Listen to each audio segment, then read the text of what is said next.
Wow, there we go. Hopefully that should, do the trick. Anyway, is it possible to complete all the quests in one go? It is actually not possible to complete all the quests in one go. There are actually some quests in this game that are mutually exclusive, and completing one quest locks you out of another quest. So, in order to complete every single quest in this game, you actually need to play through New Game Plus at least once. There aren't a lot of quests like that. But, you know, there are a few, and it's like, okay, you gotta pick one or the other, and then it just starts a different chain of quests, or has a different result.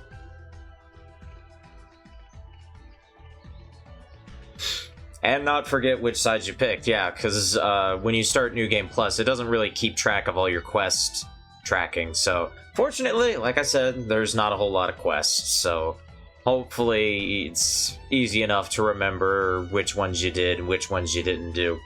As far as quests we are going to complete on screen, I'm going to try to avoid all, like, the grindy quests on screen. You know, stuff like the killing, like, X number of enemies or collecting X number of thing.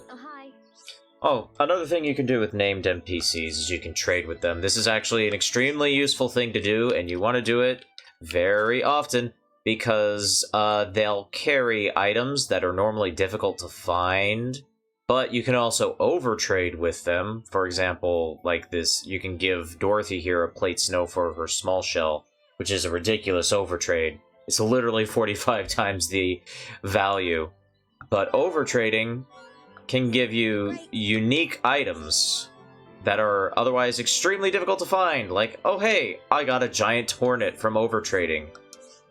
I believe whenever you do an overtrade, you always get the same item from that NPC, so whenever I overtrade with Dorothy, I always get a giant hornet. So if I need giant hornets, I just overtrade with Dorothy, and it's all good. There might be other items you get through overtrading, I can't remember. And power leveling, I'll explain in a little bit, because here's Giorgio. He's actually an example of a mutually exclusive quest person.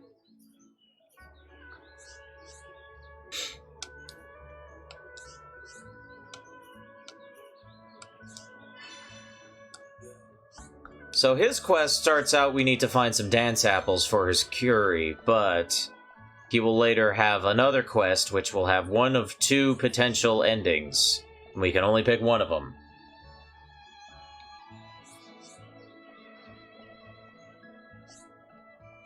And then power leveling. Power leveling just kind of makes the game a little bit easier, basically. I mean, grinding... This game does sort of have an anti-grind system where enemies give you gradually less and less experience points the higher level you are compared to them. To the point where, like, it's not worth it anymore at all to kill them. But at the same time, you know... doing quests, they always give you set amounts of experience points. Like, whenever you do a quest, you always get X amount of experience points, X amount of things. So, if you just want to stay a high level, just keep on doing quests. Because honestly, when this game originally came out, before you could separate quest experience points from regular experience points, doing all the quests in this early game area honestly kind of made getting through the first, like, couple chapters kind of a joke. Like, if we do all the quests and then we level up Shulk and Rhine to maximum, we can basically just walk through Tephra Cave and honestly a large part of the Bionis Leg and honestly kind of the dungeon that follows right after without any problems. And that's one of the reasons I like having the quest experience separate now. So it means you can kind of basically set your difficulty while still not missing out on any of the content in the game. So you can still do all the quests, you can still get caught up with, like, all the relationships with the characters and all that fun stuff. but you don't have to worry about, making the game too easy.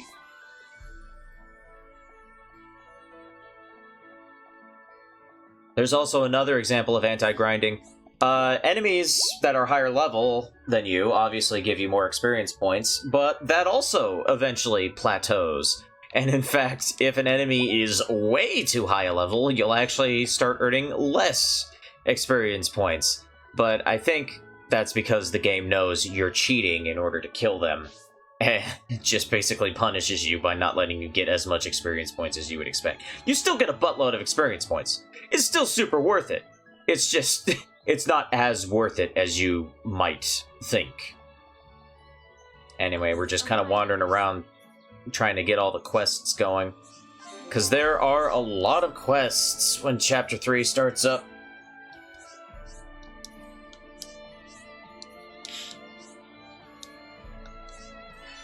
Emmy needs us to go grab that subordinate of hers, get him in line. I always find anti-cheat mechanics in single-player games interesting, because it's like, why should you care so much if they cheat? It's a single-player game. It's not like them having an advantage over anybody else is that big of a deal. But, it's just one of those things.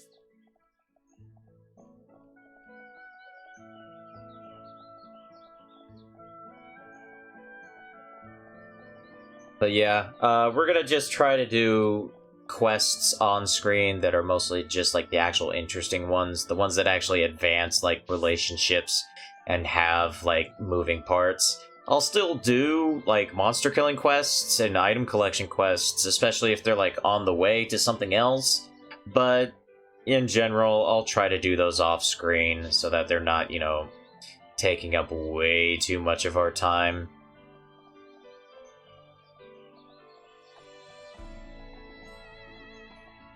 Another big improvement this game made over the original release is collectible items. If it's an item you're looking for, it will now have an exclamation point over it. Like, for example, that dance apple that we found in the water. I'm sure Jojo won't mind. It'll be perfectly fine for the curry. Dance apple curry is good. Is great.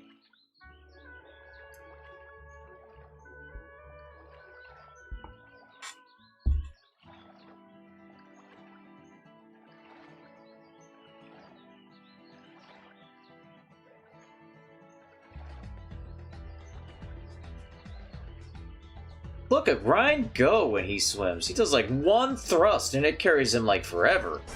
Oh, damn. Get that man in the Olympics.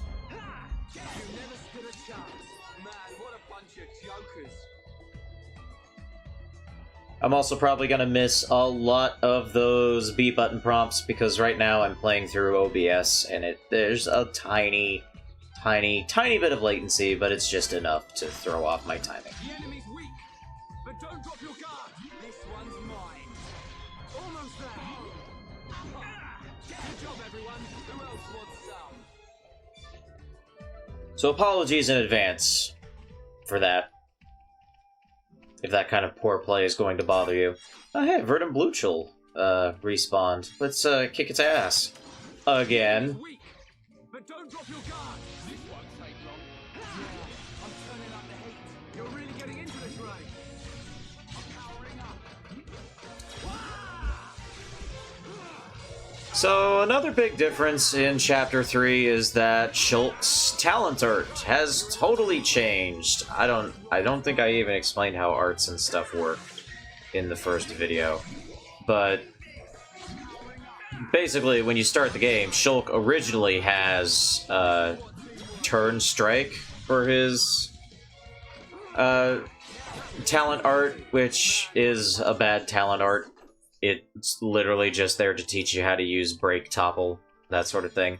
But Shulk pretty quickly learns Stream Edge, which is his main break art, aside from one other we'll learn later. But now his talent art is Monado arts, which is a fantastic talent art. It is also a reason you want to play as Shulk rather than let the AI control Shulk, because AI Shulk really likes to waste activate Monado arts. He really likes to just waste them on stupid things. AI Shulk is not very bright, unfortunately.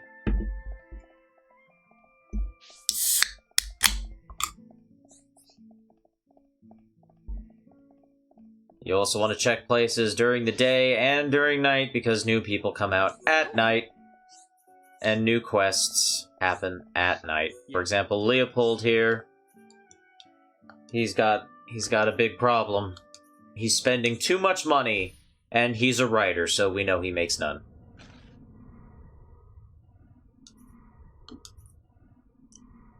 Here's another example of a mutually exclusive quest.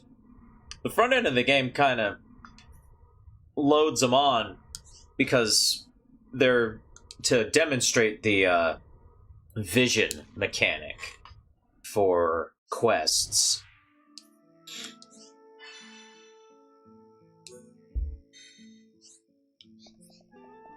So that was an example of one of Shulk's visions. He now has visions occasionally when accepting a quest in order to warn the party of something that may happen or is going to happen, because oh my god, Shulk, he can see the future. Anyway, we're gonna get Desiree her watch back.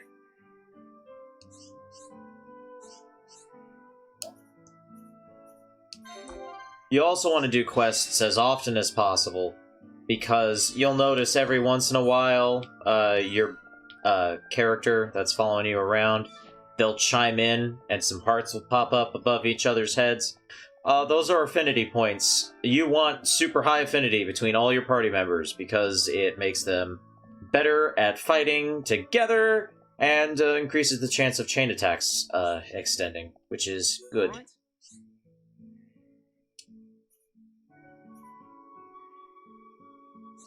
Sesame here has a plan, you see.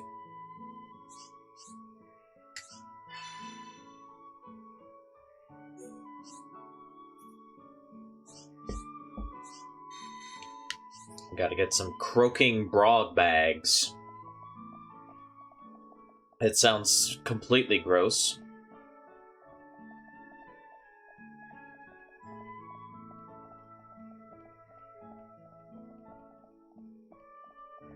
Anyway, down here is Miller. Hello.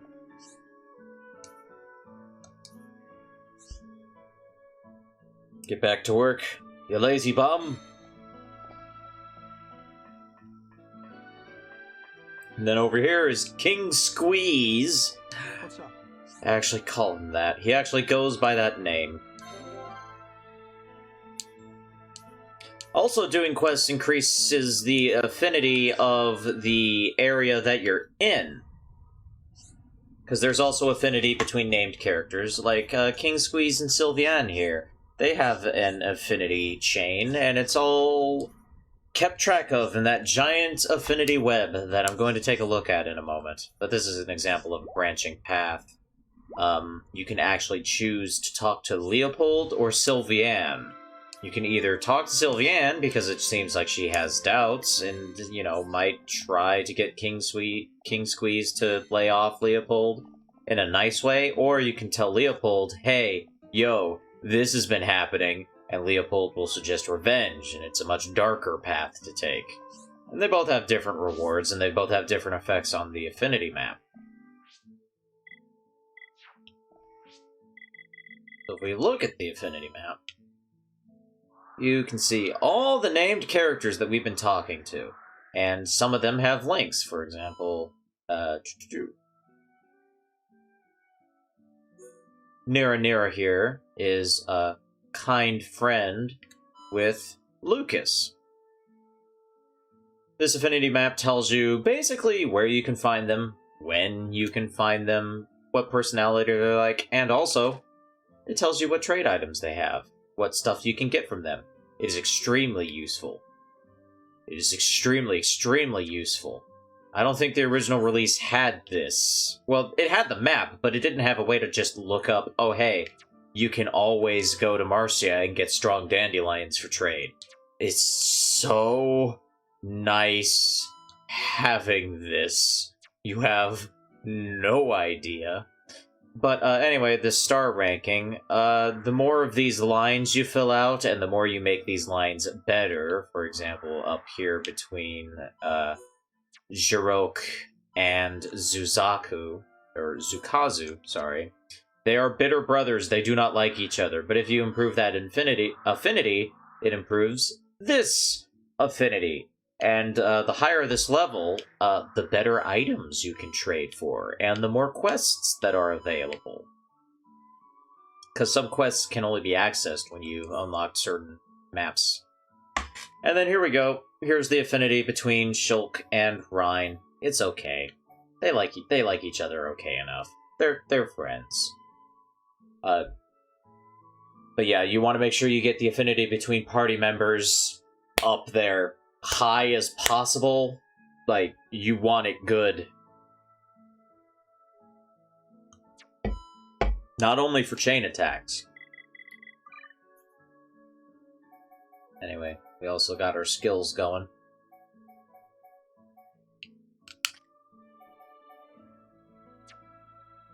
Yeah, this game has a lot to it. The other thing about Monado arts, you can actually level them up. Other characters, they can't have their talent arts leveled up. Shulk, you can level up his talent arts all you want. It's great, and you want to do that. The cool thing about Shulk is that he is the only character who all of his arts are available at once. He never learns enough arts that he can't use one. Like Rhine here. He has 8 arts. He's gonna learn more. Shulk, he learns 8 regular arts and then up to 8 Monado arts. That's it. And it's very nice and it's very good. We're gonna start leveling up some of our arts here. Leveling up an art, it just makes it more powerful. You can see how it's made more powerful on the right there when you're highlighting it. And it also decreases the cooldown, so it makes it easier, or it makes it recharge faster. But we want to buff up Wild Down. And Aura Burst is also quite useful. And I also like War Swing. I'm going to throw some points in. Yeah, the good thing is that the affinity chart, it's only named characters. All the nameless NPCs, you don't have to talk to them. You can't trade with them. I mean, you can trade to the nameless NPCs, and they might, like, unlock some paths, but, like, you don't have to, like, keep up with them. Another thing in this game is the Collectopedia. Every single one of those blue orbs you collect has a spot in the Collectopedia. For every category, on every page you fill out, you get a prize. And they're very good prizes. Like, that was Poison Defense 3. Beginning of the game, where you're mostly making level 1 gems. Agility up 2. Again, that's actually not bad. Blue Chain. Rabbit Diode. Ether up 2. Also, very good. But yeah, Collectopedia, very nice. Every area in the game has its own page in the Collectopedia. So... And because you're always collecting those blue orbs anyway, there's basically no reason not to fill this out, especially because you get prizes for every category, and you also get prizes for every page you fill up. There's also this secret page of other items that you cannot find in the overworld. You can only get these through trading with specific people in the world. They're hard to find, but we'll fill out this page of the Collectopedia as well. But in order to get those trades, you gotta have, like, maxed out affinity in places and all that stuff. We're not gonna be getting there for a while yet. Oh, right, I wanted to go see Sylviane. We're gonna do the Sylviane side of the quest, which is the nice one. Hello.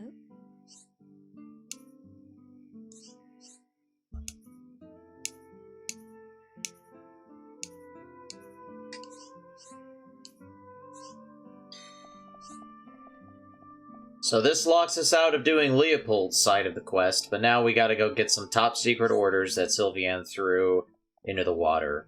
Pick them up.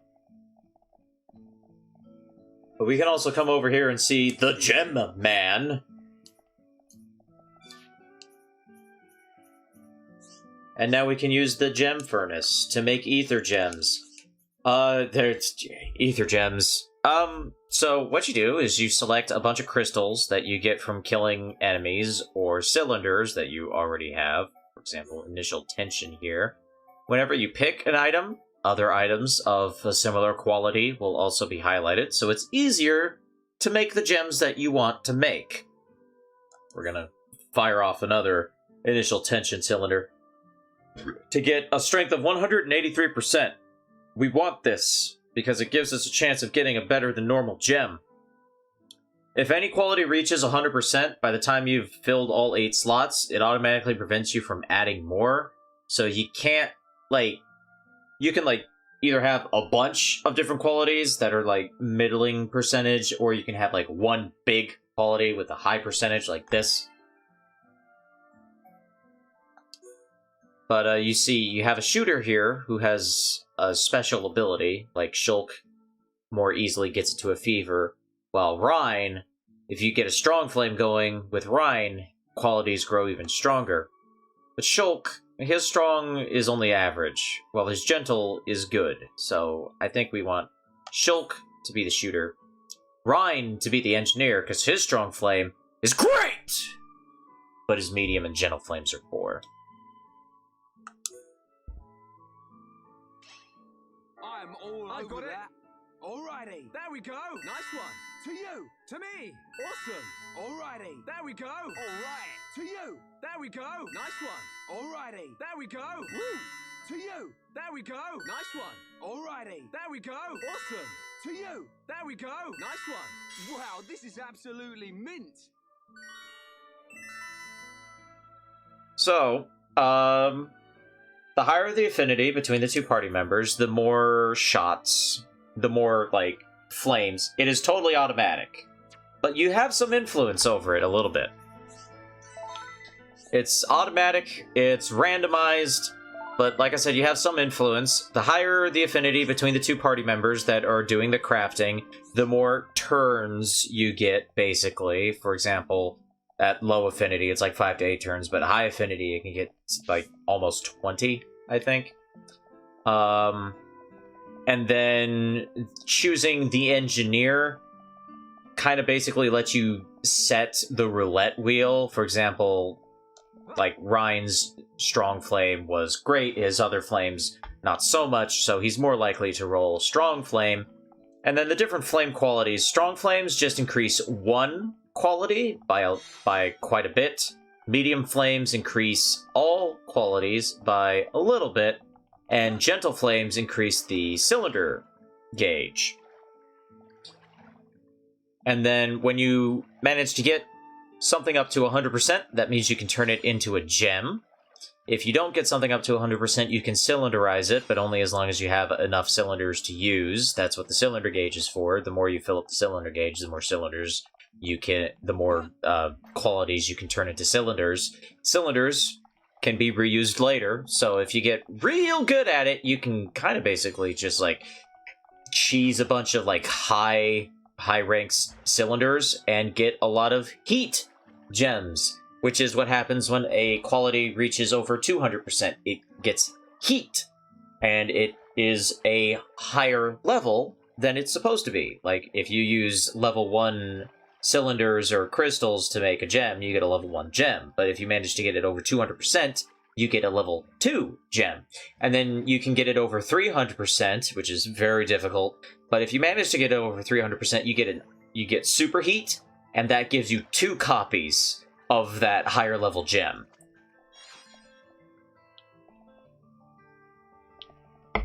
Which obviously is very, very nice, but very, very difficult to do. We can't lose. Leave it to Ryan. You basically have to, be aiming to get one of your qualities to 300%, and only that, and also have maxed out affinity, etc., etc., etc. You can speed up the process by holding down the A button. I didn't do that just because it's kind of funny listening to them just go, to me, to you, to me, to you. But yeah, you can just like zip through it, and honestly, you probably should. Because otherwise it's really slow and obnoxious.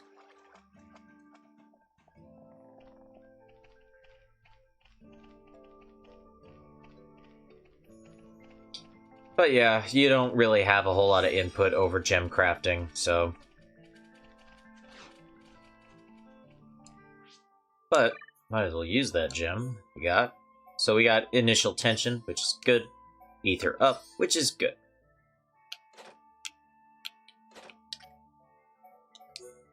Let's see what we got here for Ryan. We got a bunch of different weapons for Ryan here. Let's see. What should we give him? So there's a variety of different icons here. You can see these gray ones. Those are just regular weapons. Ones that are blue have empty slots. They can have 1 to 3 empty slots. The more slots, the better, because slots you can fill with gems to mod. And then these purple ones, they already have a filled slot, and in fact, you can't unfill that slot. This Ragbone Hammer always has an agility up 2 of 10 in it. Whereas this Crusher always has an aggro up 3 of 10%. We're gonna go ahead and give him this, because he's kind of supposed to be our tank anyway. But, equipment can also have slots, but, basically all the armor only has 1 slot each. Only your weapons can have up to 3 slots. Gonna go ahead and give him some Night Goggles.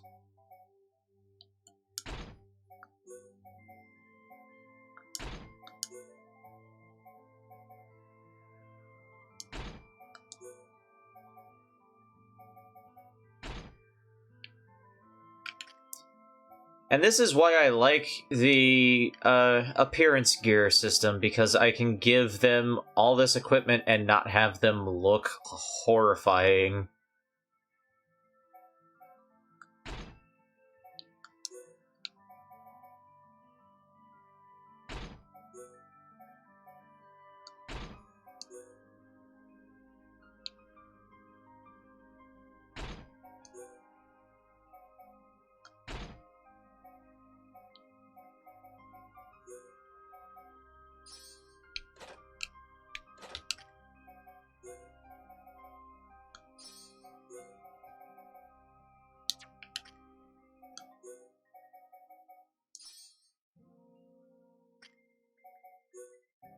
Go ahead, give Ryan Poison Defense 3, because there is actually a monster up ahead that has poison. Also, achievements! You get experience points from achievements. For example, I got a Chivo just for filling up some slots. So, make sure you just basically do a lot of stuff. I really don't know how else to put that. You just do stuff.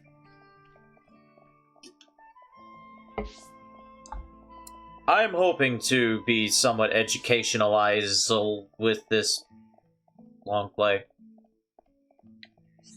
I'm sure longtime players are just like, oh, get it, man. But I am by no means a Xenoblade expert. I don't know, like, super advanced tech. But I'm decent enough.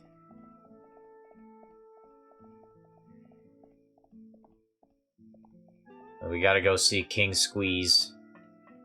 Tell him we know the deets of his evil plan.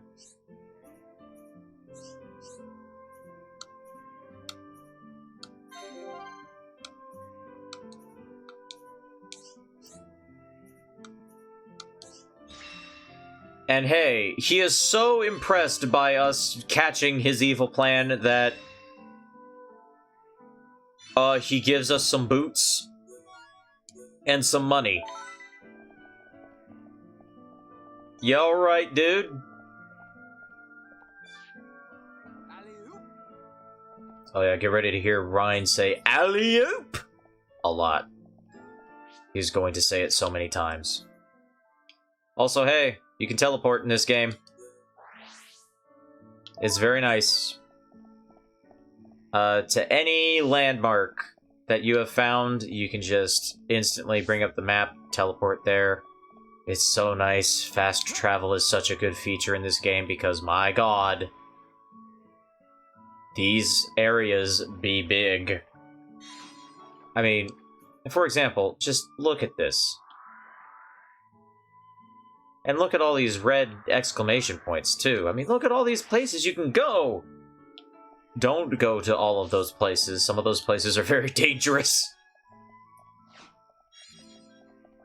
But, we can come up here, and, we can drop down here.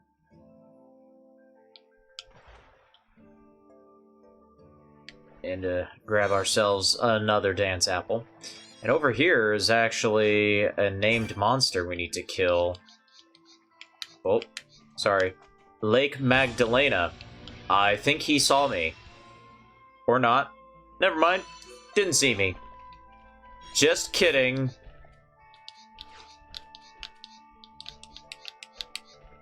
But no, seriously, Lake Magdalena, you're going down.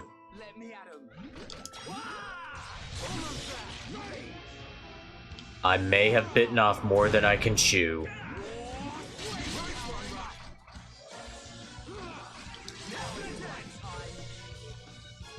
Oh no, Ryan!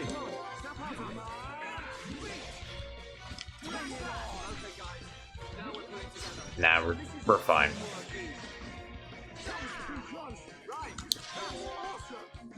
Also, you want to get those B button prompts, because they increase affinity. They increase it more if you get perfects. That's why I should probably be playing this on my TV. I'm gonna do that. Oh no, Ryan! What's wrong with me? Get in there, Shulk.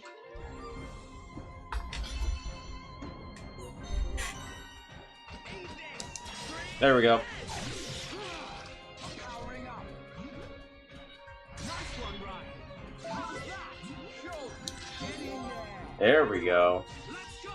Nice job, everyone. Hey, look at that! Our affinity went up. We are now blue friends. Affinity levels up from yellow all the way to pink. We are already at level 3 affinity between Shulk and Ryan, which is very, very good.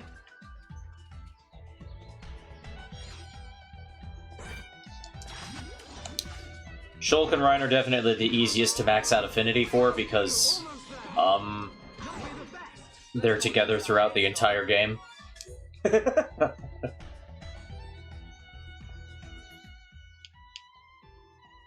It's almost like they're friends or something. That's kind of weird.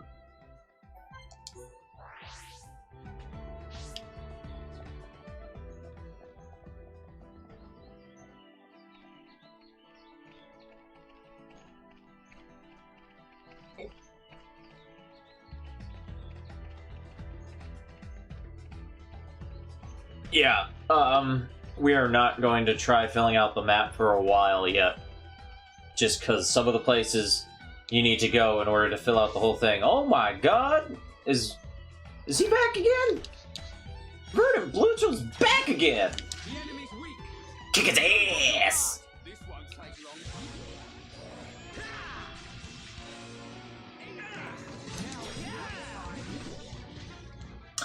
Yeah, named enemies have a chance of respawning after you kill them. I think every single one of them has like a 30% chance of respawning whenever you reload an area, and teleporting counts as reloading. So, also saving and loading the game counts as reloading. So,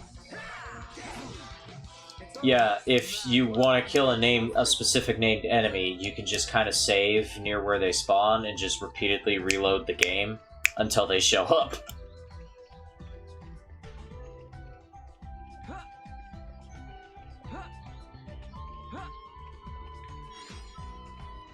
Yeah, okay, playing through the TV is definitely a lot better.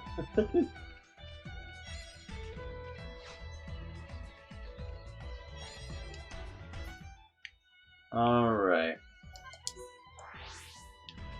Done enough goofing around up here. Gotta go up to the military entrance so that we can talk to the guy over here. This guy, Dean.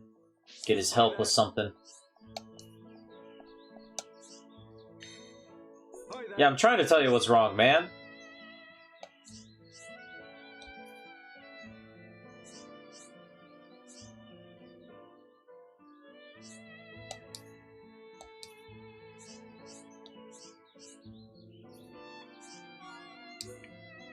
Well, that was nice of him. He did it for free. Well, he did it for just make sure they know it was me. Which is basically free. Did it for exposure.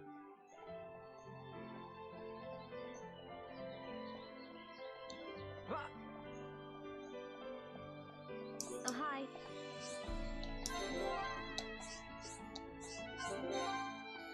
Yeah, see there, Ryan chimed in and was like, "Oh boy, we've sure finished that quest, eh, Shulk?" And our affinity is now greater.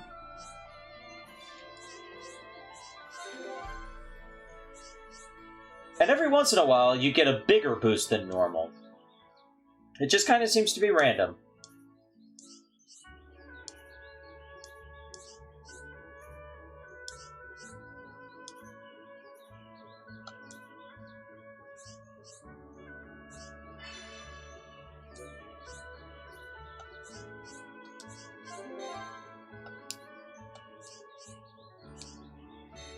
Let's give it all we got, Ryan!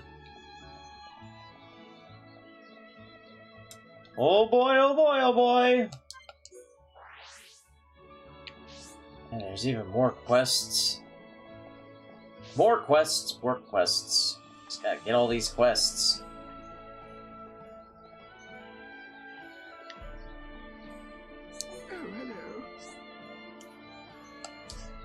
Oh no, your son went missing. That's a problem.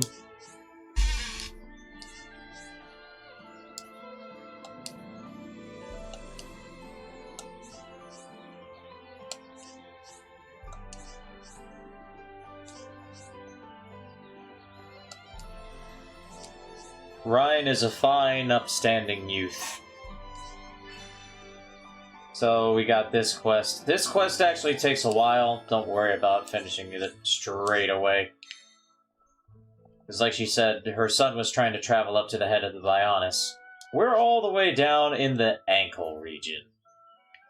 His personal effects have traveled quite some distance from Colony 9. Hello.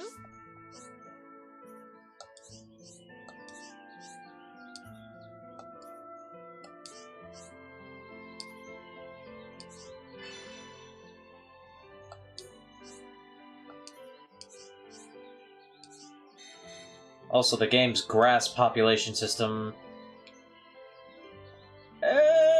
doesn't seem to work quite the best. Hello.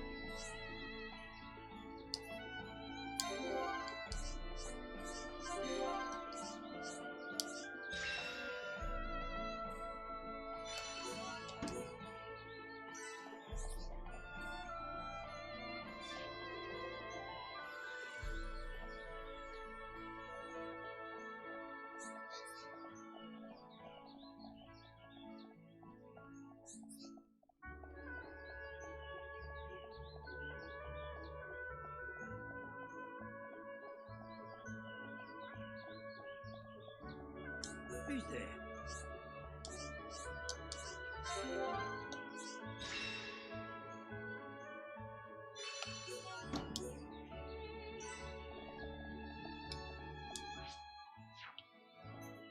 Anyway. That's enough goofing around in Colony 9 for now.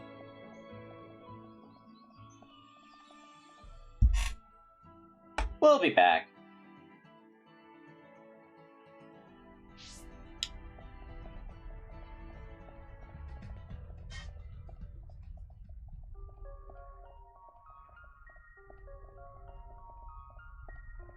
The fast travel does kind of break the concept of the game's pacing, the story, in half. Don't drop your guard. Because technically, I mean, you could be, oh my god, we gotta get to place before thing happens, and then you could just immediately flash step all the way back to Colony 9 and do a whole bunch of, like, random errands for people. And it's like, oh, we were supposed to be doing something, right? But I mean, that's the inevitable consequence of interactive storytelling, I think. It's just something you gotta deal with it.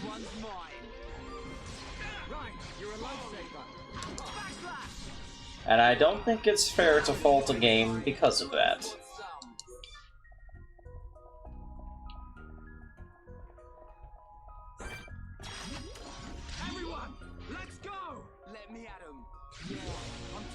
I think we already killed Mining Patrichev, but, you know, it's worth killing him again, just in case.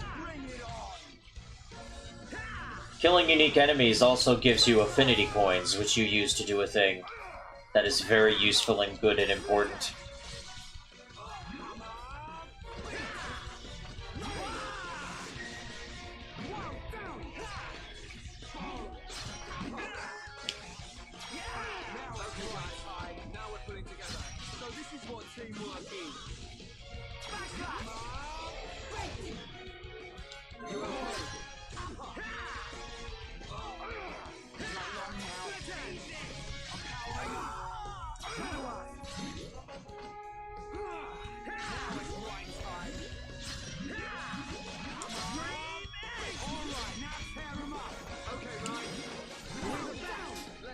I tore him up, Ryan!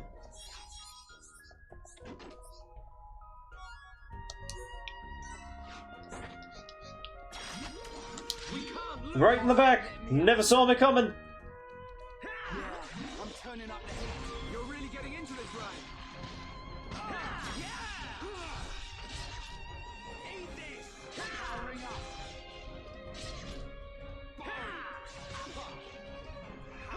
Almost there! Now it's right time! Yeah! You like that? Right! Nice one! Leave it to right!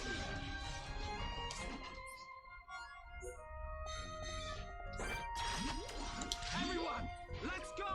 Let me at him. Yeah, I'm turning up the heat. You're really getting into this, right? Ha! Eat this! I'm powering up.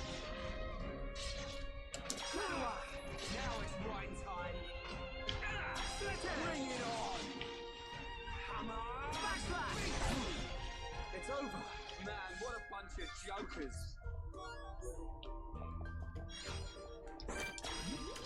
The enemy's weak, but don't drop your guard. This won't take long.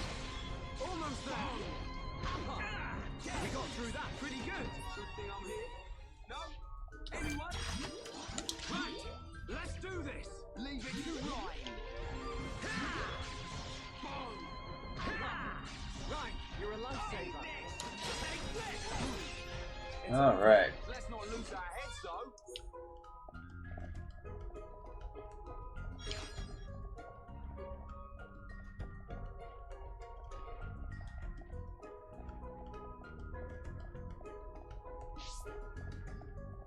Just killing a bunch of shit. When you see that eyeball above an enemy, that means they're aggressive and will attack you if they see you. Like this Iron Button over here saw me, was like, oh, I don't like your face very much, and started bouncing over to kick my butt. And as a result, the oh dear, the monster saw you first music started playing, which honestly I don't really like that much.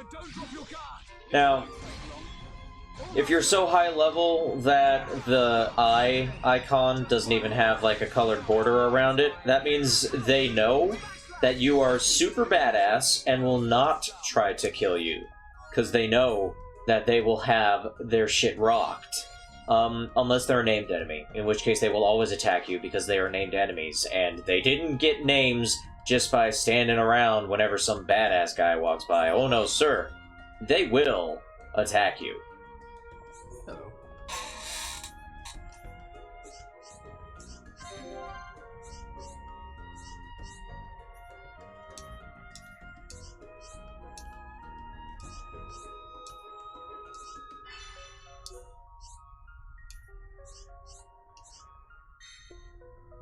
Hello.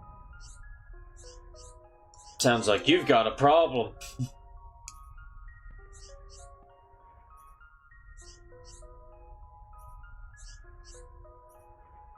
6 kids, man.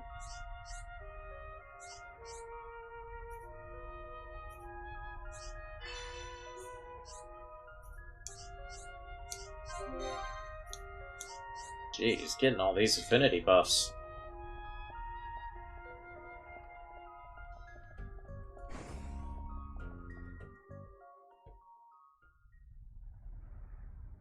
This door.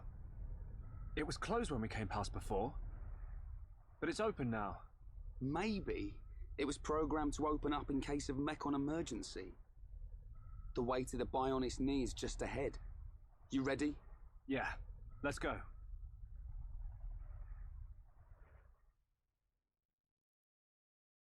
And scene. That was very good, very important. Alright, let's see if we can kick this guy's ass this time. Bring it on!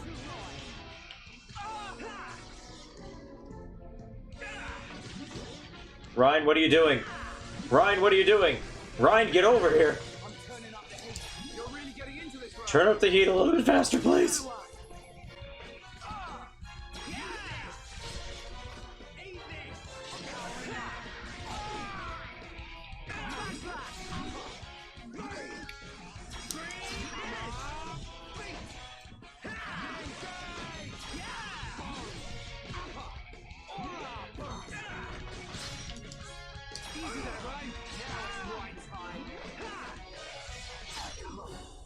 Well, that could have gone better.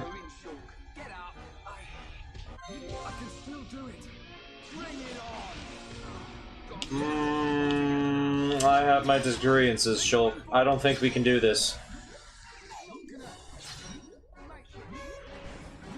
Goodbye.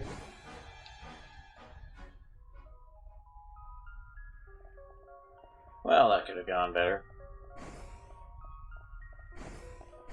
Let's just go this way for now. We'll come back when we're higher level and kick Waltz like Gwynnery's butt.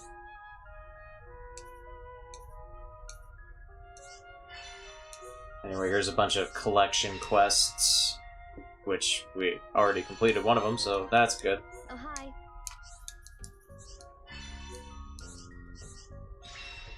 And we already completed this one. Yep, I got your bright figs right here. Give me money. Oh, hi. Okay, that one I don't already have. Oh, hi. That one I also don't already have.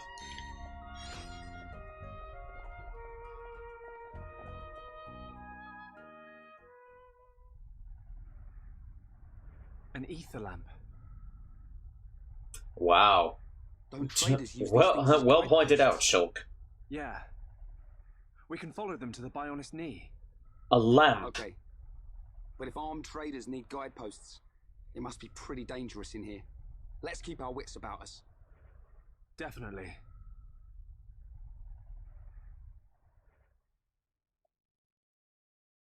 A cavern. A tulip. A great big beam of light.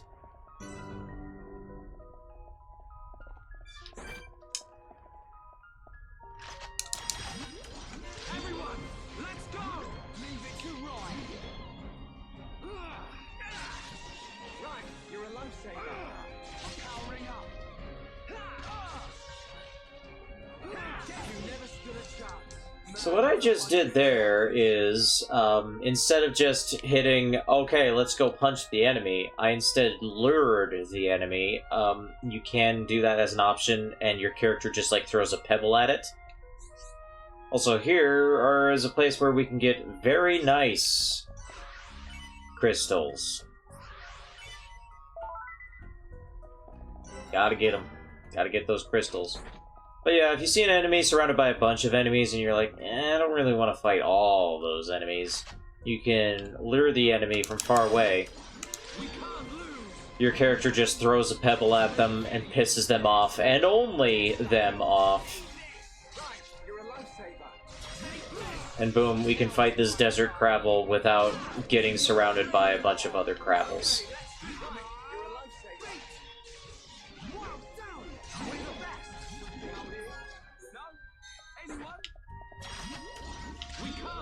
But this early in the game, we don't really need to worry about it.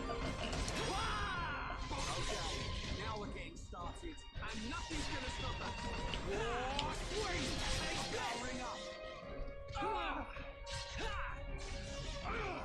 Nice one, right time. Split edge. Come on. Shadow Eye.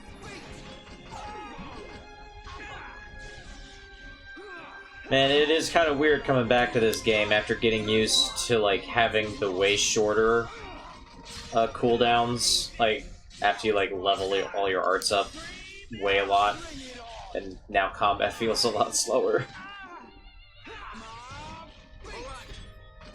It's still fun, though.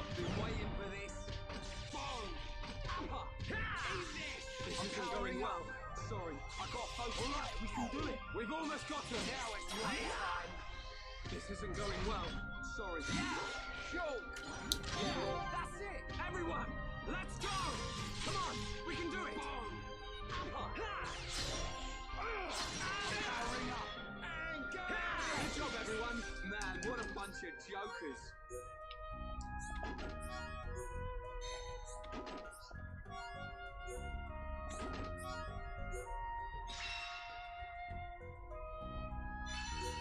It's also useful if you see an enemy, like, floating above water, like this guy.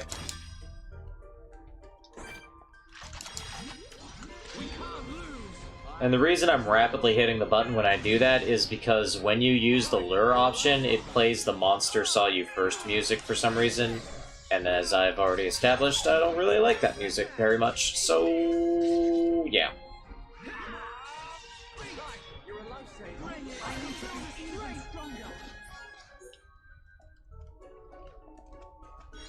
Oh yeah, level up.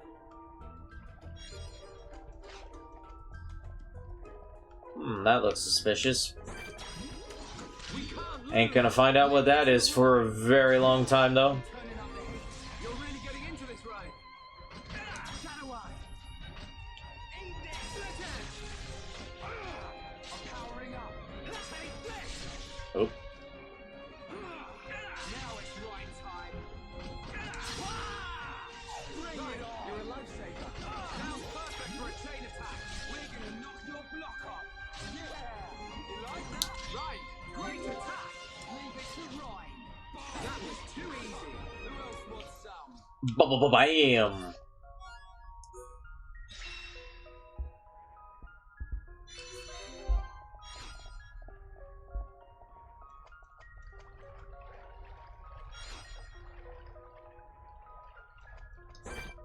Whoa!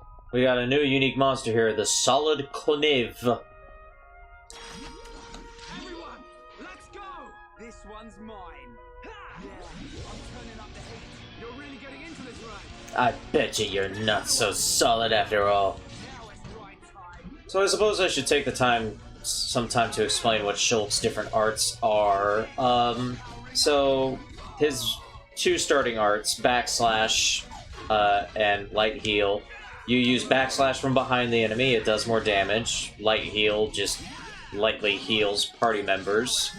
Slit edge you use from the side, and it temporarily lowers the enemy's defense, which is very useful. Stream edge. It says it inflicts break on enemies in front, but what it also does is it fills Shulk's talent gauge a little bit. And you can see the fan in the back of the symbol. That means it kind of has like a fan-shaped area of effect. You can hit a lot of enemies with Stream Edge at once, and each hit not only has a chance of inflicting break, but also increases the talent gauge a little bit. So if you're running low on talent gauge, Stream Edge can actually be very useful. That's bright. Ryan's arts here. Wild Down, it just topples enemies when they're suffering break. Very nice. Hammer Beat increases aggro when you hit an enemy with it, so you want to use that as Ryan to increase aggro. Bone Upper fills up his talent gauge a little bit when it connects. War Swing is an area of effect that also fills a talent gauge with each attack that connects. It hits multiple times and hits multiple enemies, so it can fill talent gauge really fast when Ryan's in the middle of a group, which you ideally want. He is the tank. Rage is an aura. You use it and it gives him a buff for a specific amount of time. Specifically, this decreases the amount of damage that he does, but it gives... Actually, no, wait. This gives him a spike ability, which does damage when enemies attack him, and I believe it also has a chance of hitting them with the status effect that lowers the amount of damage they deal. I actually can't remember. I'm going to have to look that one up.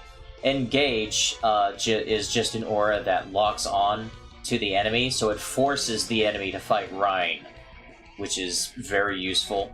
Guard Shift, it's just you use Guard Shift, and then Ryan can't move, but he also takes way less damage from attacks.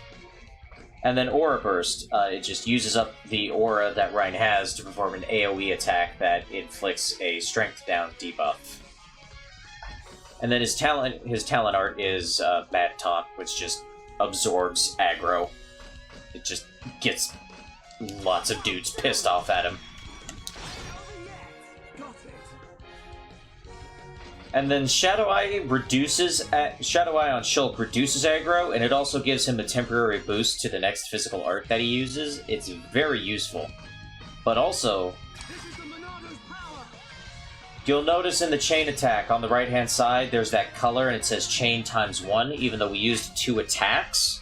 If you use multiple attacks of the same color in a chain attack, it does the amount of damage multiplies, but they have to match colors. Or talent arts chain with any color. So if I use Buster, which is a talent art, it becomes chain ×2.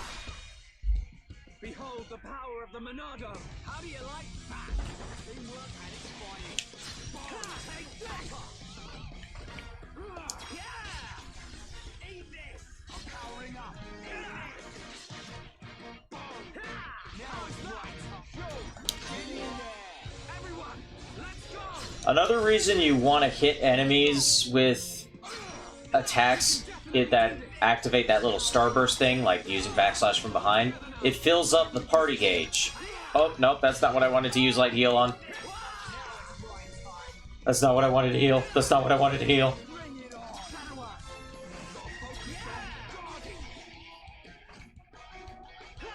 Oh god, oh god, oh god, Ryan's about to get his shit kicked in.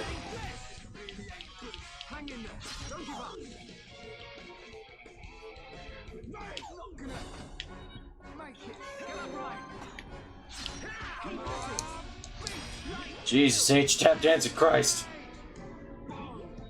I think I picked a fight that I can't win. But that just makes it more entertaining, right?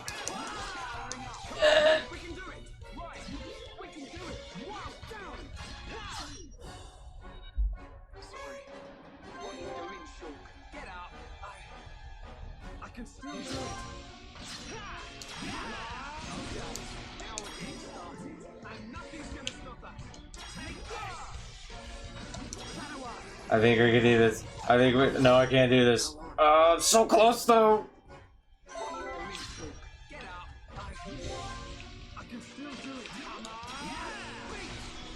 Oh my god! Oh my god. Oh my god. Oh! I was so close. So close. I'm not going to try that again. I have learned my lesson. We can't lose. Let me at him. Yeah, I'm turning up the heat. You're really getting into this, right?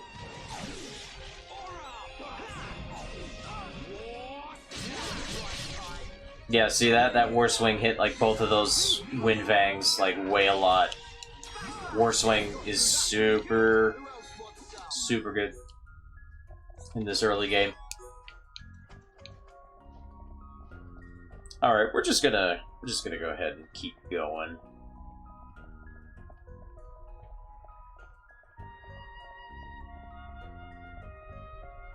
That was almost really awesome. I almost totally kicked ass. Okay, so these enemies have that, like, sound icon above them. If you run past them, that activates their aggro. So you can just walk. So if you just walk by them, then they're just like, eh, whatever, who cares? But if you run past them, they get all pissy.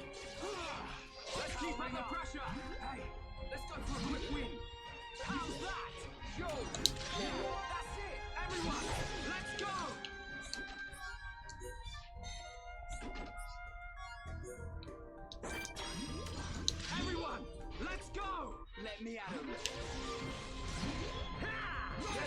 All together now. Right with you, Phil.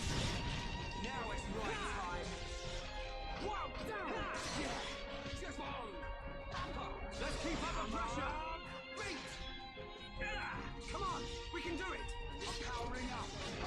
Take, we're the best. Think I'm here? No? Anyone?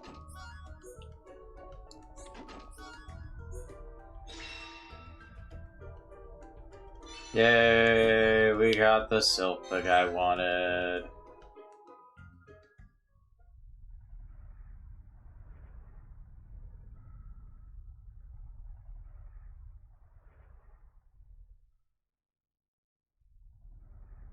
What the? Look at the emblem. They're traders from Colony 6. No wonder it's been so long since the last delivery. Ryan, they're injuries. They weren't made by no Mechon. It was probably the monsters that live here. Man, that's grim. I don't want to go like this.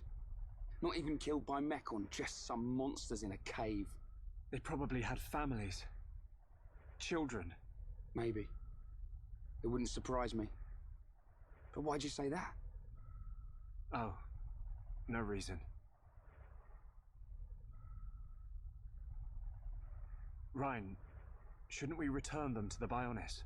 Huh? Oh, right. What's born from the Bionis is returned to the Bionis. That's the way of the Homs.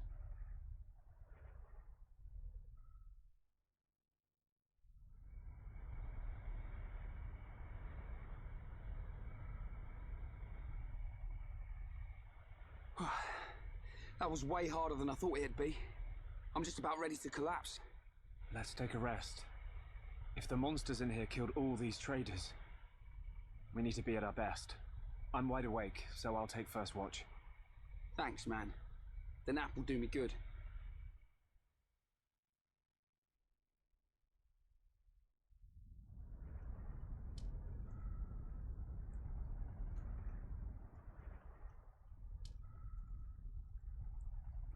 Shulk, my turn. Awake already? Didn't sleep a wink. Oh, I still feel like I just did one of Vanguard's drills.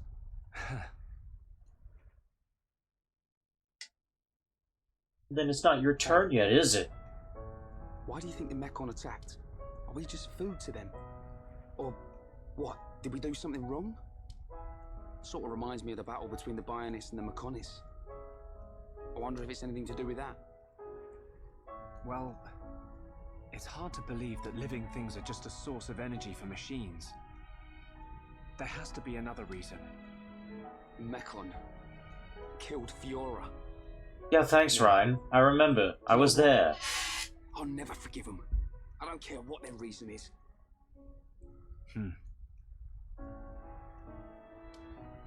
When it happened, the Monado showed me that Fiora was in danger, but I couldn't save her. It's not your fault. Just because the Monado showed you some future, that don't mean you could do anything about it. You did great. You fought them off. I couldn't have done that.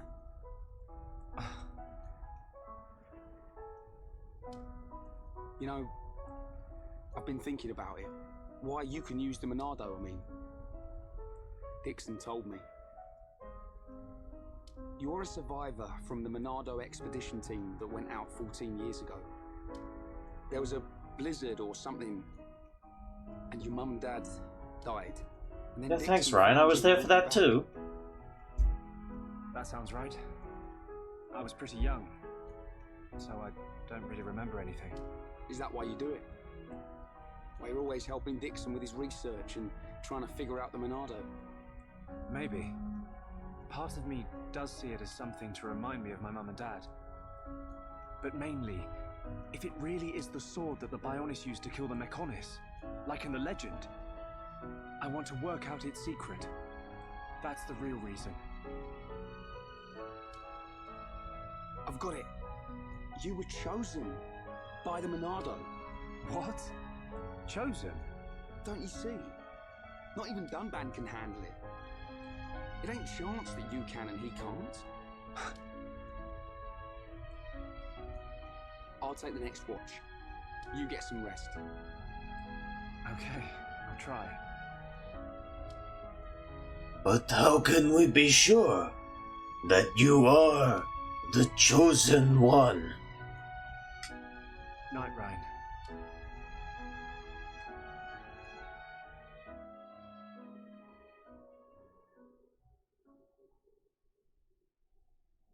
Huh?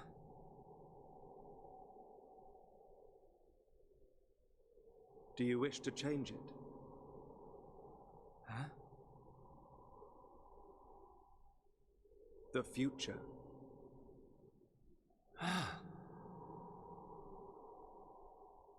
It is every man's desire to change the future. Is that not so? Even if everything has been predestined, will you not oppose it?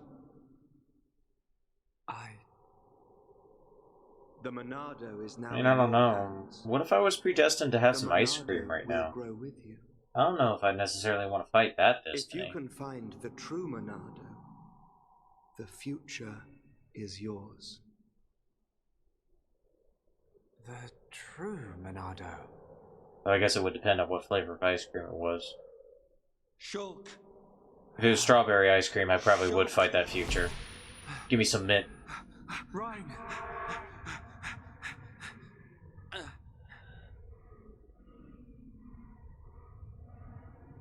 Shulk! Shulk! Ryan! What are you playing at?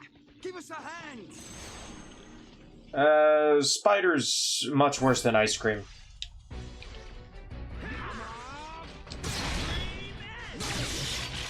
Ryan, you're a lifesaver. Now this is the Monado's power! Bring it on! Come on! How's that? Shulk! Nice attack! Everyone, let's go! Coming up! We can do it! Right! All right! We can do it! I'm feeling it! Nice one, right time! We can definitely do this! Yeah! Shulk! Nice attack! Everyone, let's go! Yep, just a bunch of bugs getting the shit kicked out of them. Bring it on! Just all of them dead. Die.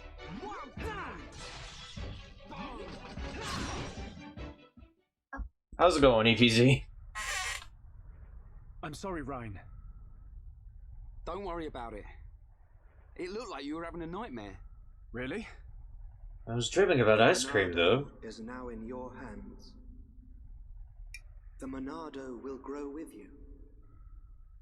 If you can find the true Monado, the future is yours. The true Monado? Was I dreaming? What's with you? We'd better get a move on.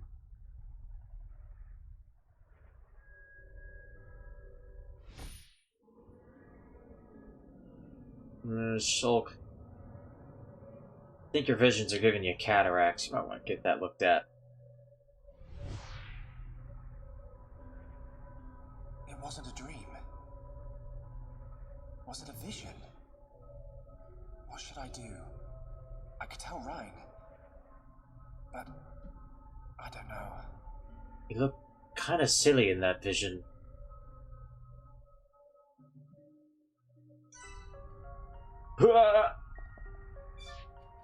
Let me know if you want in on a call, APZ.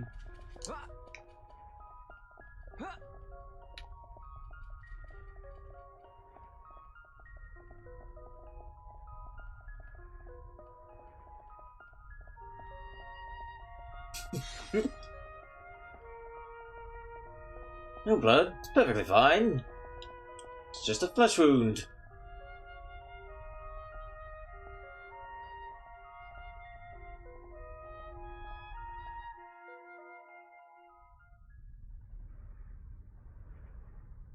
What on Bionis are those?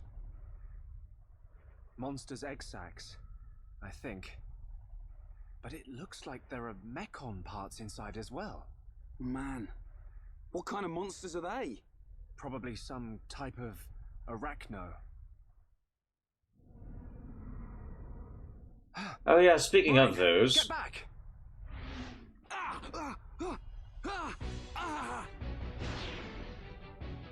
Ryan! No.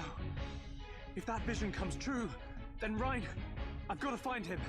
I've got a feeling it's not a radioactive arachno. I don't think he's gonna become Arachno Man anytime soon. So yeah, these egg sacs, they don't like it if you run near them. So we are going to not, because we are only Shulk right now.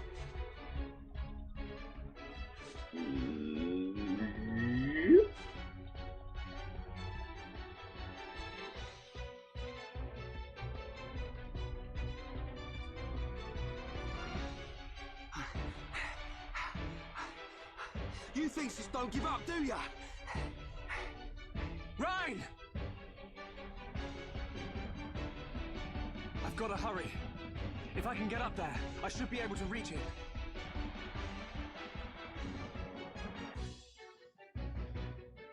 Climbing tutorial. If there's a thing that says you can climb here, it means you can climb here. Yep.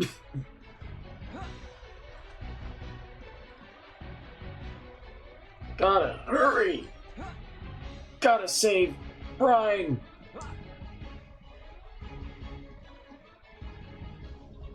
That's a great climbing animation, though.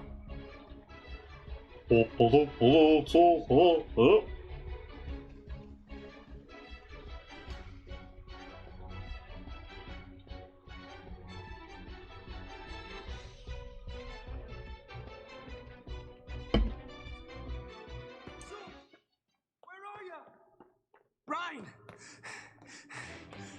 Ryan! There's too many of them! I killed one, and 10 more pop up! It's almost like some kind of Hydra. But made of spiders. Ryan, no! That's definitely terrifying, I would say. Ryan! Shoot!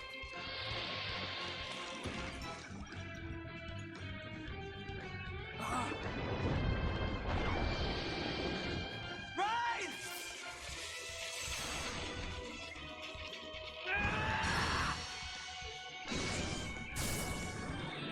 Oh, what the fuck? What's this? The power of the Monado.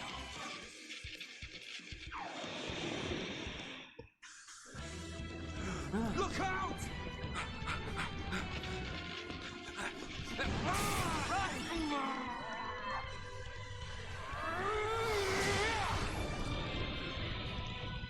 What the bitch? Glad one of us figured out these things would try and ambush. Let's do this, Shulk. I have no idea how I survived this, but I'm just gonna roll with it. Yay! We now have shield, and we can see the future.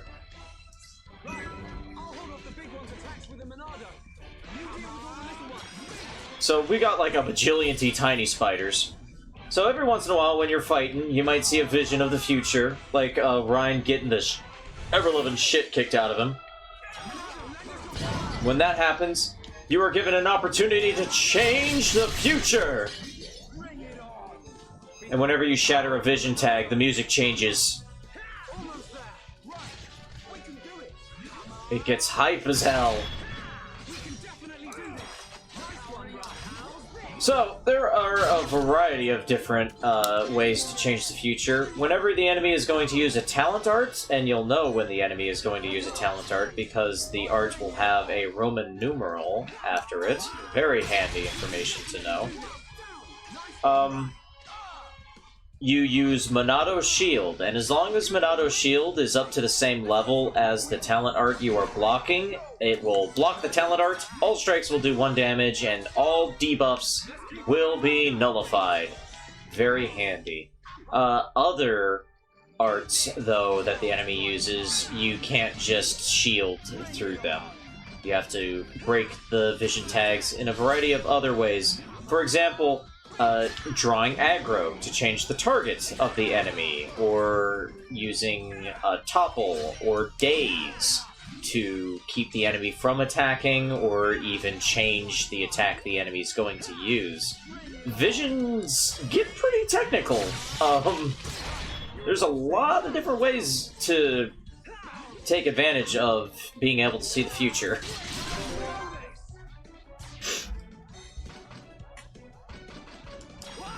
I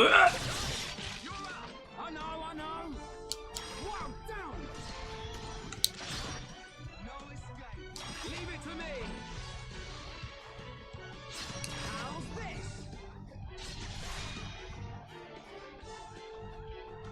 How do you like that? Nicely done.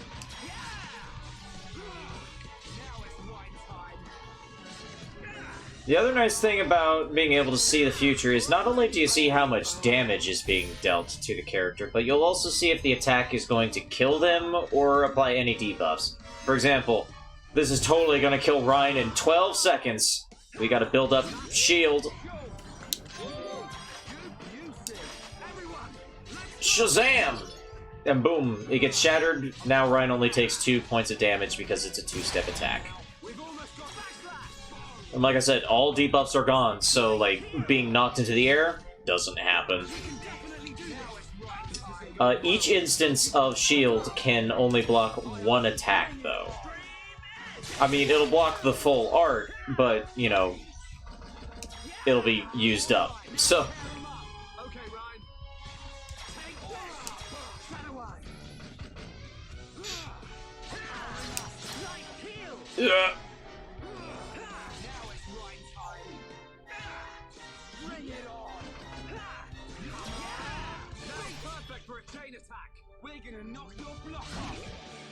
Ba-bam, ba-ba-ba-bam, ba-bam. Looks like the Monado works on more than just Mechon. I gotta say, that's pretty awesome. Shield is a very useful Monado art. You definitely want to make sure you keep shield leveled up throughout the The game. future I see, it isn't set. I think it's more like a warning. A warning? Yeah. A warning about what will happen. What will happen if I don't do anything. Or if I can't do anything. So I can use this power to change the future. Monado fly swatter! You've got my vote. And if you really can do that, I think Fiora would have liked it too. Yeah. Right, let's get moving. We're nearly at the Bionic's knee.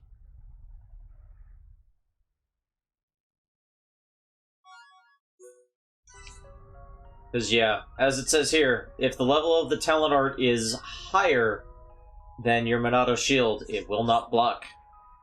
And it's no good. So, also, we have unlocked skill links! The higher friendship you have with a character, the more skills you can equip using affinity coins, because now Shulk can equip a skill that Ryan has. For example, we can equip Bodybuilder here. It costs 6 affinity coins, but hey, Shulk now gets Bodybuilder, which increases his max HP all the time. We go over to Ryan. Oh boy, Ryan can get kind encouragement and restore HP to an encouraged ally, which is cool. We're gonna go ahead and give him that. Obviously, the shape of the skill has to fit the same thing. Otherwise, you'd be able to, like just front load a whole bunch of skills onto characters and just create incredibly broken sets. Even though you can still do that, but you just can't create super broken. Diamond skills can only be equipped by the character using them. Or I say equipped. All of these skills that are colored in are active. So even though I'm using the Diligence and leveling up Diligence, I still technically have medium equipment from Spirit. And then Diamond, because Ryan is the only one who has Mad Taunt, he's the only one who needs this skill, Heroic Taunt, which increases the amount of aggro Mad Taunt does. Same thing with Courageous Taunt here. But also Shulk, he doesn't have any Diamond Arts.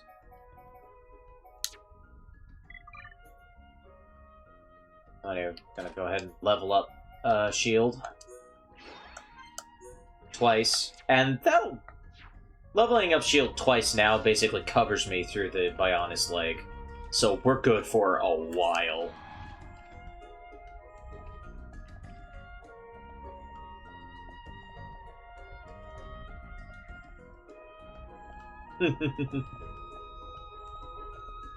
Fiora would have loved it.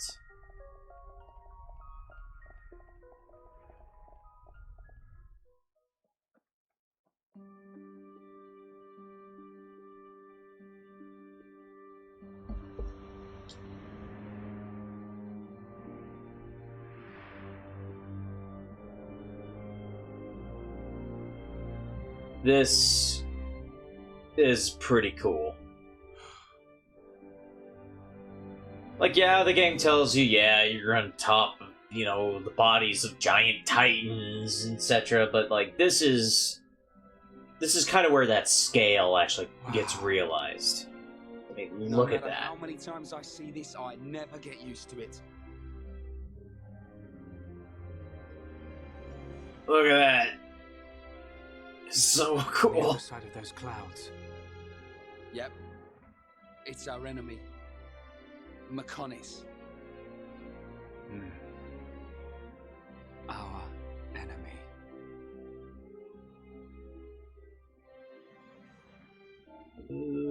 Swing and a miss on that clenched fist, but, you know, a nice effort was made.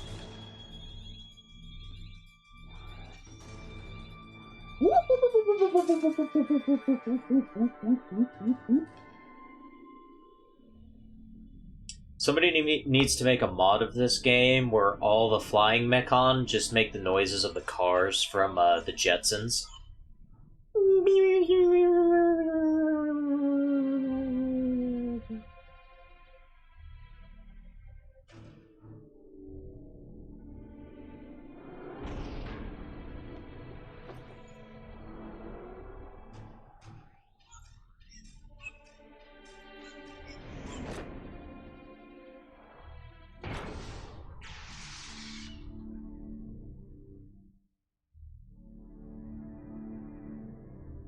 Well, alright then.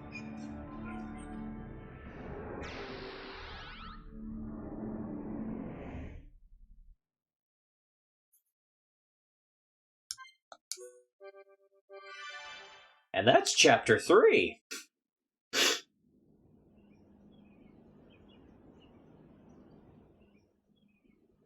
If we just came up the Bionis shin... Then this must be its kneecap, right? Yep. Which means Colony 6 is up ahead. Looks like we can climb up there. Great. I love a good climb. Oh, it's not much of a climb, Ryan. Just saying. Everyone, let's go! Let me at 'em.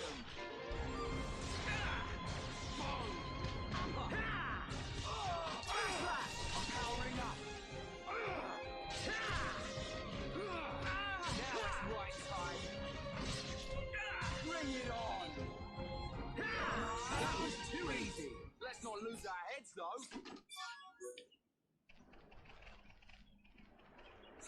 Oh no, we can't view this heart-to-heart yet. But characters! Plot!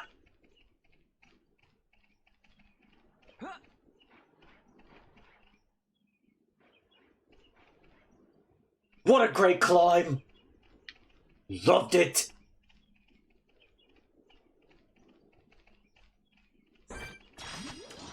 We can't lose. Let me at him.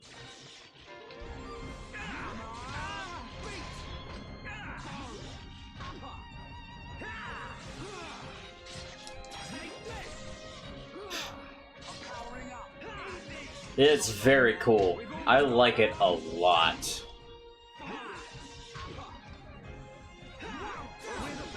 Who else wants some?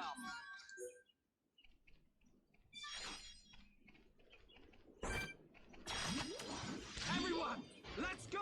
Leave it to Ryan. We can definitely do this. The setting of this game is just so cool.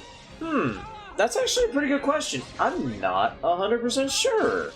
I feel like it must have been. Because, I mean, we have a definitive height for Shulk, and I feel like somebody must have, at some point, used some sort of reference somewhere to figure out exactly how tall the Bionis and the Mechonis are. Like, I'm sure somebody has, because Shulk has a defined height. I think you can even just look it up right here. Yeah, he's 171 centimeters. So, I'm sure somebody has used that to determine the height of the Bionis.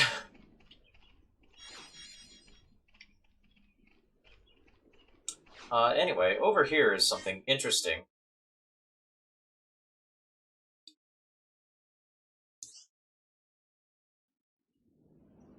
Can't be just 500. Gotta be taller. It's 500 meters. Well, I mean, well, maybe it would be 500 meters. Because that would be 5,000 Shulks stacked on top of one another. Well, 5,000 Shulks, like, less that, but, you know, still.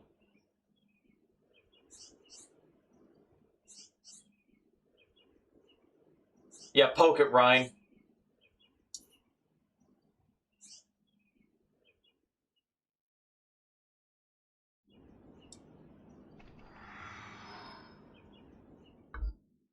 This is a new thing that they added in Definitive Edition.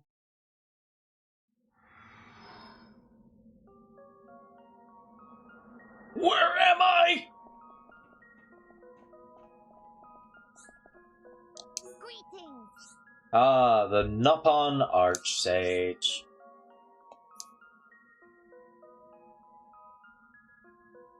What is place? Who are you? It not so? This is a place that connects to past futures.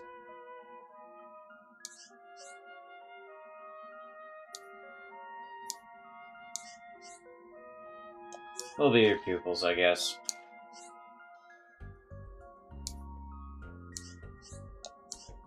So this is the Land of Challenge, where you can access time attack challenges, and also trade for specific items, using what you get for completing those said challenges. There are a couple different kinds of challenges. There are these free challenges, where you are allowed to use whatever party formation you want, and whatever equipment you want. And restricted ones, where you are forced to use certain party members, certain equipment, and certain skills. We're gonna go ahead and do this Humble Beginnings, which is a difficulty of 1 pepper out of 4. Not on Archsage expecting good record.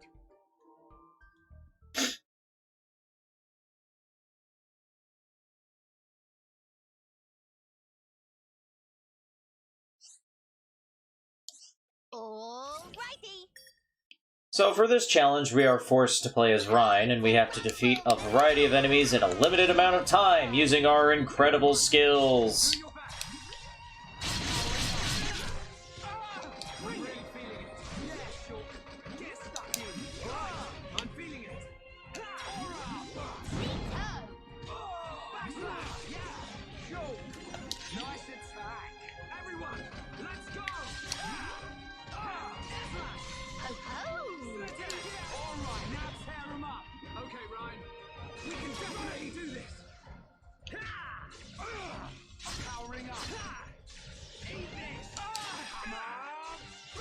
Shadow Eye.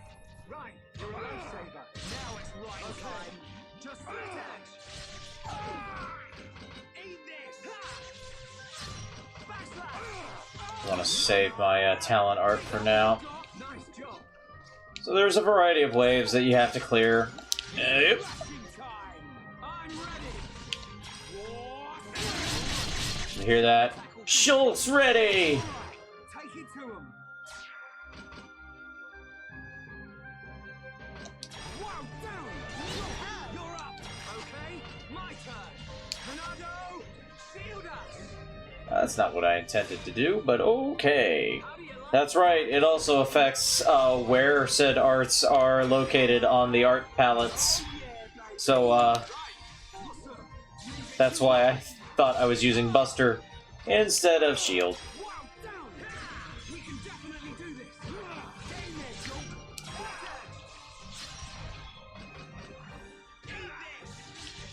So you'll notice that next to the portraits, we've gotten so hype for battle that our portraits are on fire.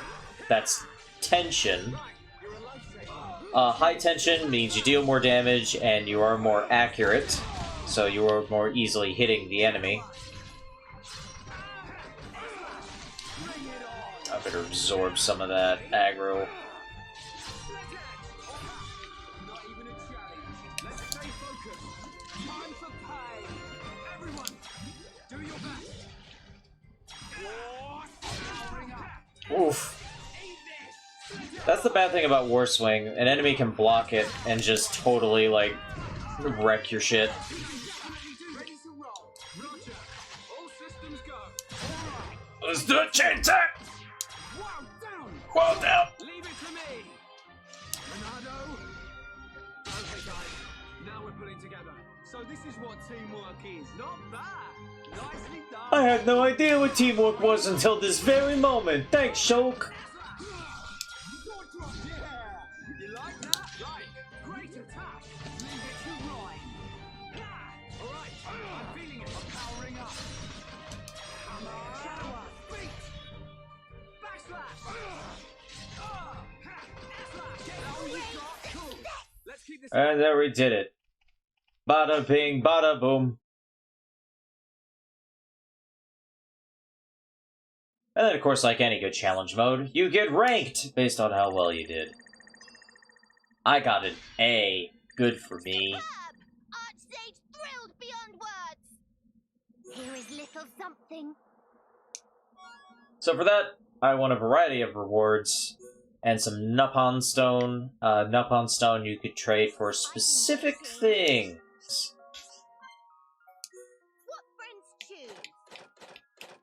The Nupon Archsage, throughout the game, as you advance through the story, he just gets more and more and more items. Right now all he has is, like, level 1 gems and some, like, specific armors, which are just really goofy cosmetics. But the thing about it is, he has a level 1 of every single gem in the game. You can get any gem you want from this guy, except for Invincible, I think. Well, you might even be able to get Invincible, I'm not sure. Or Unbeatable, I think is what it's called. Oh, yeah, you can even get Unbeatable, which just has a % chance of making you not die. But anyway, you can get experience points up gems from him, HP up gems. Get anything you want from this guy. HP steal, AP up. Archsage have no time for window shoppers. It just costs a lot of Nupon Stone, which you get by completing the timed challenges. This is basically the same thing as the Land of Challenge from Xenoblade Chronicles 2, and in fact the Nupon Archsage is the same character.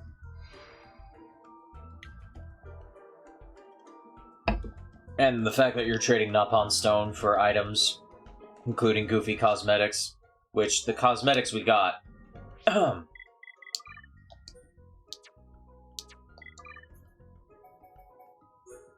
they Schultz? No, they are Rhines. We can just make Ryan look like he wants to go to the beach. And also wear a very nice pair of glasses. But also, just make him look like he wants to go to the beach.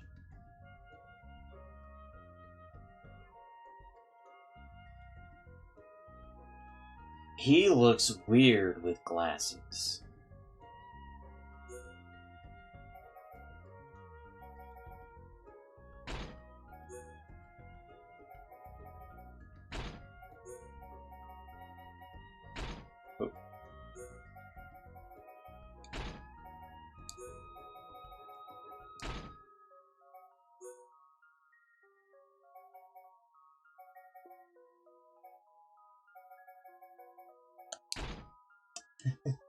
He's such a scholarly gent.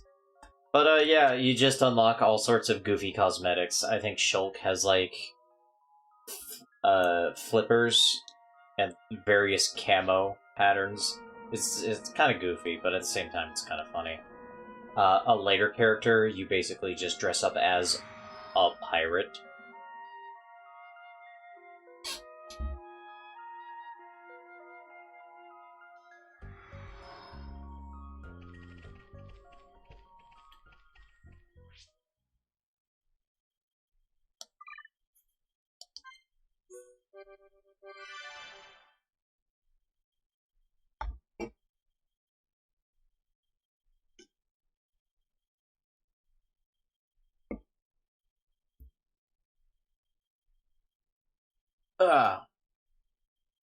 But anyway, that was Chapter 3 of Xenoblade. I also just wanted to show off the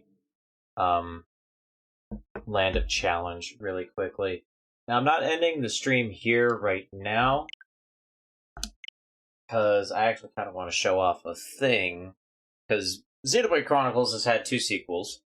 Xenoblade Chronicles 2, which I've mentioned before. But there's also Xenoblade Chronicles X, which is trapped on the Wii U.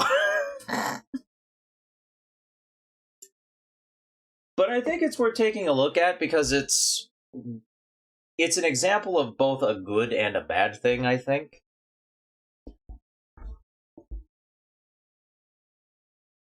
Just for a brief moment.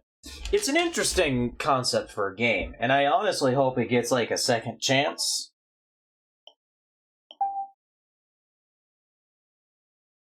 But, I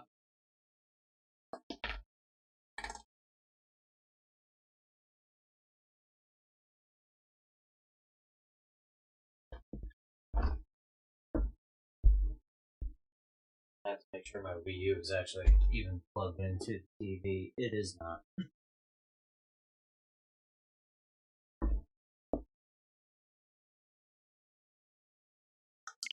Bear with me a moment, folks, while I get things plugged in.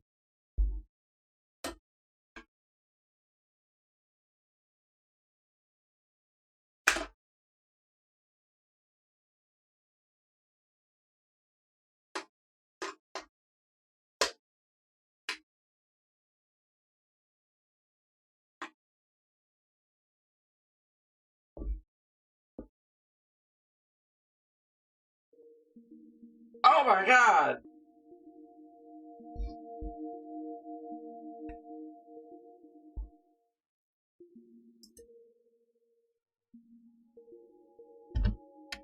The main reason I want to talk about Xenoblade Chronicles X is that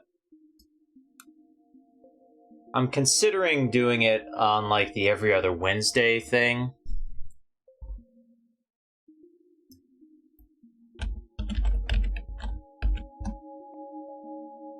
A Nintendo console with music, yeah, I know. I'm scared too. Now, I should warn you, before we begin playing Xenoblade Chronicles X, it is not the vanilla version of the game. I will go into detail as to why. First, we're going to pick the Waluigi account.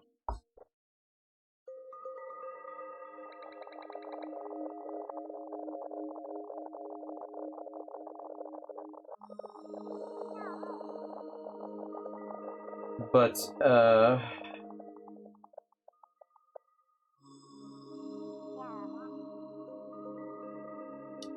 think all I need to do is open up...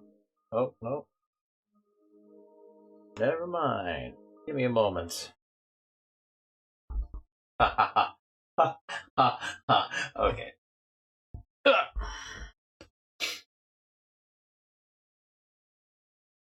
We're gonna figure this out.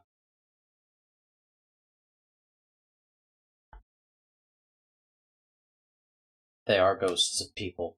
Because the Wara Wara Plaza, I think what it was called, is shut down. Because Miiverse was shut down. Oh man, look at me jamming. Oh man, look at Waluigi. It's not unusual. I do love that the Mii's on the Wii U would dance. It's perfect. I miss that.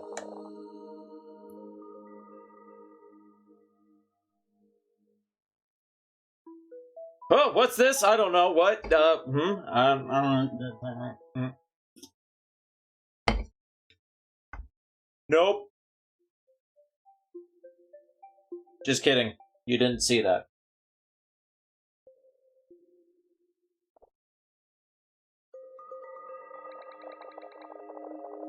See, everything is normal. We're going to open our completely legitimate homebrew launcher.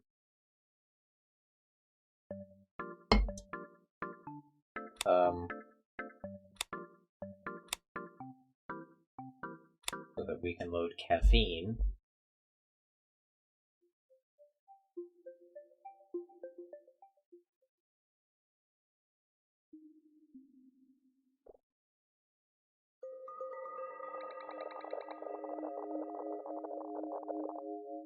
And then I believe this should work.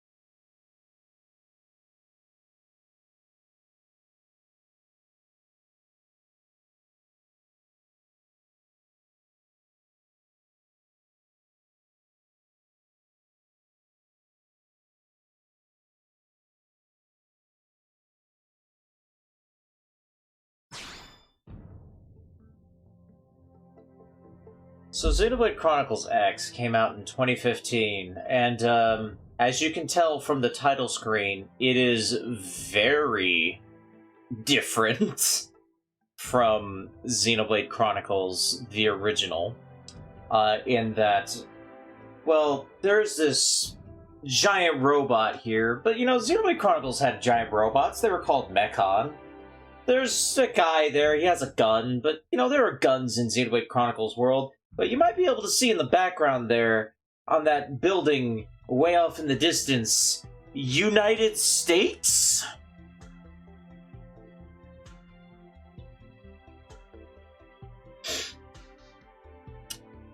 Does this take place in a post-apocalyptic future America? Kind of, sort of, almost.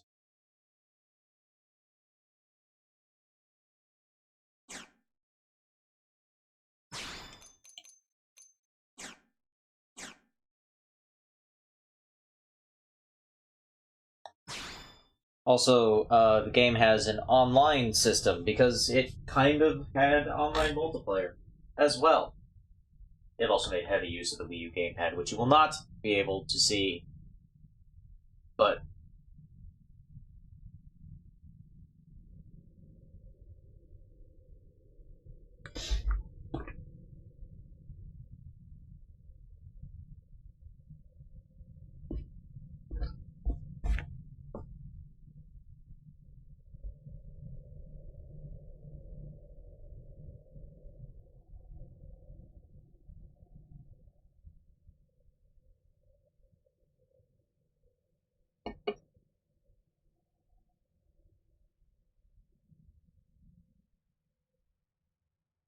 When this game originally came out, I was pretty down on it.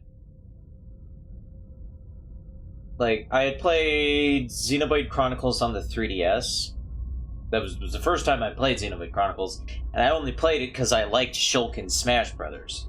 But I really liked the first Xenoblade Chronicles. So I was pretty excited for Xenoblade Chronicles X. And then... it just... didn't thrill me.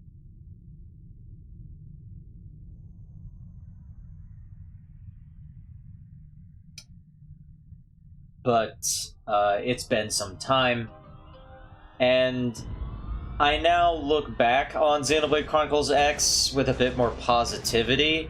But yeah, one of the reasons was because it was just so different. This is Xenoblade Chronicles X, Frog. I decided to switch over to it because I'm thinking of maybe doing this for every other Wednesday streams. But I wanted to kind of show it off a bit, gauge reactions.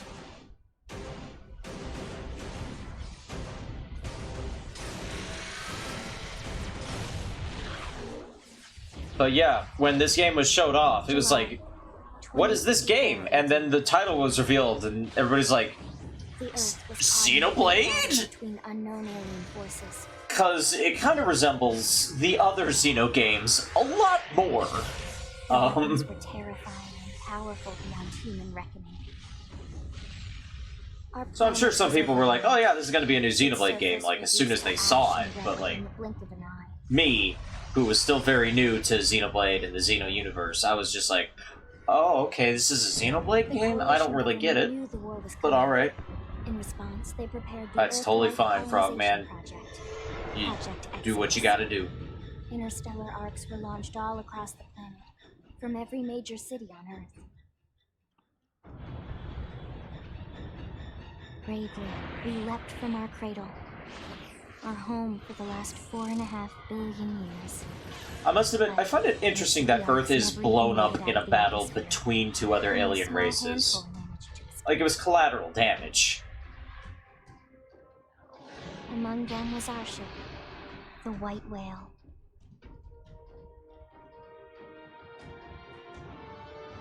But yeah, this is very heavy sci-fi flavor. Whereas the original Xenoblade Chronicles was kind of a mix of sci-fi fantasy. Who would settle a new world.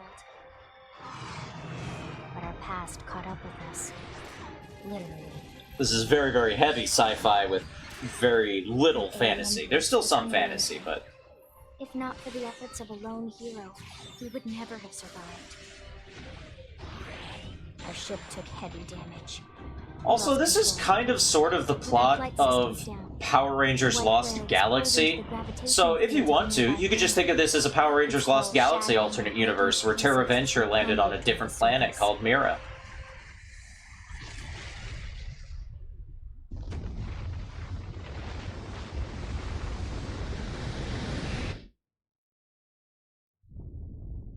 I mean, we got giant robots, Since then, basically 2 Zords. months have passed.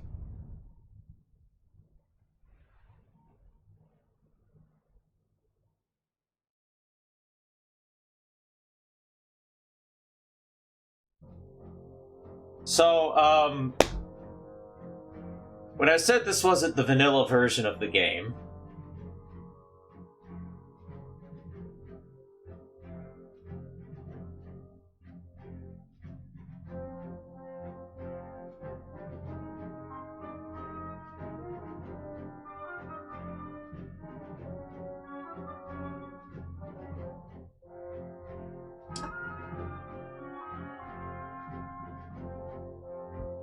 I suppose I should talk about this. Xenoblade Chronicles X has a soundtrack that I hate with the fiery passion of 1,000 suns. I mean, my God, I could not stand Xenoblade Chronicles X's soundtrack, and to this day, it is such a sore spot with me that I cannot play the game with it. I hate it that much. Like, it is a visceral reaction. And it's one of the reasons I was so down on this game, because the soundtrack just made it such a slog to play through. And the game doesn't have audio options to just turn it off. Like, Xenoblade Chronicles 2, Xenoblade Chronicles Definitive Edition, they both have volume control options, which is a fantastic thing that more games need to have. Just, like, bespoke volume balancing options. Let me make people louder if I want to, let me make music quieter if I want to, but, you know, give everybody the option to turn the soundtrack off if they don't like it. It's just one of those things in games that I really just feel is important, because not everybody likes music when they're playing games. Some people might prefer music be gone entirely, because it can give a game an entirely different feel. Like, you know, playing Breath of the Wild, throughout a large part of Breath of the Wild, there is no soundtrack playing, and that gives Breath of the Wild such a unique feel for a Zelda game. And then Super Mario Odyssey kind of did something similar in that it has a lot of areas where music doesn't play, and again, like, it gives those areas, it gives Mario Odyssey kind of a different feel compared to other Mario games. I'm one of those people that I really think audio design for video games is incredibly important. I would argue more important than visual design in some ways. And it's kind of weird coming from somebody who draws instead of makes music. I can't make music for the life of me, but it's just one of those things.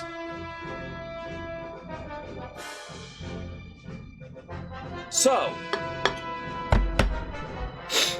I modded my Wii U specifically with the express purpose of changing Xenoblade Chronicles X's soundtrack. And I know, it's an incredibly petty thing to do. And look, if you like the Xenoblade Chronicles X soundtrack, that's perfectly fine. You can play the game with the soundtrack all you like. I just can't. I hate it that much. Like, it would not be a stretch to say it is the soundtrack in video games I hate most of all. Like, even an awful soundtrack like Sonic Chronicles on the DS, I hate Chronicles X more than that.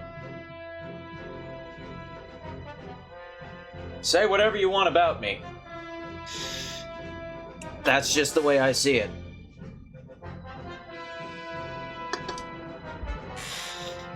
So, anyway, one of the biggest differences in this Xenoblade game is that you are able to design your own character. You can play as a male character, you can play as a female character.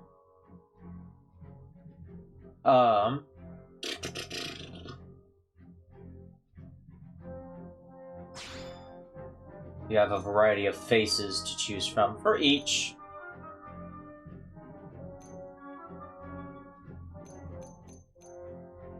You can be an old guy. You can be a slightly different old guy. You can modify the faces too. You can be eyebrowless man. You can be Vigo from How to Train Your Dragon, apparently.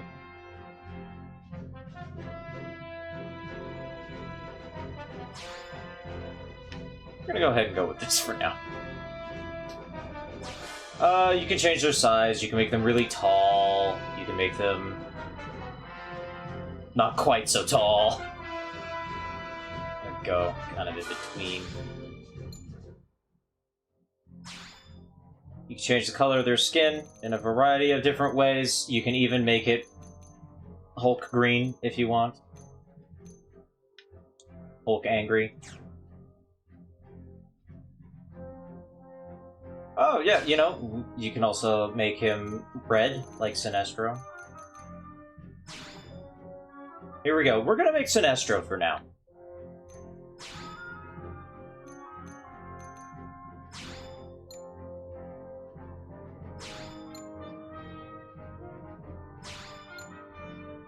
Take away a mole. Sinestro doesn't have a mole.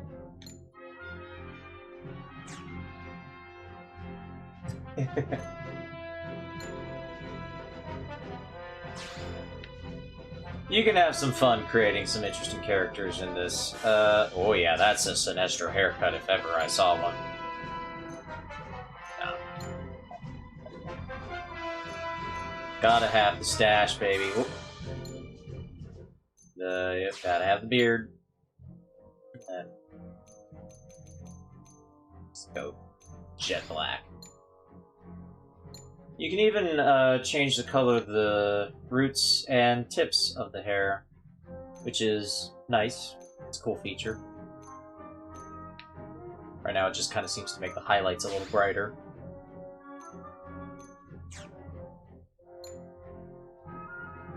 Goddamn 5-head. It's almost a 6-head at that point.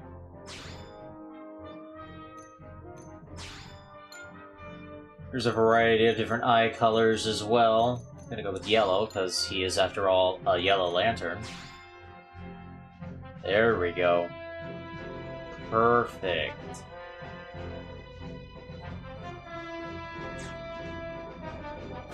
It's fucking Sinestro. Yeah, you can create a variety of characters. I've actually recreated Celeste in this, with a decent amount of accuracy, too. I imagine if I do decide to do the playthrough, might do that, play through the game as Celeste. And yeah, you also get to pick your voices, which they helpfully name the voice actor. For example, you can be Yuri Lowenthal. Alright, it's on. Alright, it's on. Which is not a very fitting voice for Sinestro. I'm off balance. Come on. This is also not a very fitting voice for Sinestro. Easy peasy. Let's get this started. Keith Silverstein sounds a little too much like Quentin Flynn. Easy peasy. In that specific reading. We'll work well together. Ready? Could be Joker. Hey there. Hey there. Also, not a very fitting voice. We can be a warrior, Dan Warren. Let's do this. There's no substitute for real combat. That's very fitting. You might be wondering what classic is. Adam Howden? Huh? Cheers. Huh. Cheers. Right, let's do this. It's Shulk. It's just Shulk. Adam Howden is Shulk. We're gonna go with Dan Warren. Here I come, sunshine. Here he comes, sunshine. When you make a character, you can also save that character, or at least that character's looks, to a number of custom character slots.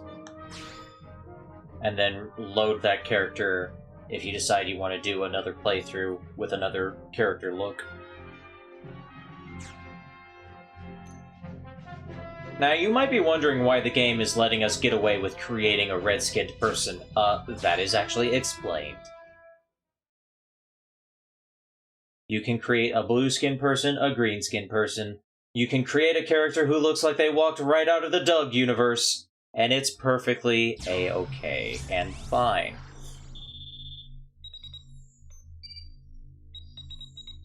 Because, like I said, it gets explained. There was a notification that I missed. Who was it? What happened? I don't even know anymore. Ah! Attention, external access confirmed.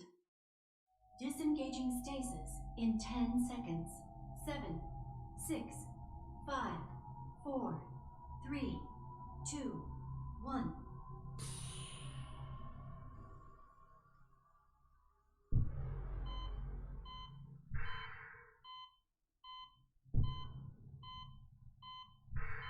Also, if I decide to play this game on Wednesday streams, I'm probably gonna emulate it.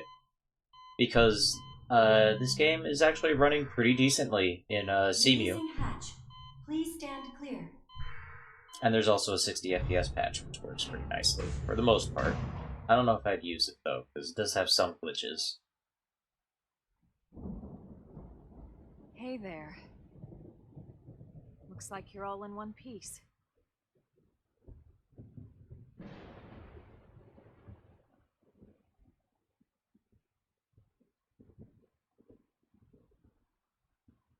Yeah, you know, it's cool. I just have 2 guns strapped to my back. It's fine.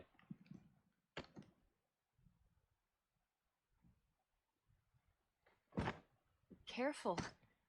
Just take it nice and slow, okay? Your senses will need time to reactivate.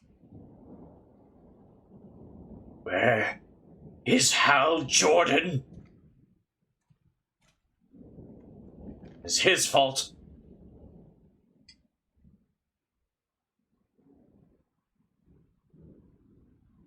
Your pod is the only one around that landed intact. Good thing I found you. My name's Elma. You want to tell me yours? Well, I really only have one choice here, don't I? You don't even remember your own name? Oh, whoops. Must A be little too soon. stasis hangover. That's not good. Just try and focus, alright? I'm pretty sure you could actually create a reasonable facsimile of Cortana in the character creator as well. You can also create a pretty decent Master Chief if you find the right armor parts. Anyway, Sinestro. Look at me typing on my Wii U gamepad screen.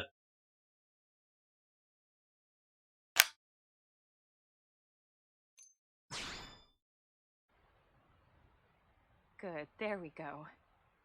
What else you remember? Dang, I'm even wearing yellow. This is It'll perfect. come. In the meantime, I'll get you up to speed here as best I can. How are your limbs? Can you move?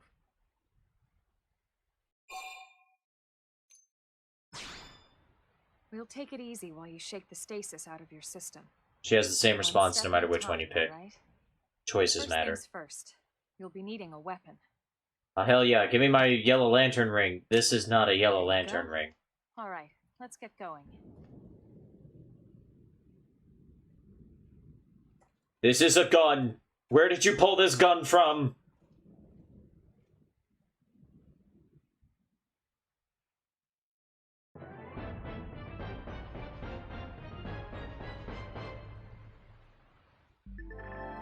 So welcome to the world of Xenoblade Chronicles X. You are not the main character of the story. The main character of the story is in fact this lady, Elma. Which provides an interesting sort of, second person look into the world.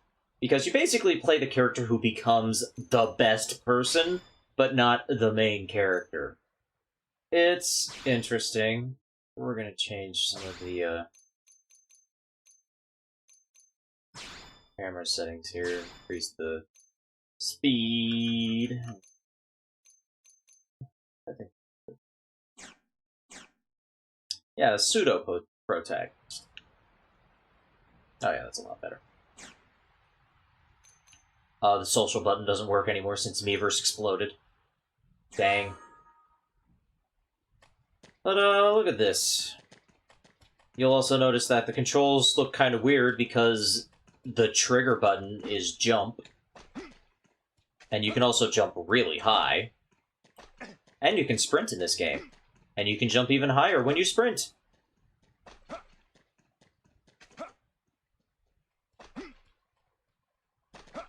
Look at me go.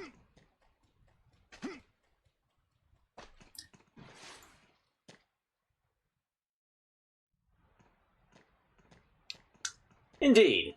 It'll be some time before we learn how to fly, though. Most of the white whale's life pods didn't survive the crash, like this one. You're one of the lucky few.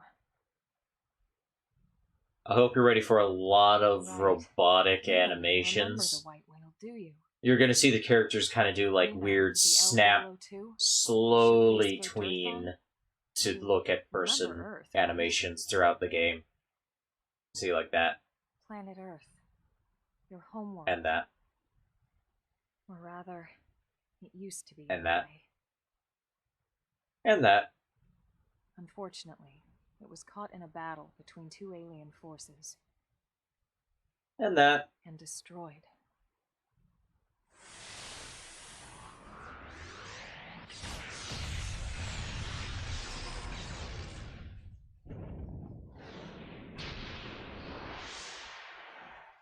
ring any bells? Don't E-Earth. It's one memory I'd like to forget.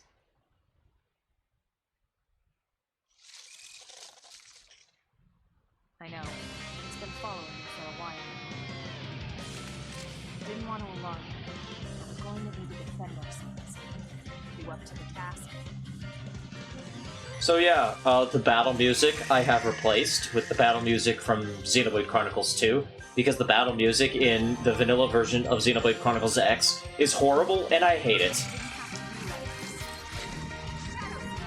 So, combat in this game works pretty similarly to the way it does in Xenoblade. There aren't talent arts, but you'll notice that Elma's saying something, and that's making one of my arts glow. I'll explain that more later. But yeah, you can run around and shoot. You can also jump and shoot. It's jump and shoot guy!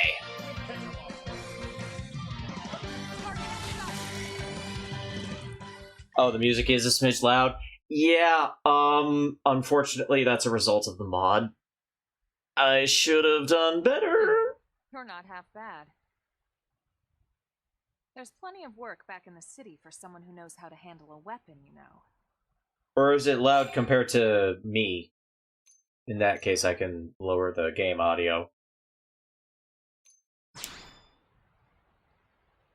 Hey, I'm not trying to pressure you into anything, alright? Okay, compared to It'll be me. your I'll go ahead and decision turn in it the down a end. little bit then. But anyway, we can talk more details later. I just Now, don't want it to be keep moving. too quiet. Okay, that's what it was. Finally popped up in my activity feed. Thank you very much, HyperShadow311, for the follow. So anyway, you get treasures, just like in the original game.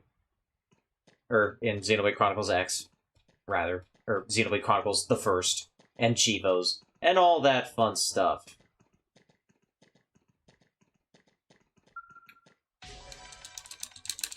You have to repeatedly hit the A button to open treasures in this game, which is stupid and dumb, and I hate it.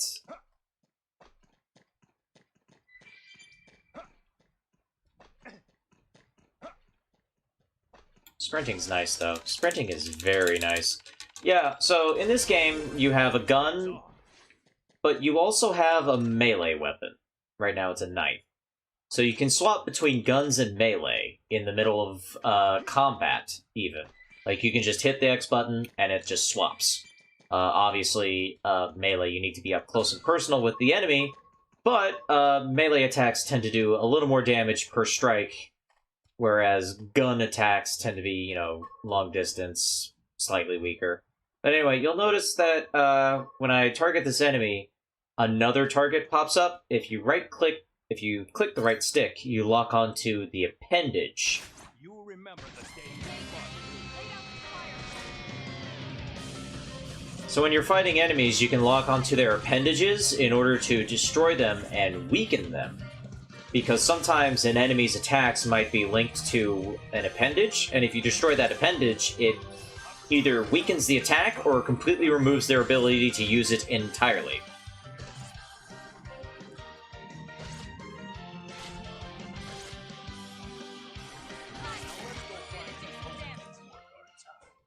We got it. Let's move.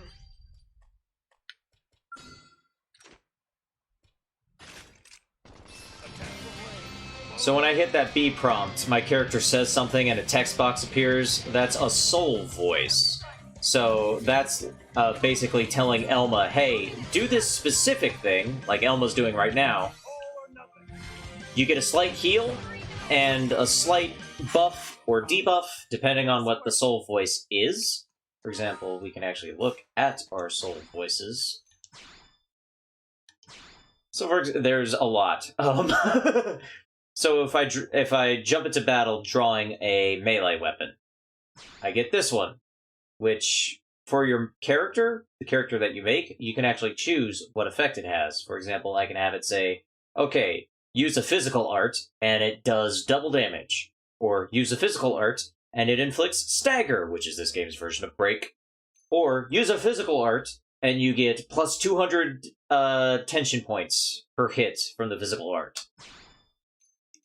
You can modify every single one for your main character. Draw ranged, for example, use a ranged attack, or use a buff, or use a debuff. And then you also have 4 custom ones that you can set to different triggers.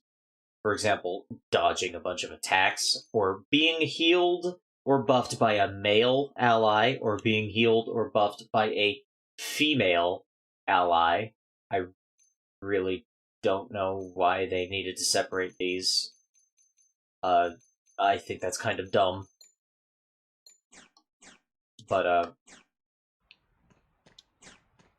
yeah, activating soul voices, like I said, it gives you a slight heal. There aren't really healing arts in this game, and they did that on purpose, because they didn't want people, when playing the game, to feel like they had to be stuck being the medic.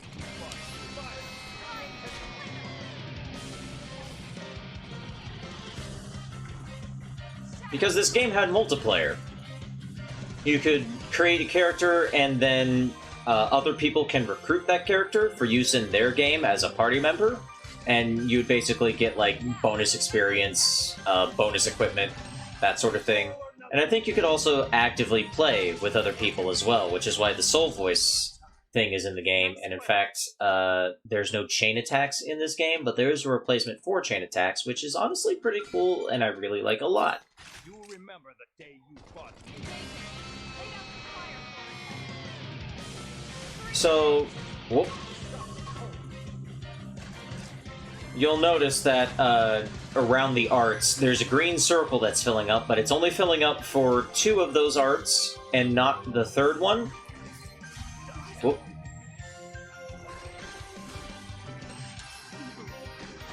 And now it's filled up all the way on Flame Grenade. This is a secondary cooldown. What this means is when a art is, you know, exits cooldown, you can use it. But if you wait for its second cooldown, you get a bonus effect, typically. Now, in order to charge an art's second cooldown, though, you need to use the weapon that's associated with that art. For Flame Grenade and Assault Hammer, it's my ranged weapon. For Chrome Armor, over here on the side, I have to use my knife in order to charge its secondary cooldown. So if I switch to my knife, and I run up, now that secondary cooldown is charging, but the other secondary cooldowns are not. Another thing you need to be wary of, when you use an art, you automatically switch to the weapon associated with that art. So even though I had my knife out, when I used Assault Hammer, I automatically got switched to my Assault Rifle. So you gotta remember to switch back if you're trying to charge specific arts. But the secondary cooldown for Chrome Armor lets you just use it twice in a row. So it means you can either use it on yourself twice, or you can use it on yourself once and use it on a party member once. Different arts have different special effects for their secondary cooldowns. There are a lot of good ones, and it really adds a lot to the combat strategy of the game. Like, I really like that the secondary cooldown system, and I kinda wish they kept it for Xenoblade Chronicles 2.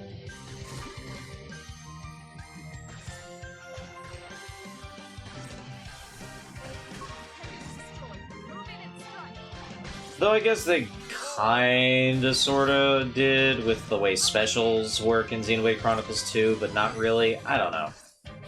It would have been nice if all arts had it, I suppose, is what I'm saying. Nice work.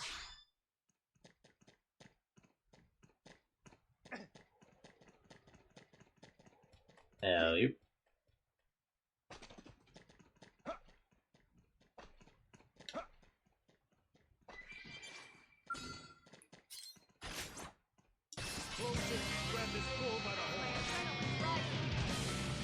You might wonder what that big middle circle does if it's not chain attacks or talent arts.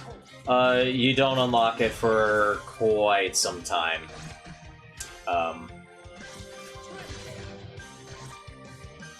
In fact, I don't think you unlock it until Chapter 5? I'm trying to remember.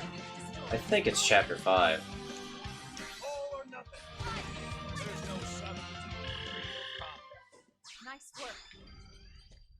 you'll notice Alma's art or class ranked up. Characters also have classes.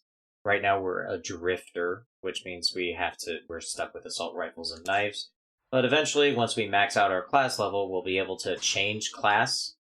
And when you change class, you gain new weapons and new arts.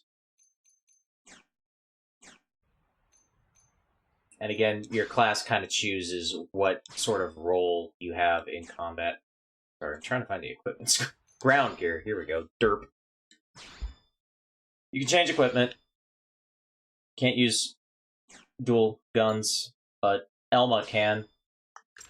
Equipment in this game actually has level limits. For example, Elma has to be at least level 3 to use these advanced Storm dual guns.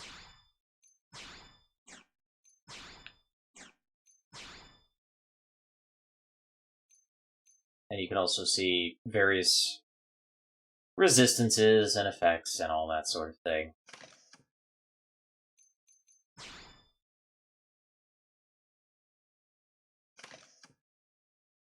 And this game also introduces fashion gear.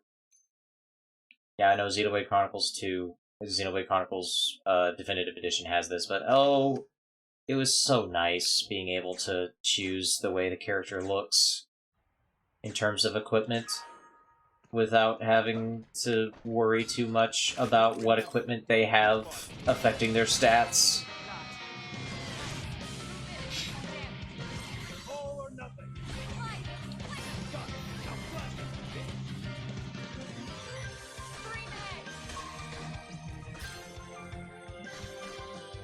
Destroying appendages also increases the chance that they'll drop items, which is handy.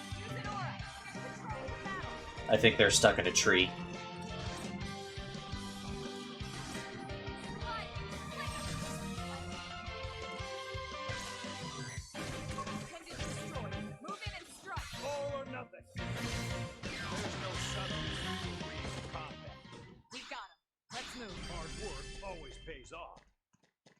Hard work always pays. The voice acting in this game is amusing. Also very controversial, because unlike the first Xenoblade Chronicles, this game was localized in America. So of course all the characters have American accents, and that, was, boo. We don't like the Nintendo Treehouse because they are dumb. And that sort of thing. I don't really care.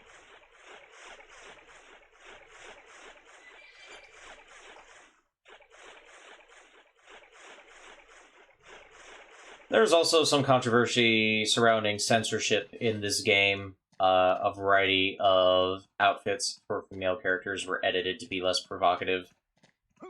And there's also no chest slider in the American version of the game. This upset people. You'll remember the days you fought. Let's see what you got. Assault him! Got him. Now blast him. Targeting sight.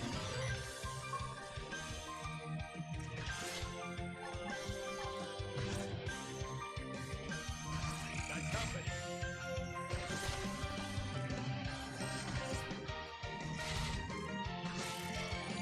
No rest. Step in and face the next one. I mean, I suppose I don't really have a position to, mock them, considering I went so far as to edit the soundtrack out of the game myself.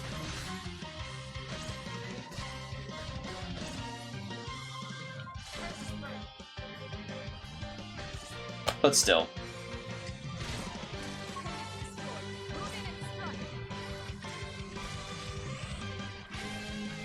All or nothing. There's no substitute for real combat. Nice work.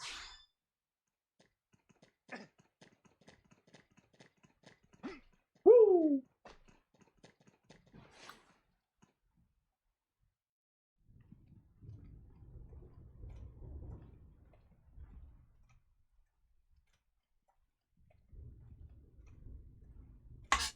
Now, this was also supposed to be a showcase of the Wii U. Let's keep that in mind. The rain's starting to let up. Just in time. Yeah, sure, the character models are... okay. Follow me. I promise you're gonna love this. Sure, they look like plastic, you know, cartoon character people. Like action figures walking around. They don't animate very well, and they talk very stiffly, and blah, blah, blah, but, you know...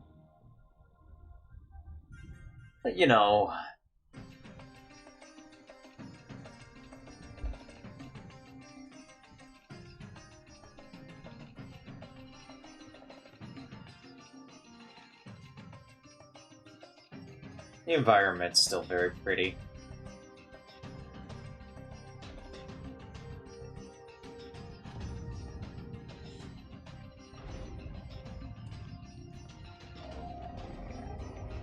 Creature design is interesting. The music that's playing now is from the vanilla soundtrack, because it's one of the few tracks that I actually enjoyed. Most of the cutscene music I didn't mod out. It's basically just exploration and battle music that I modded.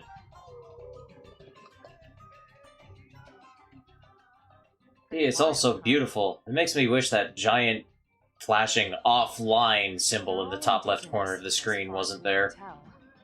We need to learn to play nice with these guys if we're going to try and coexist together. Another reason why, if I actually do decide to play this game on Wednesdays, I'll probably emulate it in CMU, because there is a code that just gets rid of that.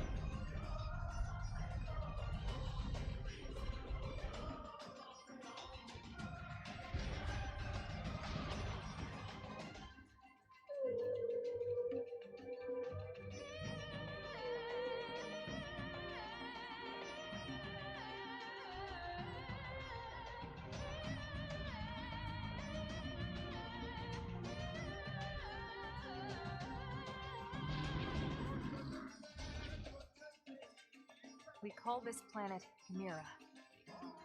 You won't find it on any star chart. But it's our new home.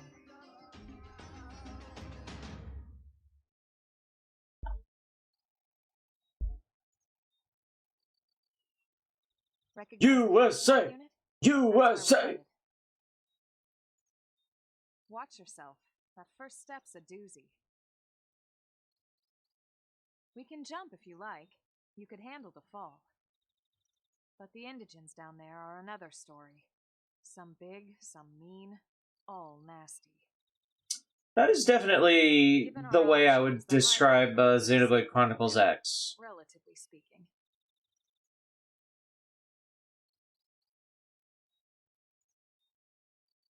That said, whichever way you want to go, I'll follow your lead. You decide.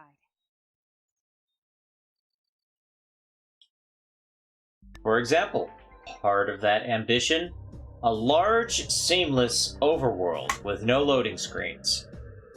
Unlike Xenoblade Chronicles, which separates various areas into their own, bespoke maps. Like, Colony 9 is a loading screen away from Tephra Cave, which is a loading screen away from the Bionis Lake, which is a loading screen away.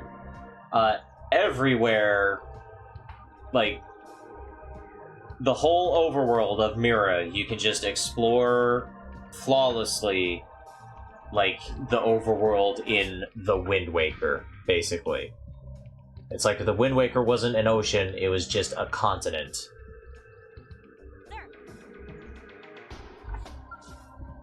Also, yes, Metroid music. So, the amount of exploration in this game, and just the huge amount of verticality, as you can see. This game doesn't have fall damage, unlike Xenoblade Chronicles and Xenoblade Chronicles 2. You can fall from any height, you'll be fine. I think this was actually a good decision to make in a game so focused on exploration, because that really is the whole point of Xenoblade Chronicles X at the end of the day. It's a game about exploration. Like, Xenoblade Chronicles 2, those are games about stories. This is a game about, you know, exploration, which is cool. I think Mira is an interesting place. And I think a lot of the ideas they have for this explore, create your own story thing actually pan out pretty well. But at the same time, there are a few missed opportunities, which, you know, get into when we get to them, but...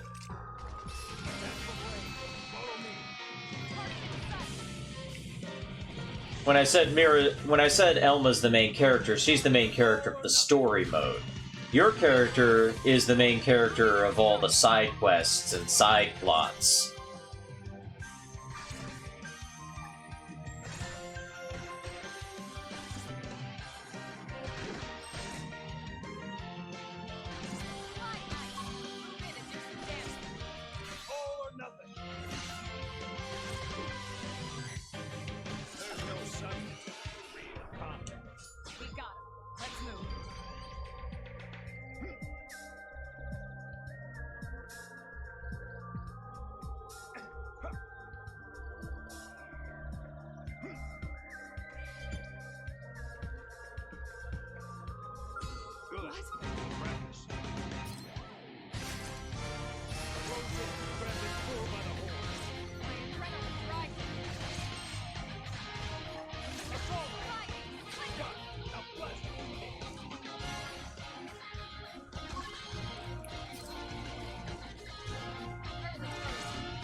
You might be wondering why I'm not leveling up any of my arts right now. It's because when you're a drifter, like, you're just a drifter for the first 10 class levels. And in fact, each class is only 10 levels long, quote-unquote. I'm basically waiting until I get to pick a different class before I start leveling up any of my arts or skills or anything like that.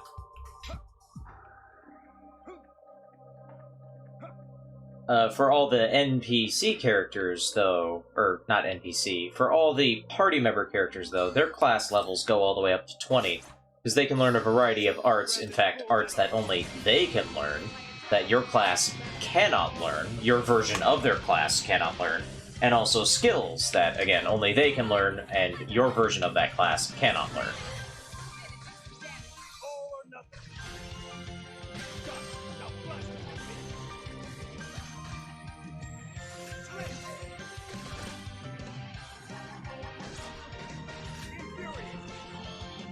I love the fact that there's an art literally just called Infuriate, and that your character just shouts the name of the art when they use it. It gets even better. There is a similar art called Trash Talk, and again, your character will just shout Trash Talk when they use it. Like, the whole point of the art is that you're making fun of the enemy in order to get them to target you. You're just saying, ha! Trash talk! And it pisses them off enough that they attack you, target you specifically. It's so stupid. But it's so entertaining at the same time.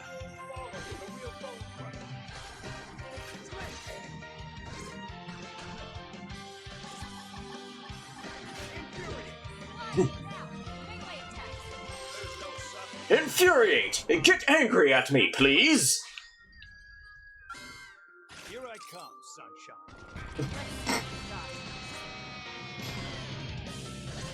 sunshine. You'll notice a green meter next to the health. That is tension, which works completely differently in this game than it did in the original Xenoblade Chronicles. Tension is now used for specific arts. Some arts cost tension, mostly like aura and particularly powerful arts. They'll cost 1,000 tension points in order to use them. Let's move. I think it's just kind of to keep the game balanced, especially because, you know, multiplayer. Even though I don't think there was competitive multiplayer, I think it was all cooperative, but I don't know. I can't remember. But you also use tension in order to revive teammates. It costs 3,000 tension points in order to revive a teammate. which is the whole meter, so that's rough. But you also use tension for another thing much later in the game.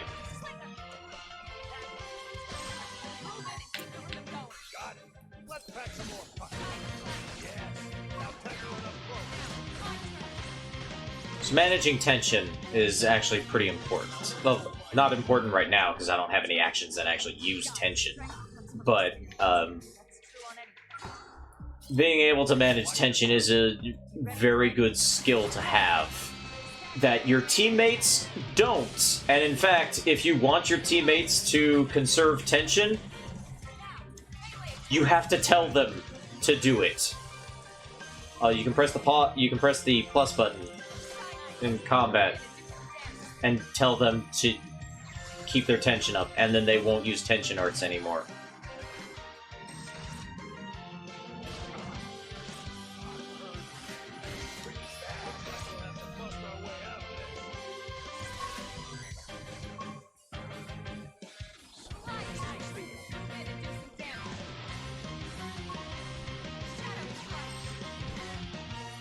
Elma's not going to be building up that tension anytime soon, so I died. Fortunately, like Xenoblade Chronicles, death is a slap on the wrist. You don't lose any items, you don't lose any money, you don't lose anything. You just lose time. You just get sent back to the last landmark you were at. No big deal. Who cares? And in fact, I think there are Chivos for dying a certain number of times, so, die a lot. It's good for you.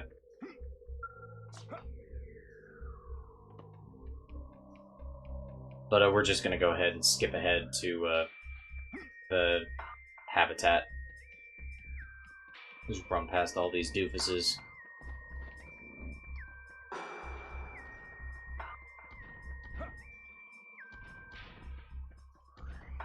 Sprinting is nice and fast, which is very nice.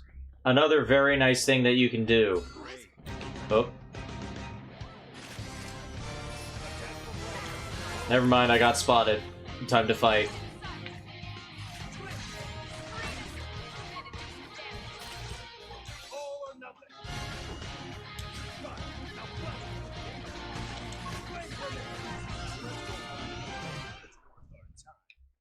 If you hold down the R button,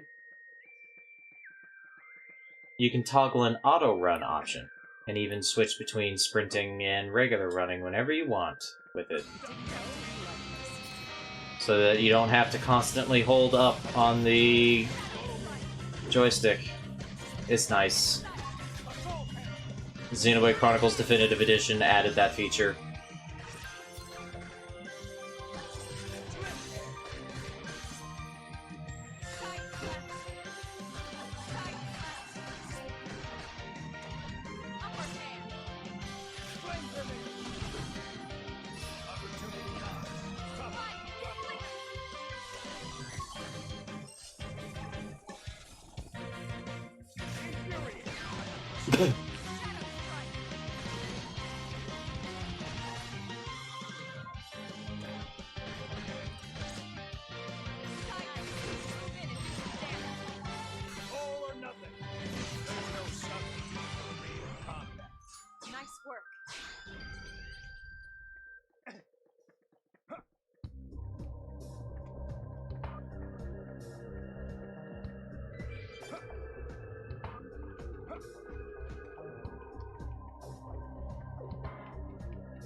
It is admittedly 10 different kinds of Goofy.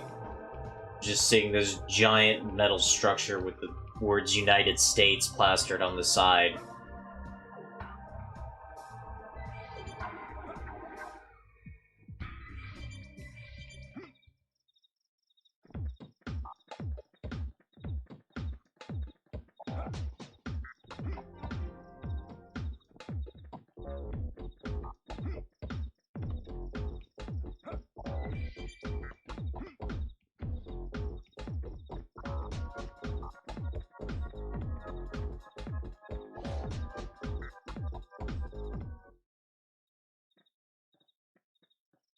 Man, look at all that grass growing out of nowhere. Amazing! And this was just the habitat unit. The White Whale was one hell of a ship. Until it all came crashing down, at least. I mean, look at the scale of this habitat unit. And then remember the size of the spaceship It's closed off at the beginning of the game in that cutscene? Just a freight elevator that will get us inside. That ship, straight up the size of a continent. Oh my god, I forgot I made the power.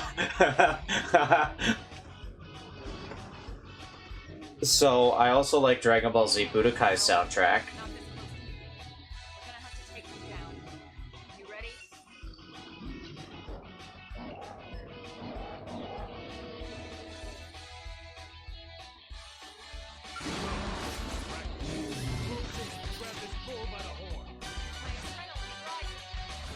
Oh, here we go. We got a tension art.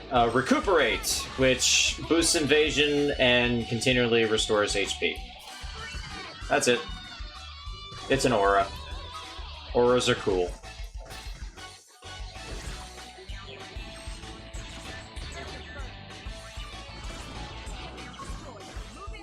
All or nothing. All or nothing. I'm gonna add Goku to the Yellow Lanterns when I'm through with this. Also, another nice thing is that there's that thing on the side there that tells you what position you are to the enemy. Front, like, front, side, back, and then low, middle, high. Really helps with positional arts, like Slit Edge. So much wildlife. Luckily, some species aren't so hostile, but they aren't necessarily friendly either. I've come to learn that there's a fine line between self-defense and provoking a fight. We need to walk that line. All right, let's head in. Who knows, maybe seeing the inside will jog your memory.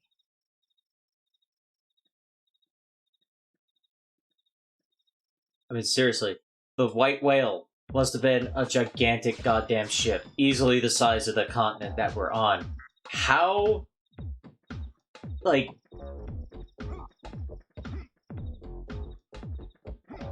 how goddamn big, you know, is Mira compared to Earth, or Earth compared to Mira? I gotta know.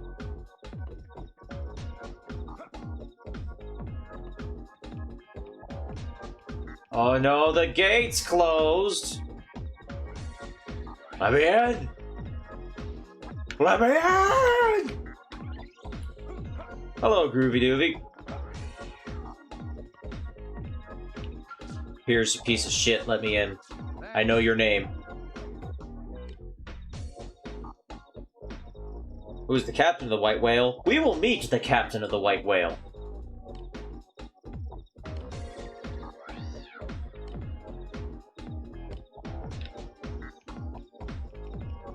But it wasn't Elma. Just in case you were wondering.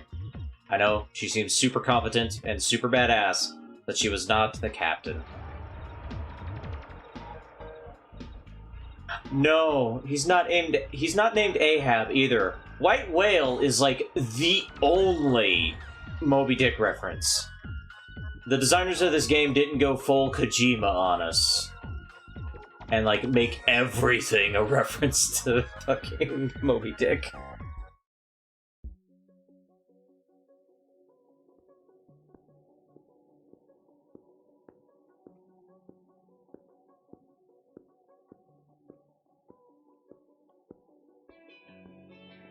Hallway. Heard of these.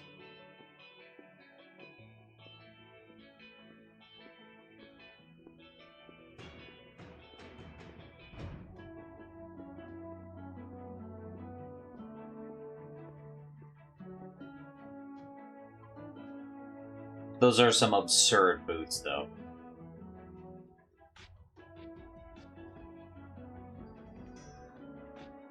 Well, here we are. Not too shabby, huh? I don't know, I haven't Giant seen it yet. spaceship, anyway. But, like it or not, this place is our home now. We took the name from the city it was modeled after back on Earth.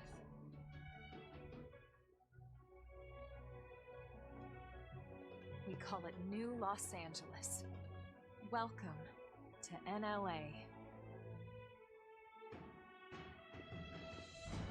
I love the character's reaction to that. Like, oh my god.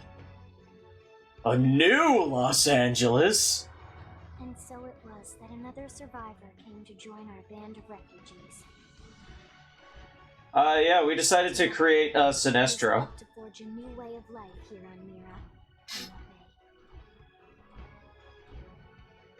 LA. New LA was our beautiful lie to ourselves. Truth is, we were adrift, heading into the unknown. So if he's terrifying, that is in fact the intended reaction, according to Sinestro. His powers are fueled by fear. Swallowed in a shroud of light. And our future was uncertain. We had no idea what fate lay in store for us. Only that we had to keep living in order to see it.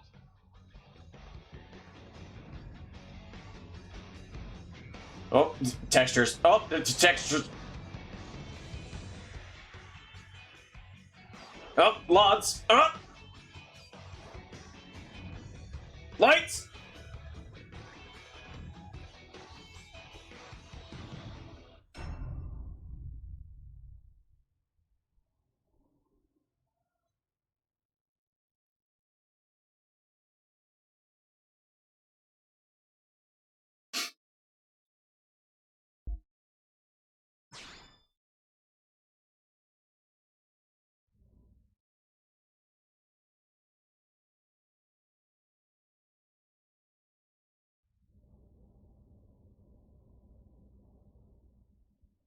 How about a quick tour of the facilities to refresh your memory? Let's start with your living quarters. Follow me.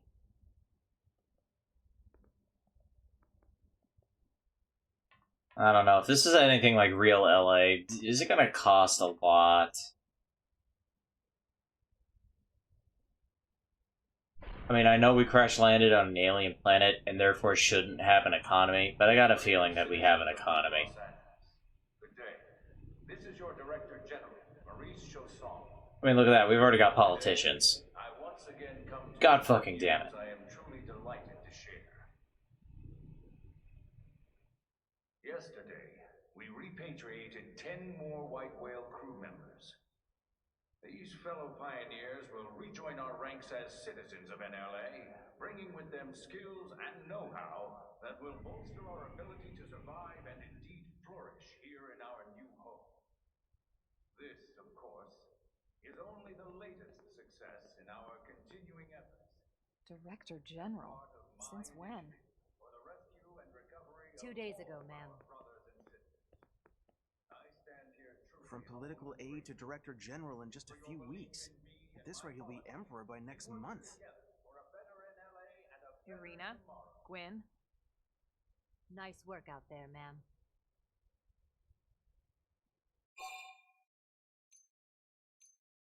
Right. Introductions. Irina Akulov, Gwyn Evans. This one of the survivors, Colonel? The survivor. I only found a single pod intact at Starfall Basin. Wait, I can't put my arms down. Come on, seriously? Chausson was never one to let the truth get in the way of a good speech. That wasn't even a particularly good Still, speech, every though. survivor counts. You can call me Irina. I'm with the Interceptors. Me too. Same division. You can call me Mr. Evans. I will not do Just this. Gwyn. The three of us were in the Coalition forces together. He is specifically a the Special credible Operations babyface. Training Unit, I mean, aka the Skeleton Crew. I was a colonel and Irina a lieutenant. Gwyn was a more recent recruit. Of course, I keep telling them we don't need those old ranks anymore now that we're here. You're still Colonel to me, ma'am. No reorg will ever change that. And that's not about chain of command either. It's about respect. You've earned it. And the award for best ass kiss goes to... Well, I'd remind you Hit both that the fucking names aren't face. necessary if I thought you'd listen. All right, ma'am. We should be getting back to work. Until next time, Colonel. Right. We should be going too. The administrative district isn't far. That's where you'll be calling home. For now, anyway.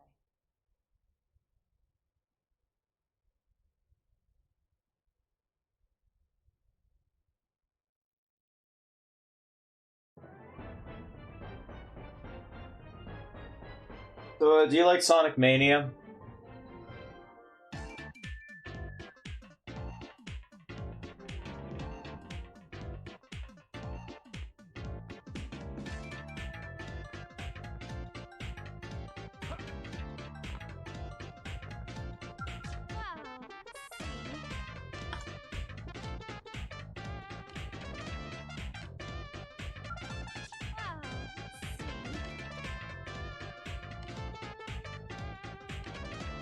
Oh, I thought I was gonna get more conversation out of her. Never mind! Oh, speaking of conversation, I hope you like, more cutscenes. And more characters.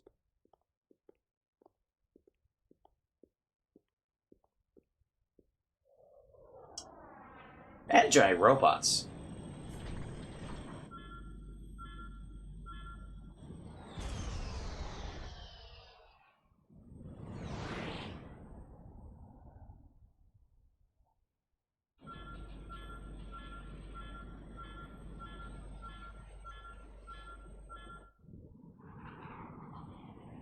I mean, we're gonna rule the city someday. We gotta show some interest. We gotta know everything we absolutely can about it, including these flying robots.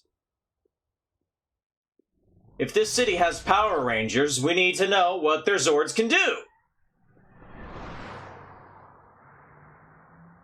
See, look, there's the Blue Turbo Ranger already.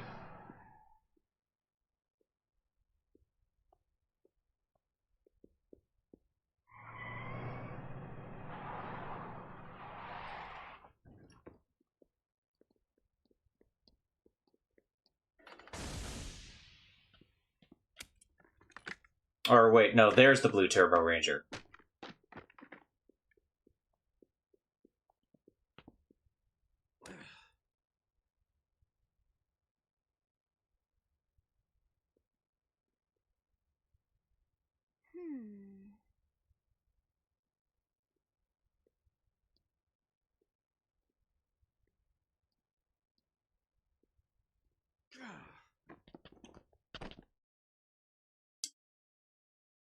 That was a reaction, alright. Look, I know what exhaust smells like, and it was exhaust in the cockpit. Just check the ductwork, would ya?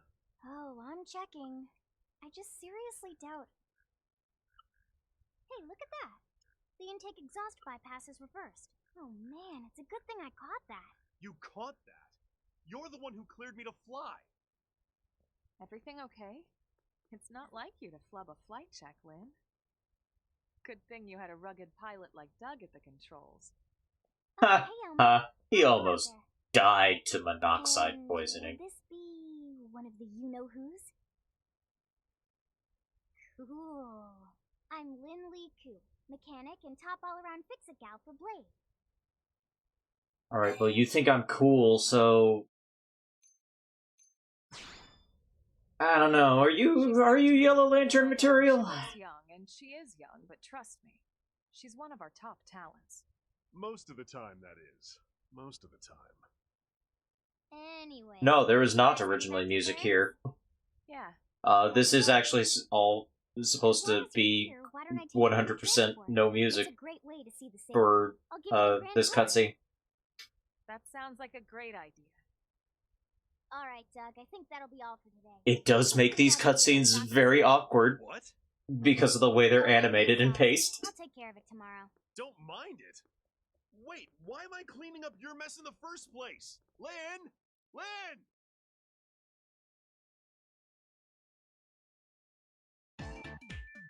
There we go. Okay, we gotta add Lynn to our party.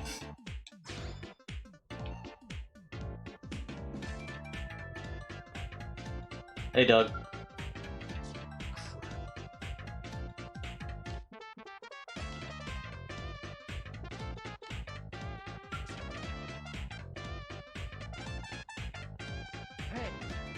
So yeah, in lieu of nameless characters that you speak to, there's a bunch of NPCs who just have boxes over their heads, and when you get near them,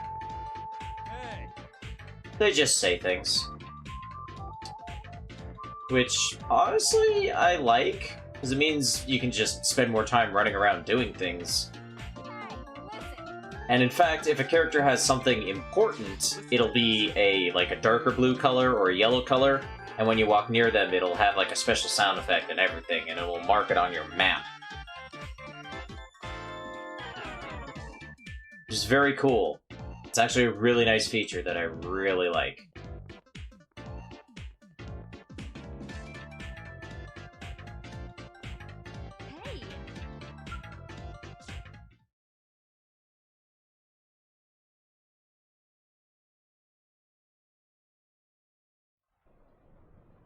There are a lot of nice improvements from the original Xenoblade Chronicles to this game.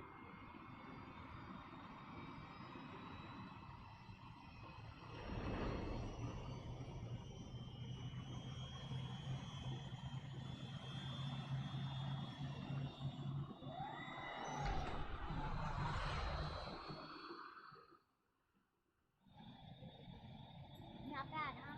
You can see everything from up here. Well, actually, I can't because it's raining, Lynn, but okay. The best way to see NLA.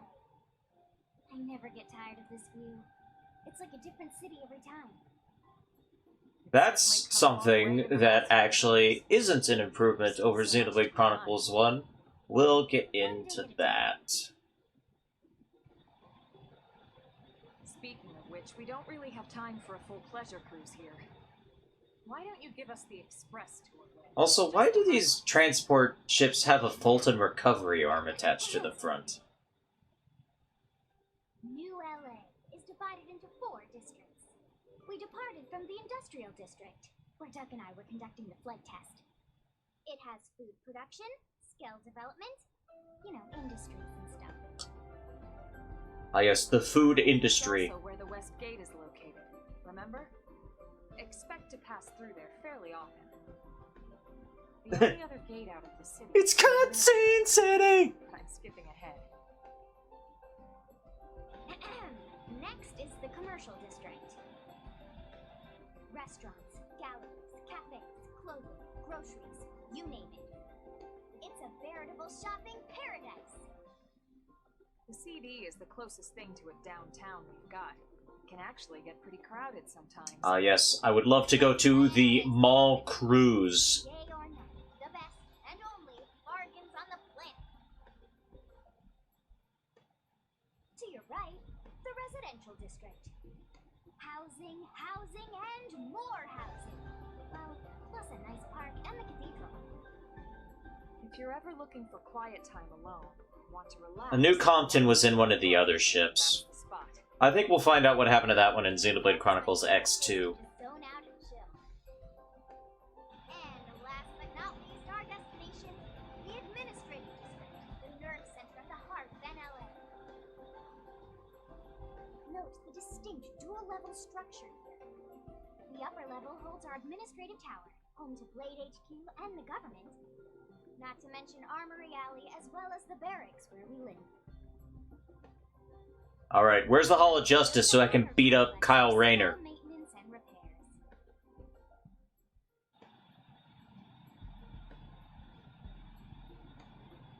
And this concludes our tour. We will be landing shortly. Thanks, Lynn. We'll save the rest of orientation for once we're back at the barracks.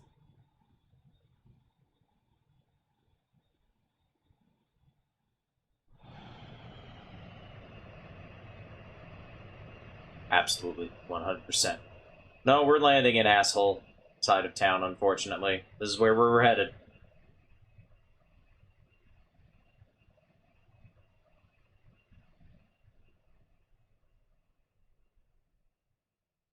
We're trapped here now. Enjoy your stay in the administrative district, and thank you for flying Linley Airlines. Right. You are too young to fly a plane. Then I should file my report. They'll be eager to hear the details on how I found you, I'm sure. Well then, we'd better not keep them waiting. The barracks are pretty close, actually. They're set up just behind the giant blade tower here. That's not ominous. On the left side and leads right to it. We'll pass through Armory Alley, but let's not get sidetracked, okay? We can check it out later. Quests and conversations, characters. Must speak to people?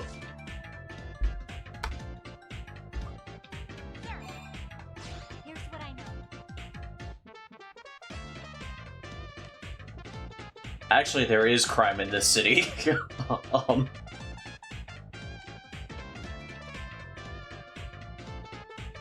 Quite a lot of it, actually.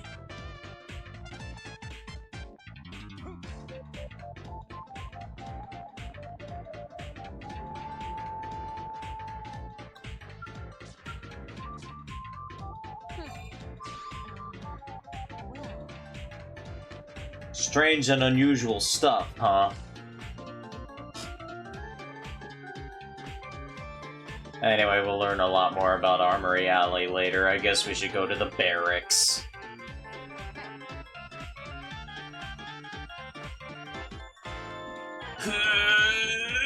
Barracks! Wait, no. Cutscenes!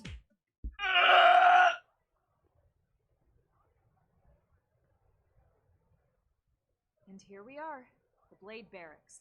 At least the door's yellow. Consider yourself our guest until we finish getting you registered. Feel free to come and go as you please.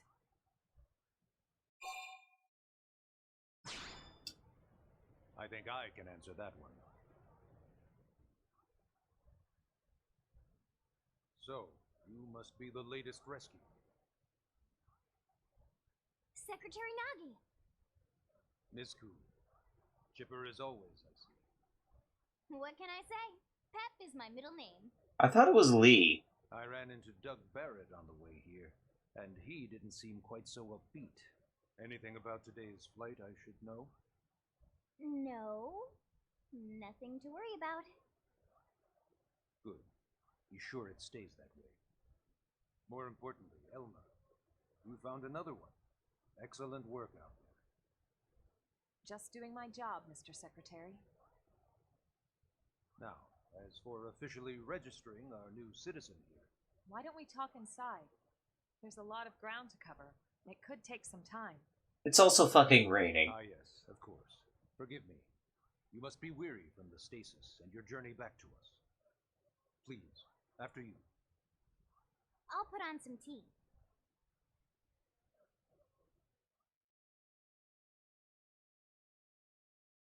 I mean, there's that, too.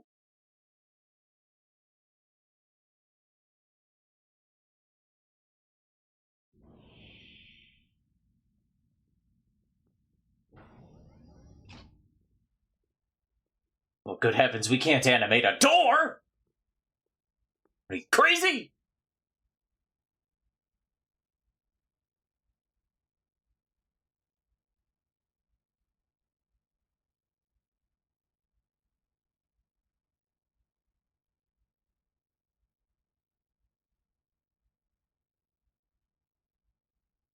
Allow me to formally introduce myself. My name is Kentaro Nagi. You may remember me as captain of the White Whale. But now I serve Here's as the captain. Secretary of Defense here for New LA. The provisional government has charged me with keeping the peace, so all military and police matters fall under my jurisdiction. He's also my superior officer. And he'd be an excellent person to talk to when you're ready to start looking for work. What about a job right here with Blade? He seems capable. Let's give it a little more time. At least until he knows enough to be able to make an informed decision. An informed decision that he has no choice in deciding, but, you know. Memory loss. From the stasis? He could barely remember his name, and nothing at all about what happened to Earth or the White Whale. I see. Though, come to think of it, the entire lot of us have only been on this planet for what, 2 months? It shouldn't take very long to get caught up. My thoughts exactly. Well then, where should we begin?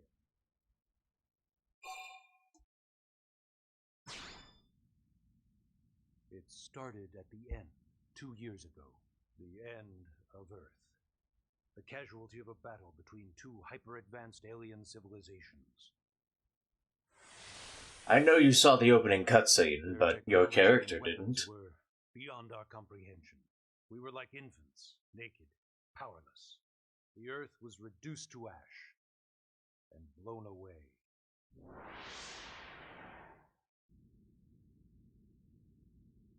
I still wonder if I hadn't been there. Maybe all of this could have somehow been avoided. So you're saying it's your fault? What we do know is without you, there'd have been no Project Exodus, and no escape for any of us. Did it go perfectly? No. But we are here, and we are alive. We survived. So yes, Project Exodus. Once we learned the Earth might be threatened, we needed a plan to preserve all her various life forms.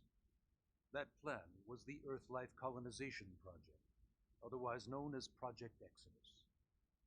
So, what? That means we got, like, 2 of every animal? Those of us who escaped on the White Whale spent over 2 years wandering in space. 2 hard years. But we clung to our mission. We got lions and tigers and bears. Planet and settle there.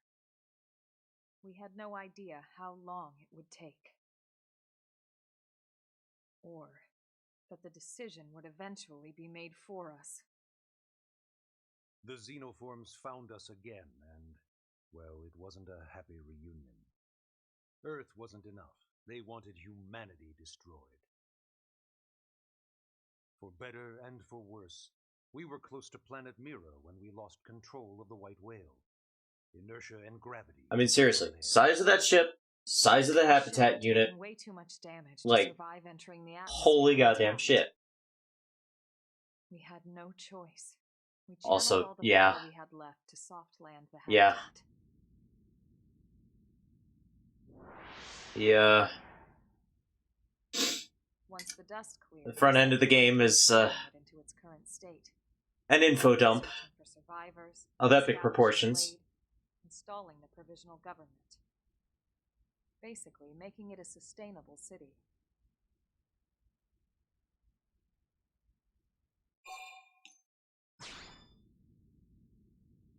Blade is an acronym. Builders of a legacy after the destruction of Earth. I'm pretty sure you cheated a lot It's a with that relatively acronym, new dude. organization. Up there in space, we had plenty of provisions, and a crew trained to handle the limited amount of situations we might encounter in our travels. But of course, all that changed after we lost most of our ship and came crashing down here on Mira. We needed food, water, search and rescue teams, surveyors, police. The list goes on and on. Yeah, that's right. We had to preserve all of humanity, even the criminals. Where would humanity be without crime? I have no idea, but I didn't want to find out. For all you know, it could have been a lot worse. Pulled from the coalition military, so it's mostly former soldiers. But fighting isn't our most important duty. Right now, we have a single top priority that supersedes all others. The search for and recovery of the Lifehold. Take a look at this.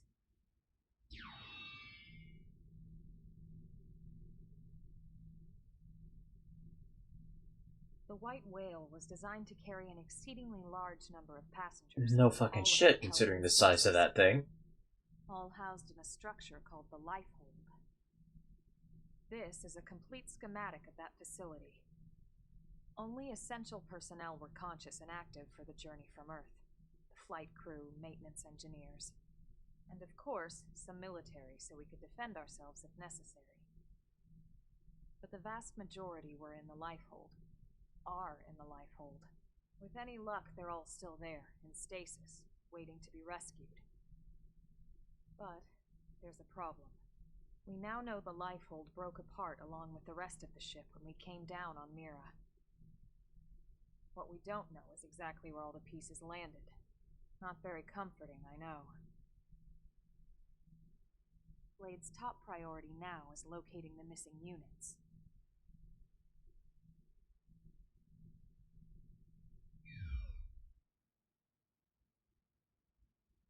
So we're lost in space, you could say. Ah, yes. All citizens of NLA are required to register their name, age, and occupation. We also ask you report any personal assets and take a short I survey kind of of don't your have an current state of health. occupation. All purely as a precaution. I kind of don't have any assets. I mean, I got a gun. Because of humanity's survival, we all have certain responsibilities. And hey, it's not all bad. Registering gets you access to all kinds of public services. In any case, I'm sure this is all a lot to digest. You'll be wanting some time.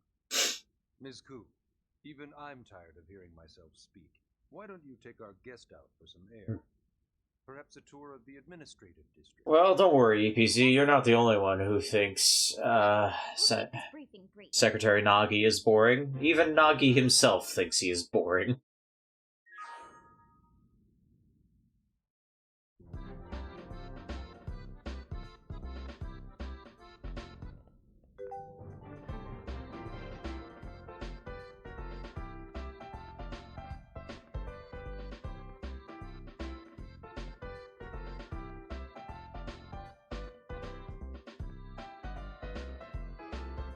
I have absolutely no shame. None whatsoever.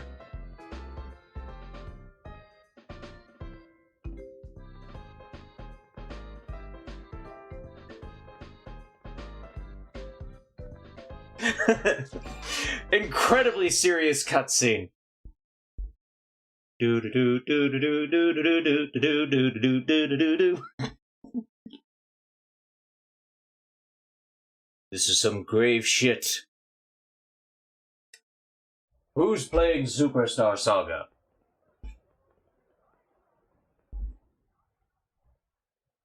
You know, it's not every day we're authorized to let a civilian tour the administrative district. Yeah. Nagi must really, really want him to join Blade. He obviously recognizes the skills that a Yellow Lantern has to bring to the table. All in one place, without any extra fluff. Get a load of that Skell. Even the way that they walk is so cool. Oh yeah, work it, baby. You're 12, stop.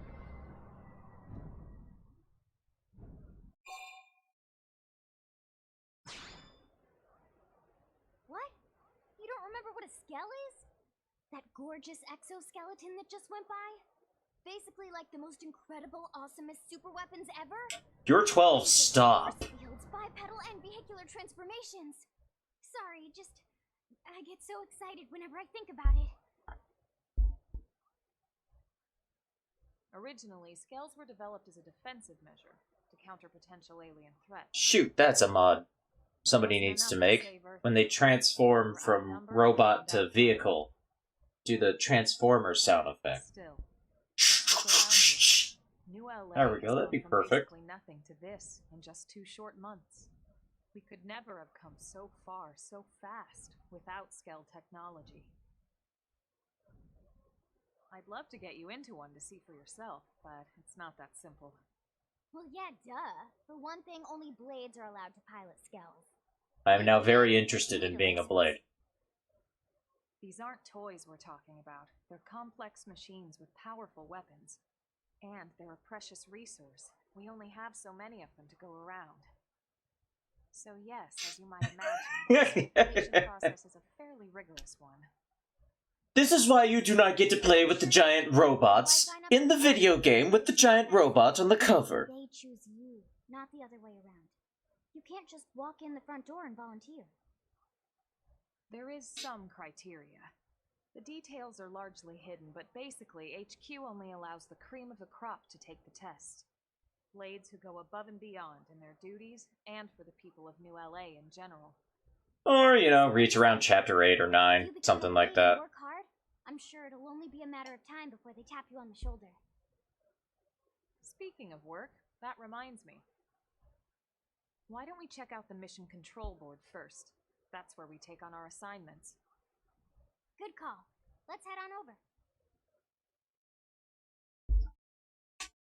Well, if you're tired of dialogue, I got some bad news for you. Here's some more.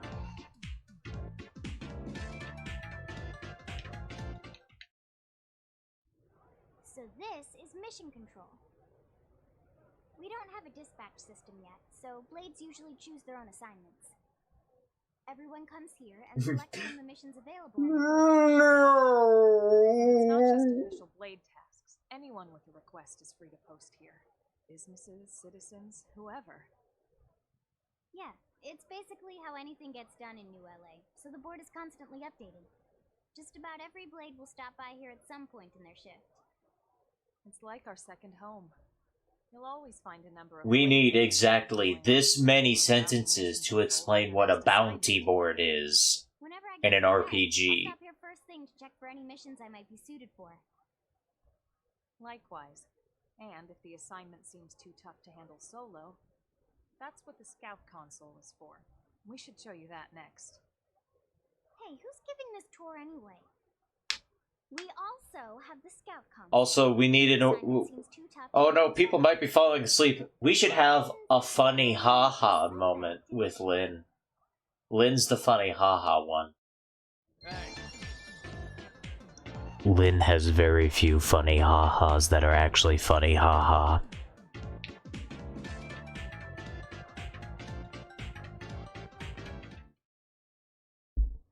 Ta-da! The Blade Scout Console. When the going gets tough, the tough go to the Scout Console. You know, to get tougher. Yeah, I'm the scout. Welcome to my console. End up joining us. You'll quickly realize just how... You want to get tougher? You gotta come over here. A lot of the mission control... You want a little bit more health? Take away that Sandman. Equip the standard bat. You'll be fine. For multiple members with specialized knowledge or unique... What, you using an assault rifle? Get a scattergun. This console lets you search for and recruit... What do you mean you can't double jump? ...those roles for just such an occasion. I mean, every scout can double jump. Without team. Sort of. Anyway, awesome, right? So you're ready to... You can't even double jump. You're not even really a scout, really. Take it easy, would you? What? I'm just saying you'd have to be some kind of an idiot not to want to join Blade. Or maybe a crazy person. Oh, and here I thought you might be pressuring our guest. Apology accepted. Now, how about a little shopping? And I'm not talking about the stuff over in the commercial district. I'm talking about Armory Alley. By the way, we need to explain that there is a shop where you can buy things in an RPG. Did you know that in an RPG you can buy things by going to the shop? Well, in case you didn't know, here's the shop. So this street's what we call Armory Alley. Blades can requisition equipment from any of the vendors here. You can buy Most Blade things. members face danger on a daily basis. You can buy things at the shop. It's a matter of survival. True enough. And that goes not only for your personal armor and weapons, what we call ground... See, the scout console might have actually made sense. Yeah, sure. You know, scout console. Summon other players to your game. Fine, whatever. This... Oh, right, the door. I think all that's left is the heart of Blade itself. This is where the shop is, where you need to buy things. If you need to buy things, you go to the shop and you buy them.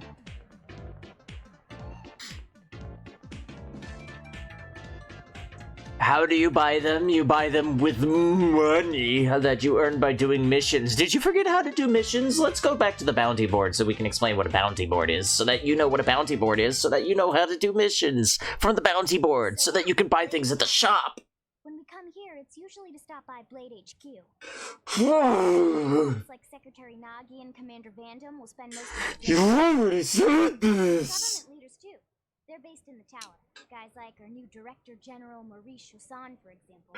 I already know Blades this! sometimes report to the leadership here after we finish key assignments. You'll want to remember this place. And that about does it for our tour. So, what do you think? Pretty amazing setup, right? You can't wait to join Blade, right? Okay, Lynn, seriously, that's enough. I would join Blade if I were allowed to join Blade. Please stop talking so I can join Blade. Or not. Now that you've seen where and how we work, hopefully it made a good impression, but your decision will be Good impression. In any case, let's head back to the barracks. Secretary My face is making a good impression in this pillow that you have lulled me to sleep into. I did it! I completed the mission!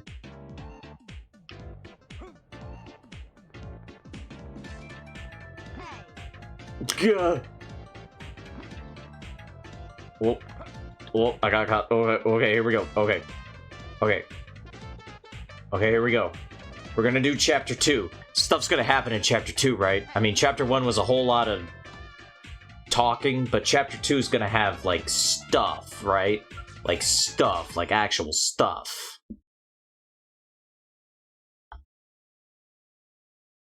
It's not gonna have stuff.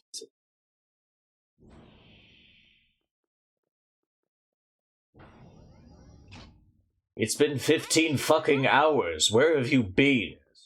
Very amusing. Who wants a fresh cup of tea? Thank you, Ms. Gu, but I can't stay long. I just wanted to pass along a request from your commanding officer. Commander Vandom? Does it have anything to do with our new arrival? Correct. He stopped by while you were out on your tour. He said he'll come back, but that I shouldn't wait to ask you. Here we go. I bet I can guess. You probably can. He wants to fast-track our new friend here for blade duty with a training assignment. What in the hell are we waiting for? As he put it. The commander... Fast tracking? We're fast tracking? We're going fast? Makes even my pitch sound smooth.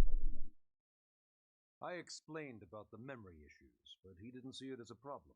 And to be honest, given our current need for blade recruits, I can't say I entirely disagree. Hey, it's not me you need to convince. Blade service is voluntary, remember? Of course, and I would never force or coerce anyone. Well, friend, what do you say? Can we count on you to do your part? Yeah, fine. I knew you'd make the right choice. Welcome to the organization. Elma, he can start on your team. You'll begin training immediately. Yes, Mr. Secretary. With pleasure. Alright, newbie, get ready for a 32-hour lecture. Club.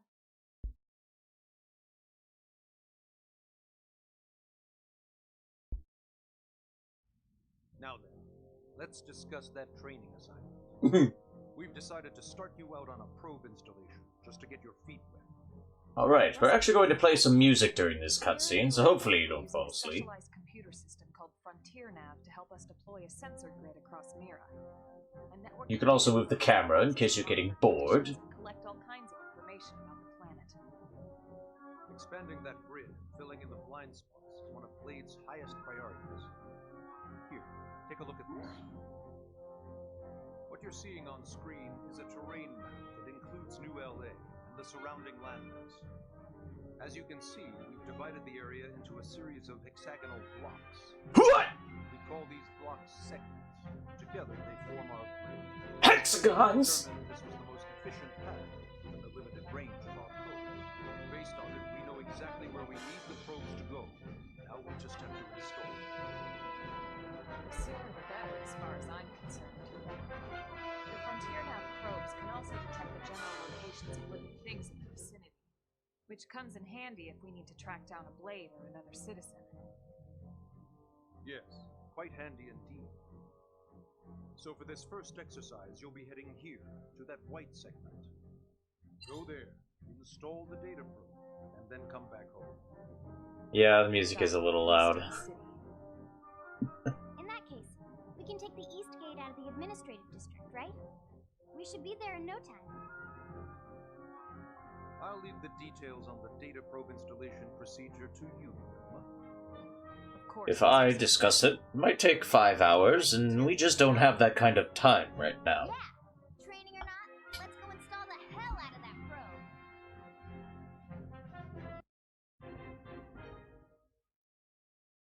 probe! Okay.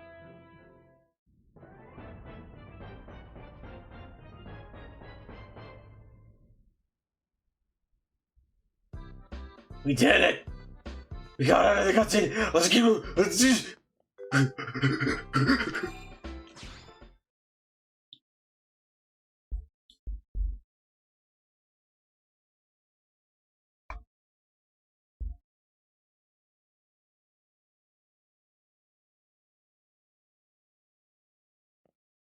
am I glad we pulled an assignment to the east of the city this time.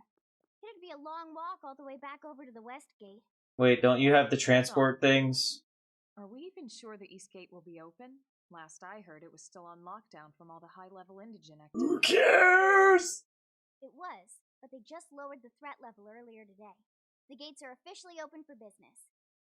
Why do we need a One of our cutscene teams for must this? have gone out there and kicked some furry indigen butt, huh?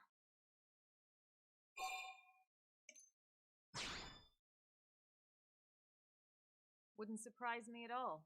Irina's team is one of our best. How does he know Irina and Gwen? Cutscene Chronicles X. We ran into them just before we met up with you. They were on their way out to an assignment. And that settles it. It must have been them, right? Man, forget this amateur hour probe baloney. Those guys are where the action's at. I'll try not to take that personally. But enough talk. We've got our mission to deal with. Let's head out. Roger. That probe isn't going to install itself. Let's get to the east gate, shall we? All that just to say you can leave the city now. That's where the east gate is. It's right there. Right there. Yes, okay. Yes. Okay.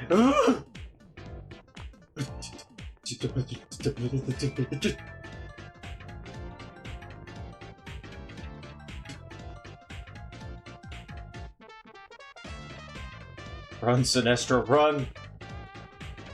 Run!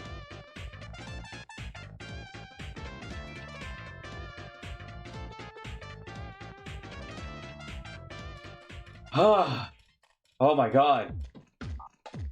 Good. Wait a second. Wait a second.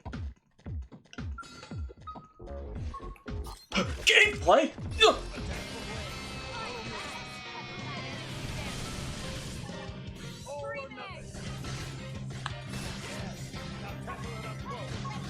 My god.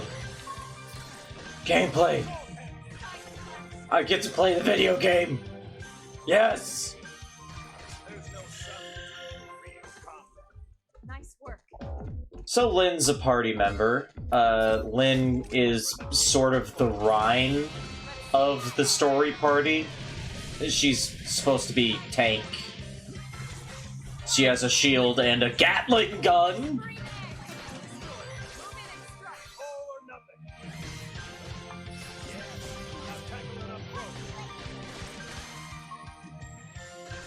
And yeah, she uses her shield to beat the shit out of things. I mean, why wouldn't you? Wouldn't you? Doesn't that make sense?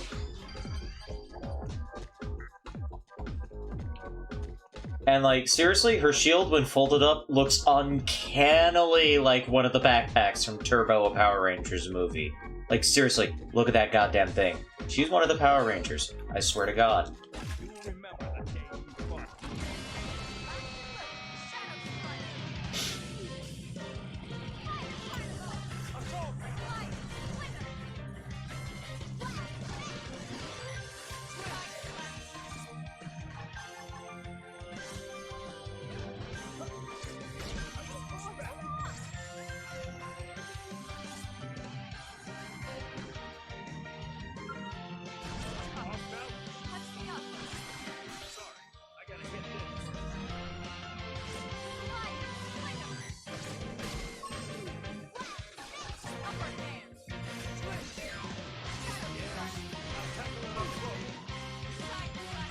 Did I die? I had no idea I was that low on health. So you can leave your character dead and hope that your party members kill the enemy in less than 30 seconds. Something tells me this isn't happening. Then again. Then not again. Oh, oh, it's so close. Oh, come on. Oh, nope. They didn't do it.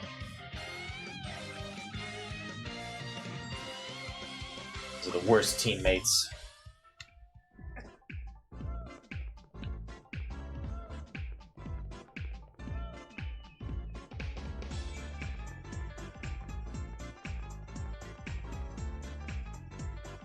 Also, this game does have motion blur in it. Ooh! Isn't that fancy?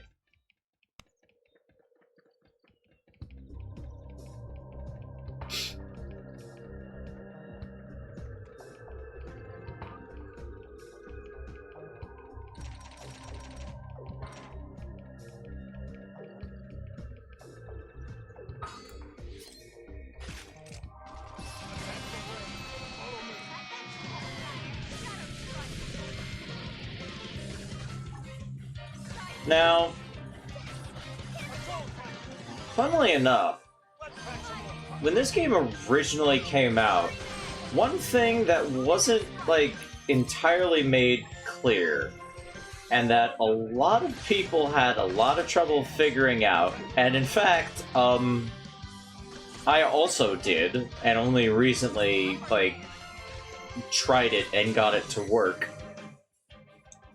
So, we're playing as our main character, right? And you can never take the main character out of the party. So it's like, aw dang, you can never take the main character out of the party. You can never remove them. How do I play as Elma or Lynn if I want to play as Elma or Lynn? You literally just do that. And now I'm playing as Elma. The game just did not do a good enough job of explaining that.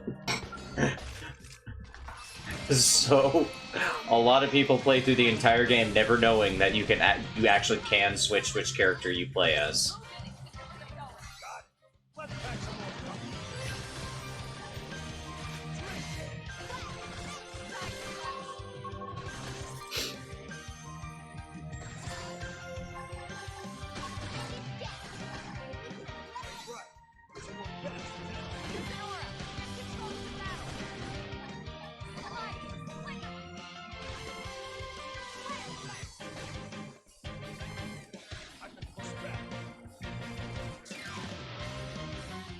Yep, out of all the exposition in the game, out of all the explaining and mechanics and this, that, and the other thing, that never explain it. Nobody figures it out. Watch yourself.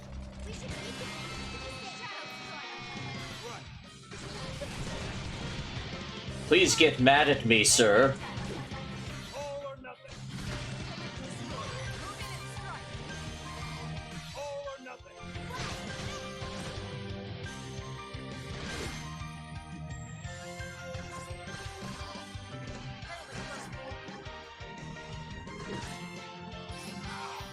I need healing.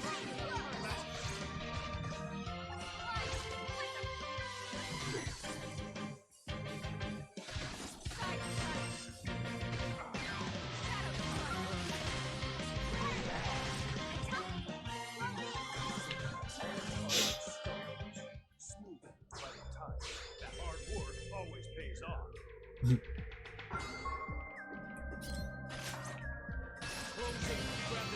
Trying to get my, Yeah, the position notification is very nice.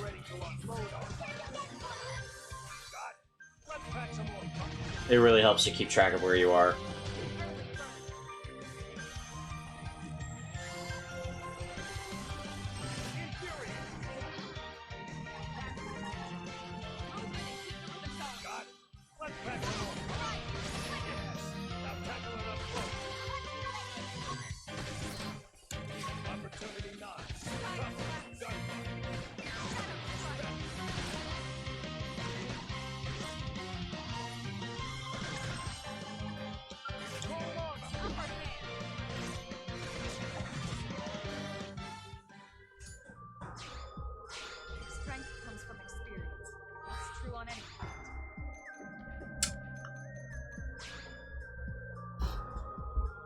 I mean, it's kind of in the first Xenoblade if you leave, like, the chance arts thing on, so that you know which arts are going to be good and which aren't. But yeah,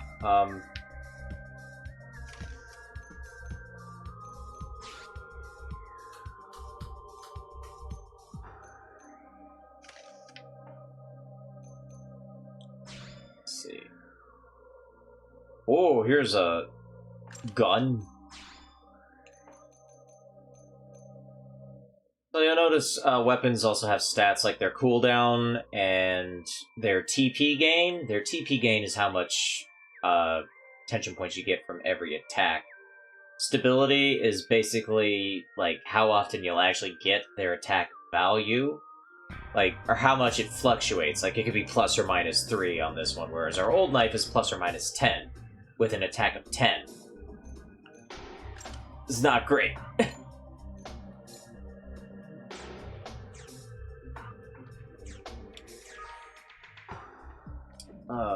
There's more cutscenes up ahead. I am terrified of them. I actually kind of want to run back here, because I'm pretty close to reaching my max level on Sinestro's class here.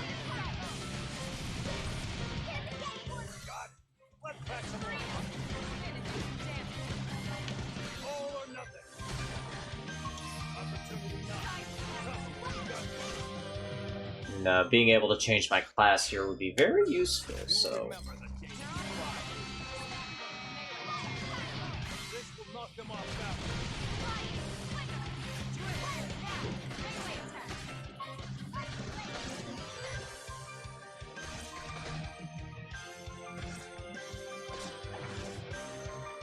Alright, so when you reach level 10 of a class, just immediately switch classes, because otherwise you're going to be earning class experience that's going nowhere. So, after you max out Drifter, you can choose from Striker, Commando, or Enforcer. These also change your weapons, they also change your arts, and they also start unlocking skills. So, for example, Striker is sort of a well-balanced, good beginner class. Commando is more about buffs and damage racking. It's actually kind of similar to what Elma uses. Whereas the Enforcer is kind of supposed to be like a really tricky, you know, expert class, and is more of a support kind of thing. So we're gonna go with Striker. Well, actually, we're gonna go with Commando, because Commando is a lot of fun. But when you change classes, you also change your weapons. Now I have dual guns and dual swords, just like Elma, but also my arts have changed. I now have Backslash and Early Bird.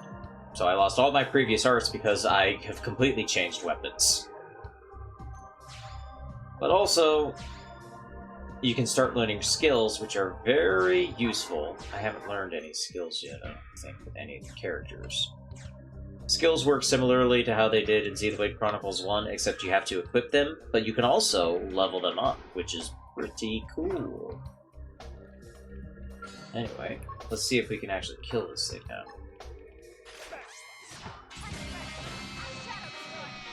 So yeah, one of our skills is Backslash.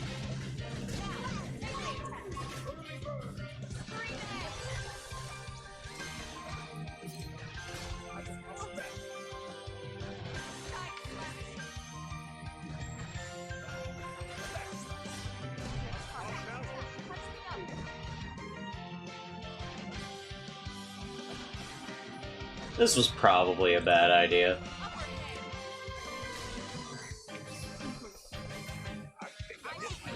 Also, nailing the B prompt for soul voices also heals you a little bit.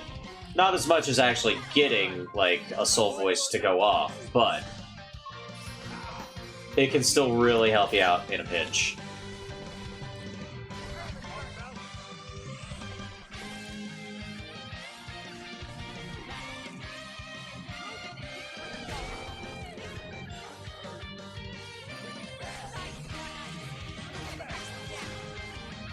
Oh, I fired that one off a little too early.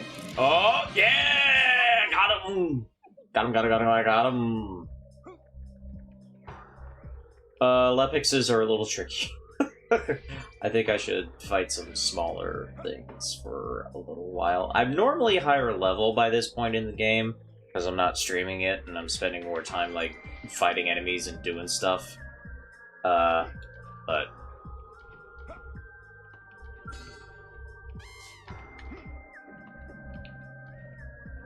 for the sake of the stream, I kind of wanted to cut some of the fat out that I normally would spend time on.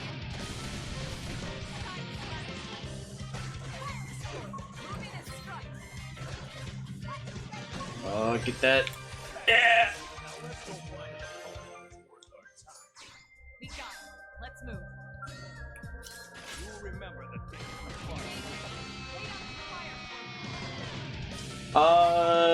There isn't a lure mechanic. You just shoot them from far away. Actually, there might be. I can't remember. I'll have to, try it on the next enemy we decide to fight. Oh, what's very nice is if you initiate backslash and you accidentally jump over the enemy, it doesn't count as a front hit, it still counts as a back hit.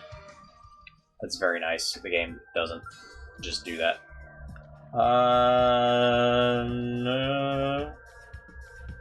No, there is no lure option, I don't think. Yep, nope. You just,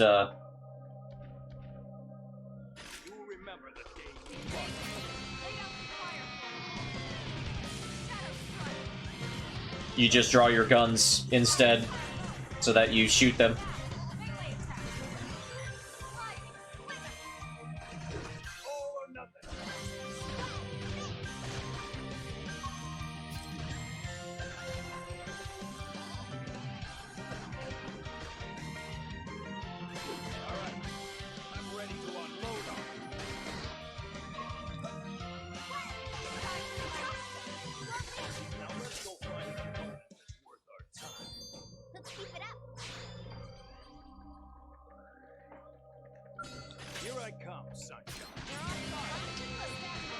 Boy, I hit that thing from far away.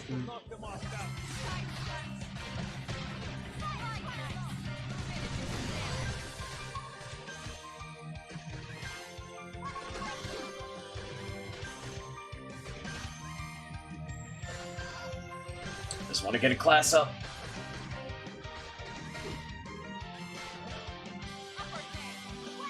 Get some more arts. Ooh, so close.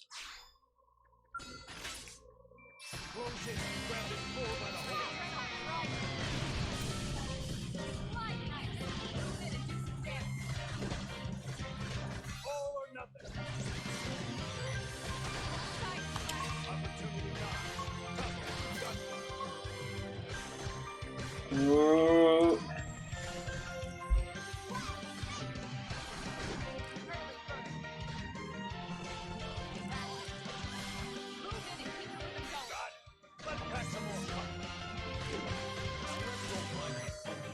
Yes! Let's move. Got a new art. So, leveling up arts and skills. I think it also said I got a skill. Hell yes.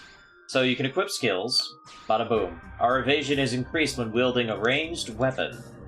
So, leveling up arts and skills uses the same points. You use points, battle points to level up your arts, and you use them to level up your skills.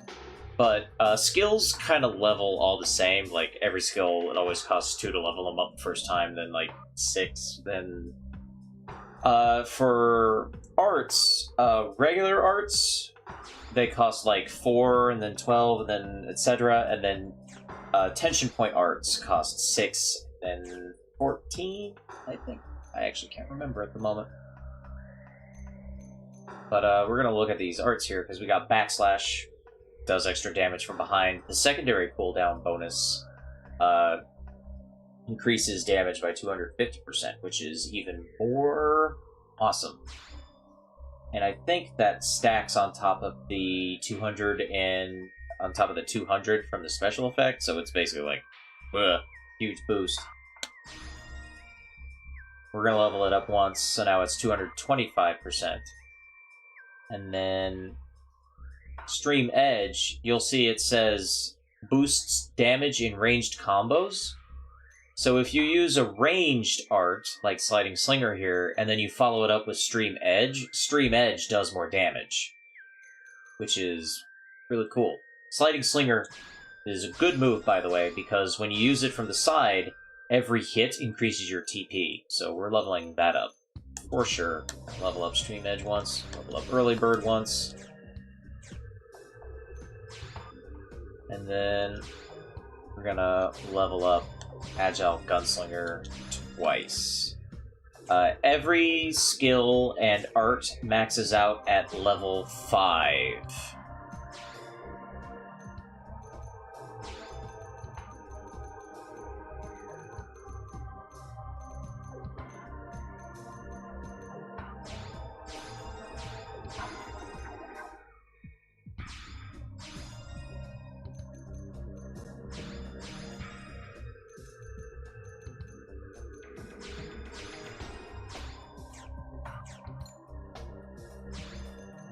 So here's one of Lynn's. Here's Lynn's debuff trash talk. I love the fact that that's a fucking thing.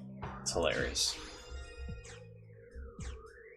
Well, I hope you're ready for more exposition because we're about to go get some, baby. Or wait, can we go around that for now? Okay, we don't have to check that out yet. We're not going to check it out yet. We're going to go over here. We're straying from the path. We're seeing a Grex that I bet we could take.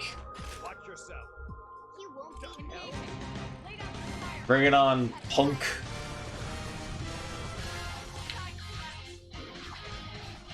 Bring it on, punk.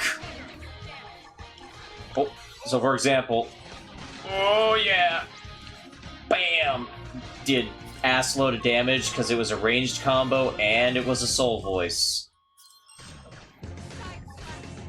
That was the good stuff. You can also sprint during combat, which is very useful for getting your positioning moves just right.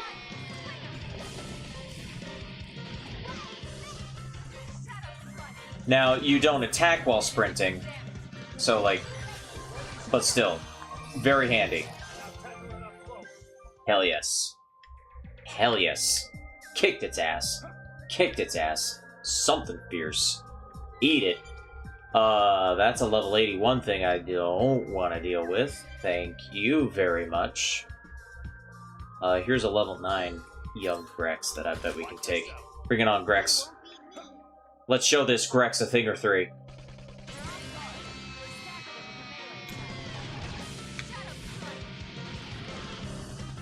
Oh, gotta build up those cooldowns.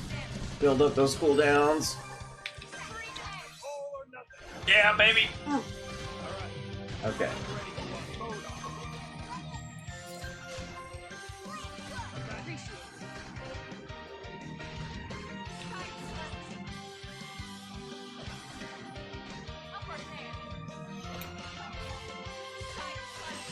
Yeah, baby!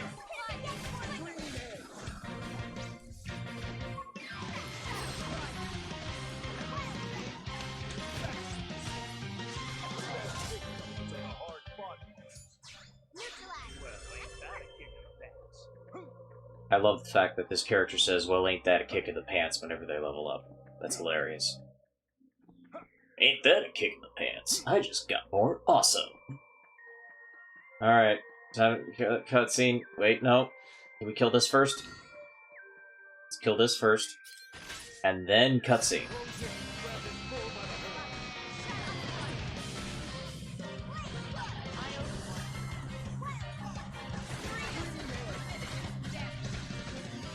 Dang, we just both stream edged at the same time.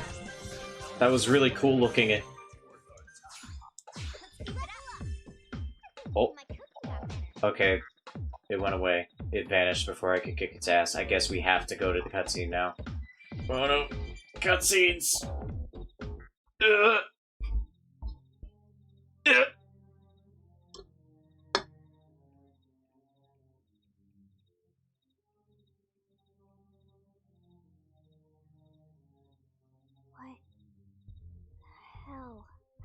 happened here?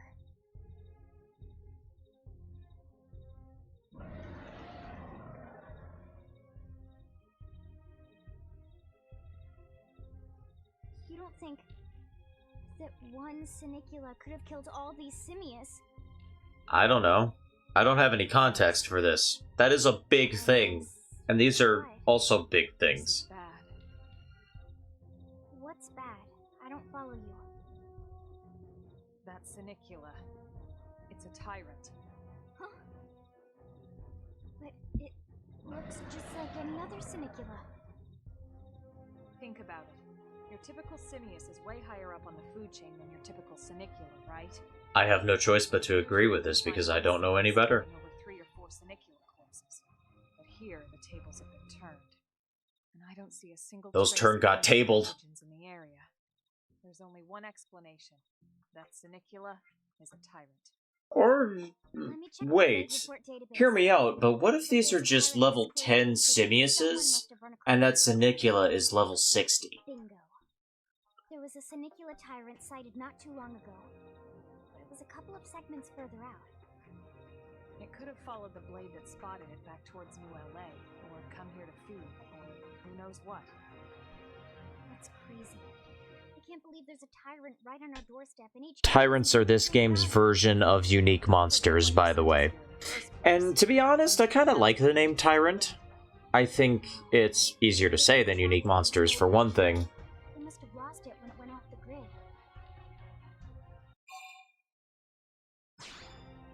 We can take it, though. Whoa, We got this. Whoa there, rookie. We're talking about a tyrant. Do you even understand what that means? No, because I just got here. No, don't explain! Term for any indigenous life form that falls outside of our usual threat ranking system. In other words, they're too powerful for us to even measure how dangerous they would be to take on. And too powerful doesn't always just... I mean, our standard leveling system has absolutely nothing on this. I mean, what do we call it? Level, like, a billion T? That would just be stupid. If they come back at all.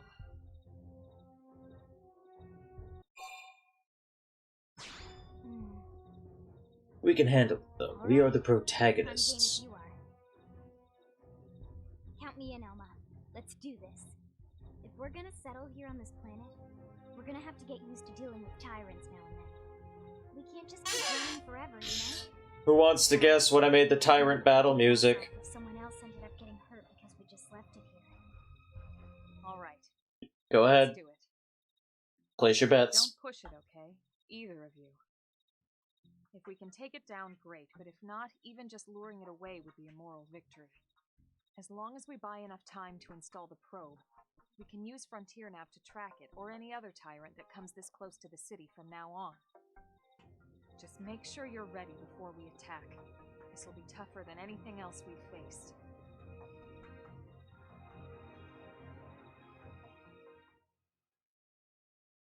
Alright. You're about to get the answer real soon. Here it comes.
the good shit right Nice work. there. You fought well.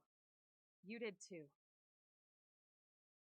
Now let's get down to business and I'm not install going that to data dignify center. you by referring to you If we by your stay here name, for though. long, there's no telling what other playmates might show up.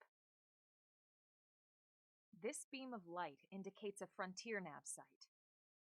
It marks the ideal spot to bury the Yeah, probe. but like, it's a level 5 tyrant is like a level 10 jillion regular dude. I mean, Okay, the probe should be ready for insertion. I'll just boot it up. it's so powerful, don't you get it? The top half of the cylinder contains the probe itself. The bottom half is a laser. It dissolves the soil so the probe can burrow to the proper depth. Did you want to know how the probes work? Because this is how the probes work. We are going to explain how the probes work, and we are also going to explain why they don't stick out at the air. Burying them is going to save us all a lot of time and headaches in the long run. We all set? Yes, ma'am. Whenever you're ready. Why don't you do Well, we the can honors? never forget You can launch it right from your the console. likes of Give it a try. Soul Eater Stanley.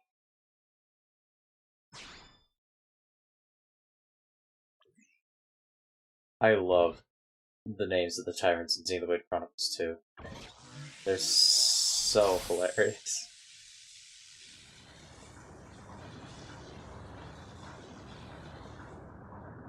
Good. Now we just need to give it a minute to reach the target depth.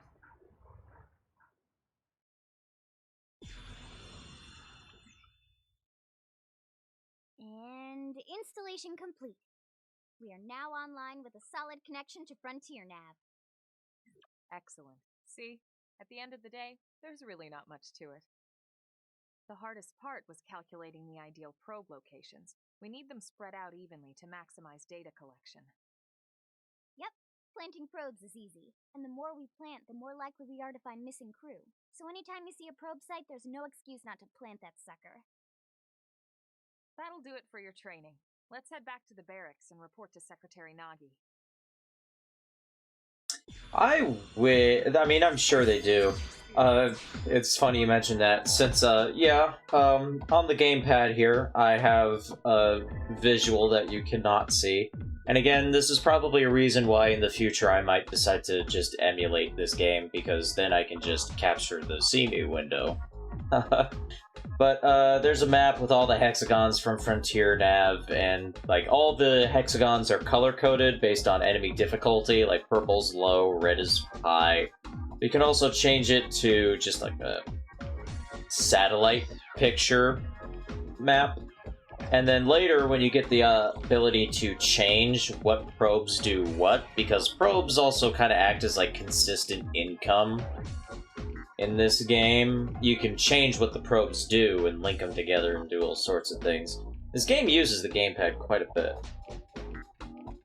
You can also play in off-TV mode and play the entire game on the gamepad, but if you just have a look at that HUD right there, with all the letters, and if you just have a look at it here, with even more letters, here, you know, all this stuff, and then you just picture that. Just picture that on a tiny little screen, even smaller than a Switch screen. Just picture all that. Trying to read all that. No. Yeah, no. Playing this game in off-TV mode sucks. I do not recommend it.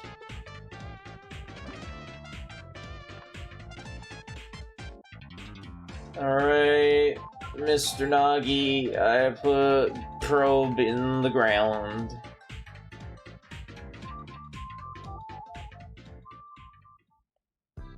Now that said, being able to use the gamepad for, like, map and stuff is very useful. I like it quite a bit. Commander Vanden. Well, now look what the cat. Although I do kind of wish in combat you could also select your arts on the gamepad. I think that would have been really good. We could have come to meet you at HQ, you know. Indeed. Because when you're fighting, it otherwise just, like, shows the logo for the game. It's like, why not put the arts palette on there? That would have been a good idea. Then you don't have to navigate through your arts with the D-pad. Way out of your league. On a training mission, no less. That was reckless. And goddamn magnificent. Hulk Hogan's fallen on some hard times.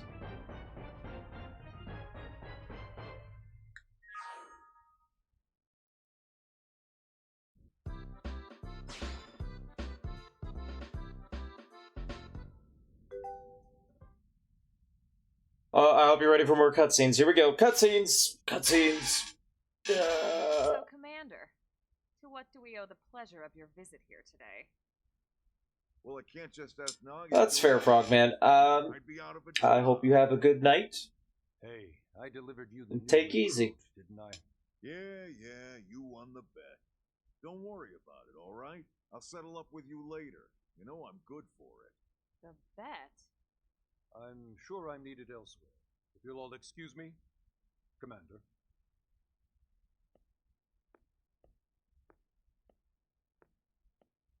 Well, that wasn't obvious at all. Huh. Look at you two. I swear, you're like two children excited about a new toy. That's fair. It is awfully late. Will you have a good night as well, Groovy Doovy? And thank you for the follow. Odd? It is before we'd even asked him to become a blade, little miss stick in the rear. Usually I ask when I don't get your slang expressions, but something tells me to just let that one go. Enough about that. Where are your manners, anyway? I still haven't been introduced to our new recruit here. Commander Vandam is Blade's top officer.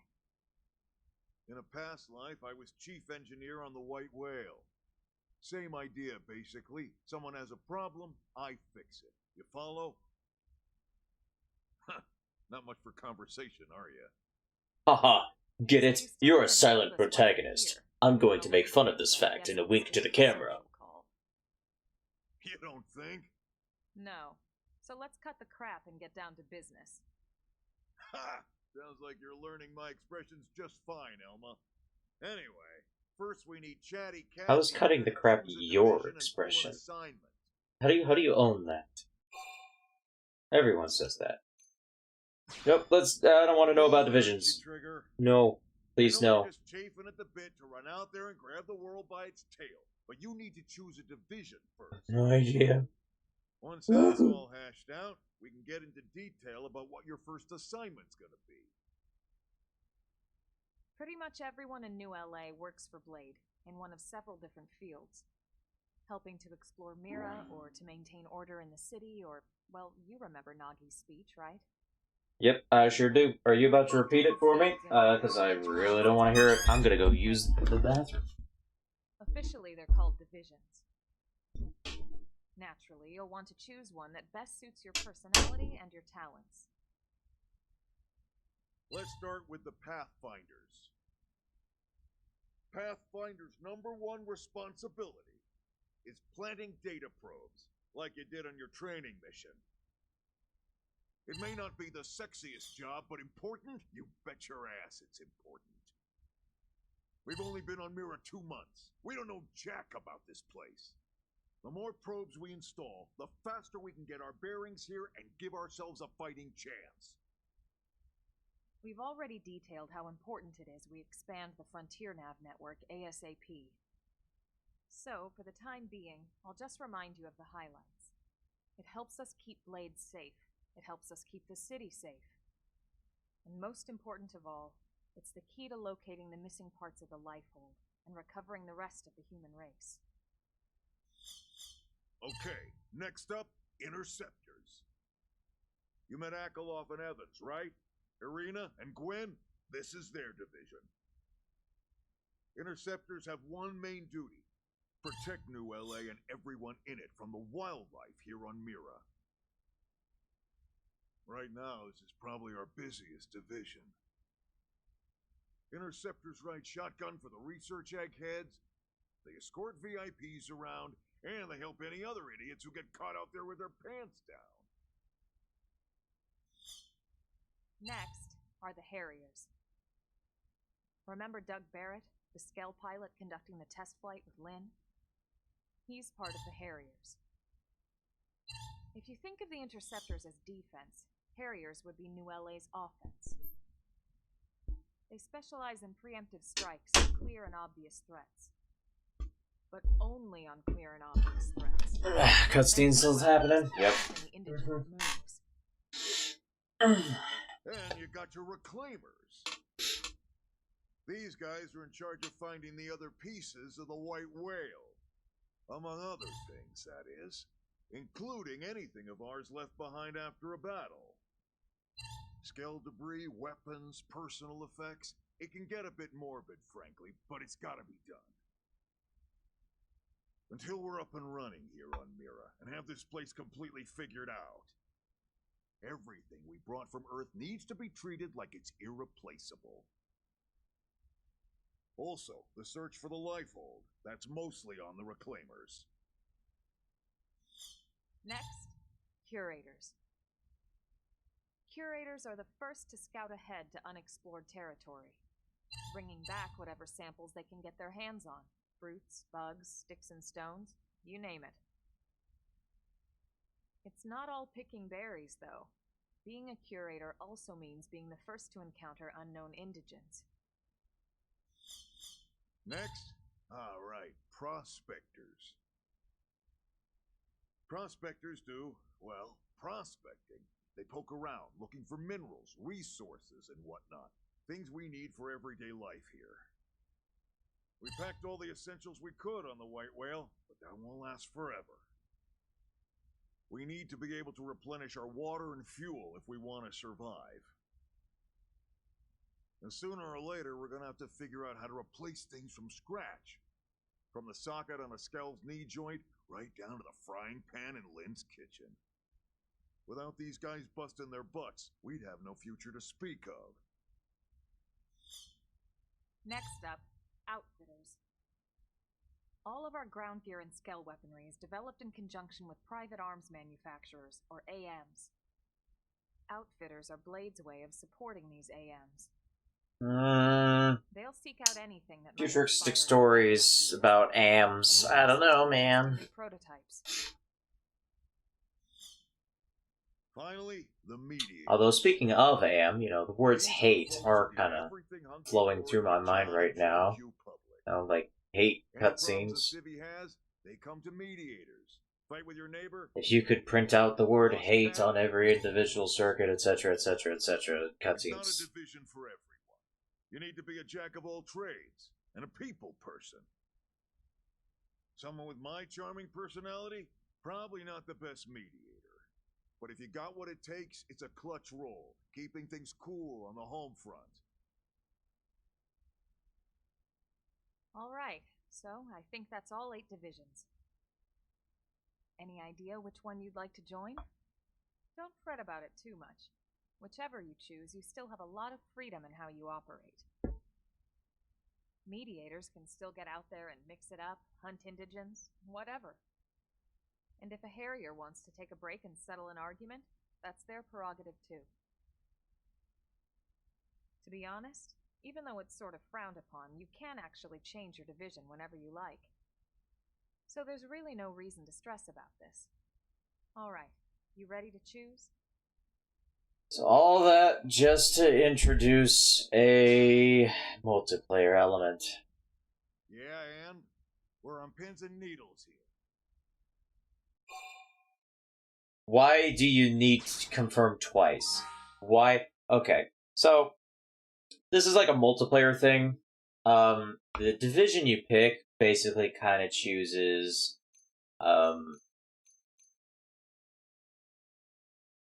if other people are in the same area of the game as you are and they're connected online, you get support effects from them, from like fighting enemies and stuff like that. For example, if you're a reclaimer and you're in an area in the game and there are other reclaimers and everybody's doing stuff, you get drop sensor support, or if you're a curator, you get critical boosts. But there's also division points. It was kind of like a competition sort of thing. If your division got the most points, you got like reward tickets you could exchange for like really good gear. Pathfinders, you get more division points by planting data probes and discovering locations. Mediators get from like completing missions or recruiting blades from other players and using them in their team So, like, it's just a multiplayer thing. It doesn't really matter anymore, especially since we're not playing online, so we're just gonna go with Pathfinders for no reason other than we can. And, like I said, you can change it whenever the hell you want. It's no big deal. Alright. Thank God that's over. I can't remember which, division did the best while the online was still, like, a big thing. But I really want to say it was probably the Harriers or the Interceptors. Now for the job. Let's get down to brass tacks. Nelson's team has gone missing. Last contact we had, they were installing a data probe out in eastern Primordia. Then, nothing. Nelson. Pathfinders, right? Oh hey, it's my division. We must immediately go rescue them. Your guess is as good as mine, but they did have a skell with them. We must immediately not go rescue them. Their own, or at least run away. I do not want to die. Alright, we're on it. We'll head to their last known location and go from there. Report whatever you find ASAP. Of course. Let's move out. But yeah, these cutscenes are bad. I mean, on the one hand, I get why, because you have to create a character, so you gotta make sure they don't look too awkward in every scene, but still, it is bad. So we've got fast travel, we got AMs, all that stuff. Okay.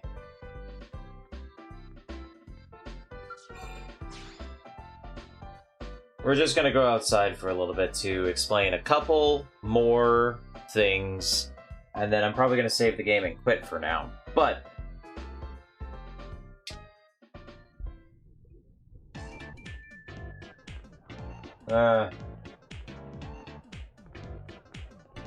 whoop, lightning.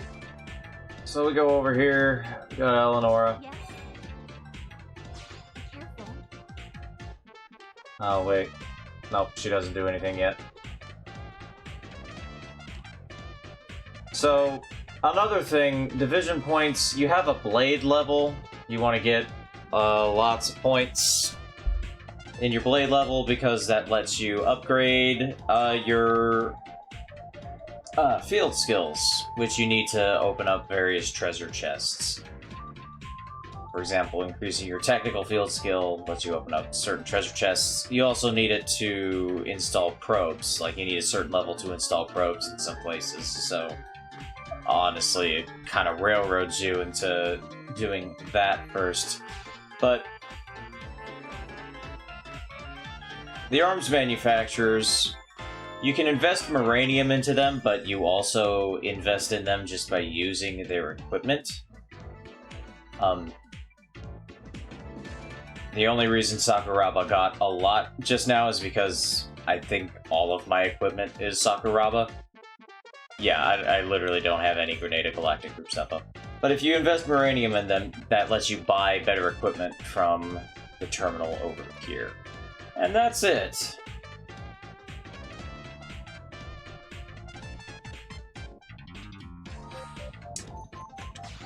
So I'm going to save that game.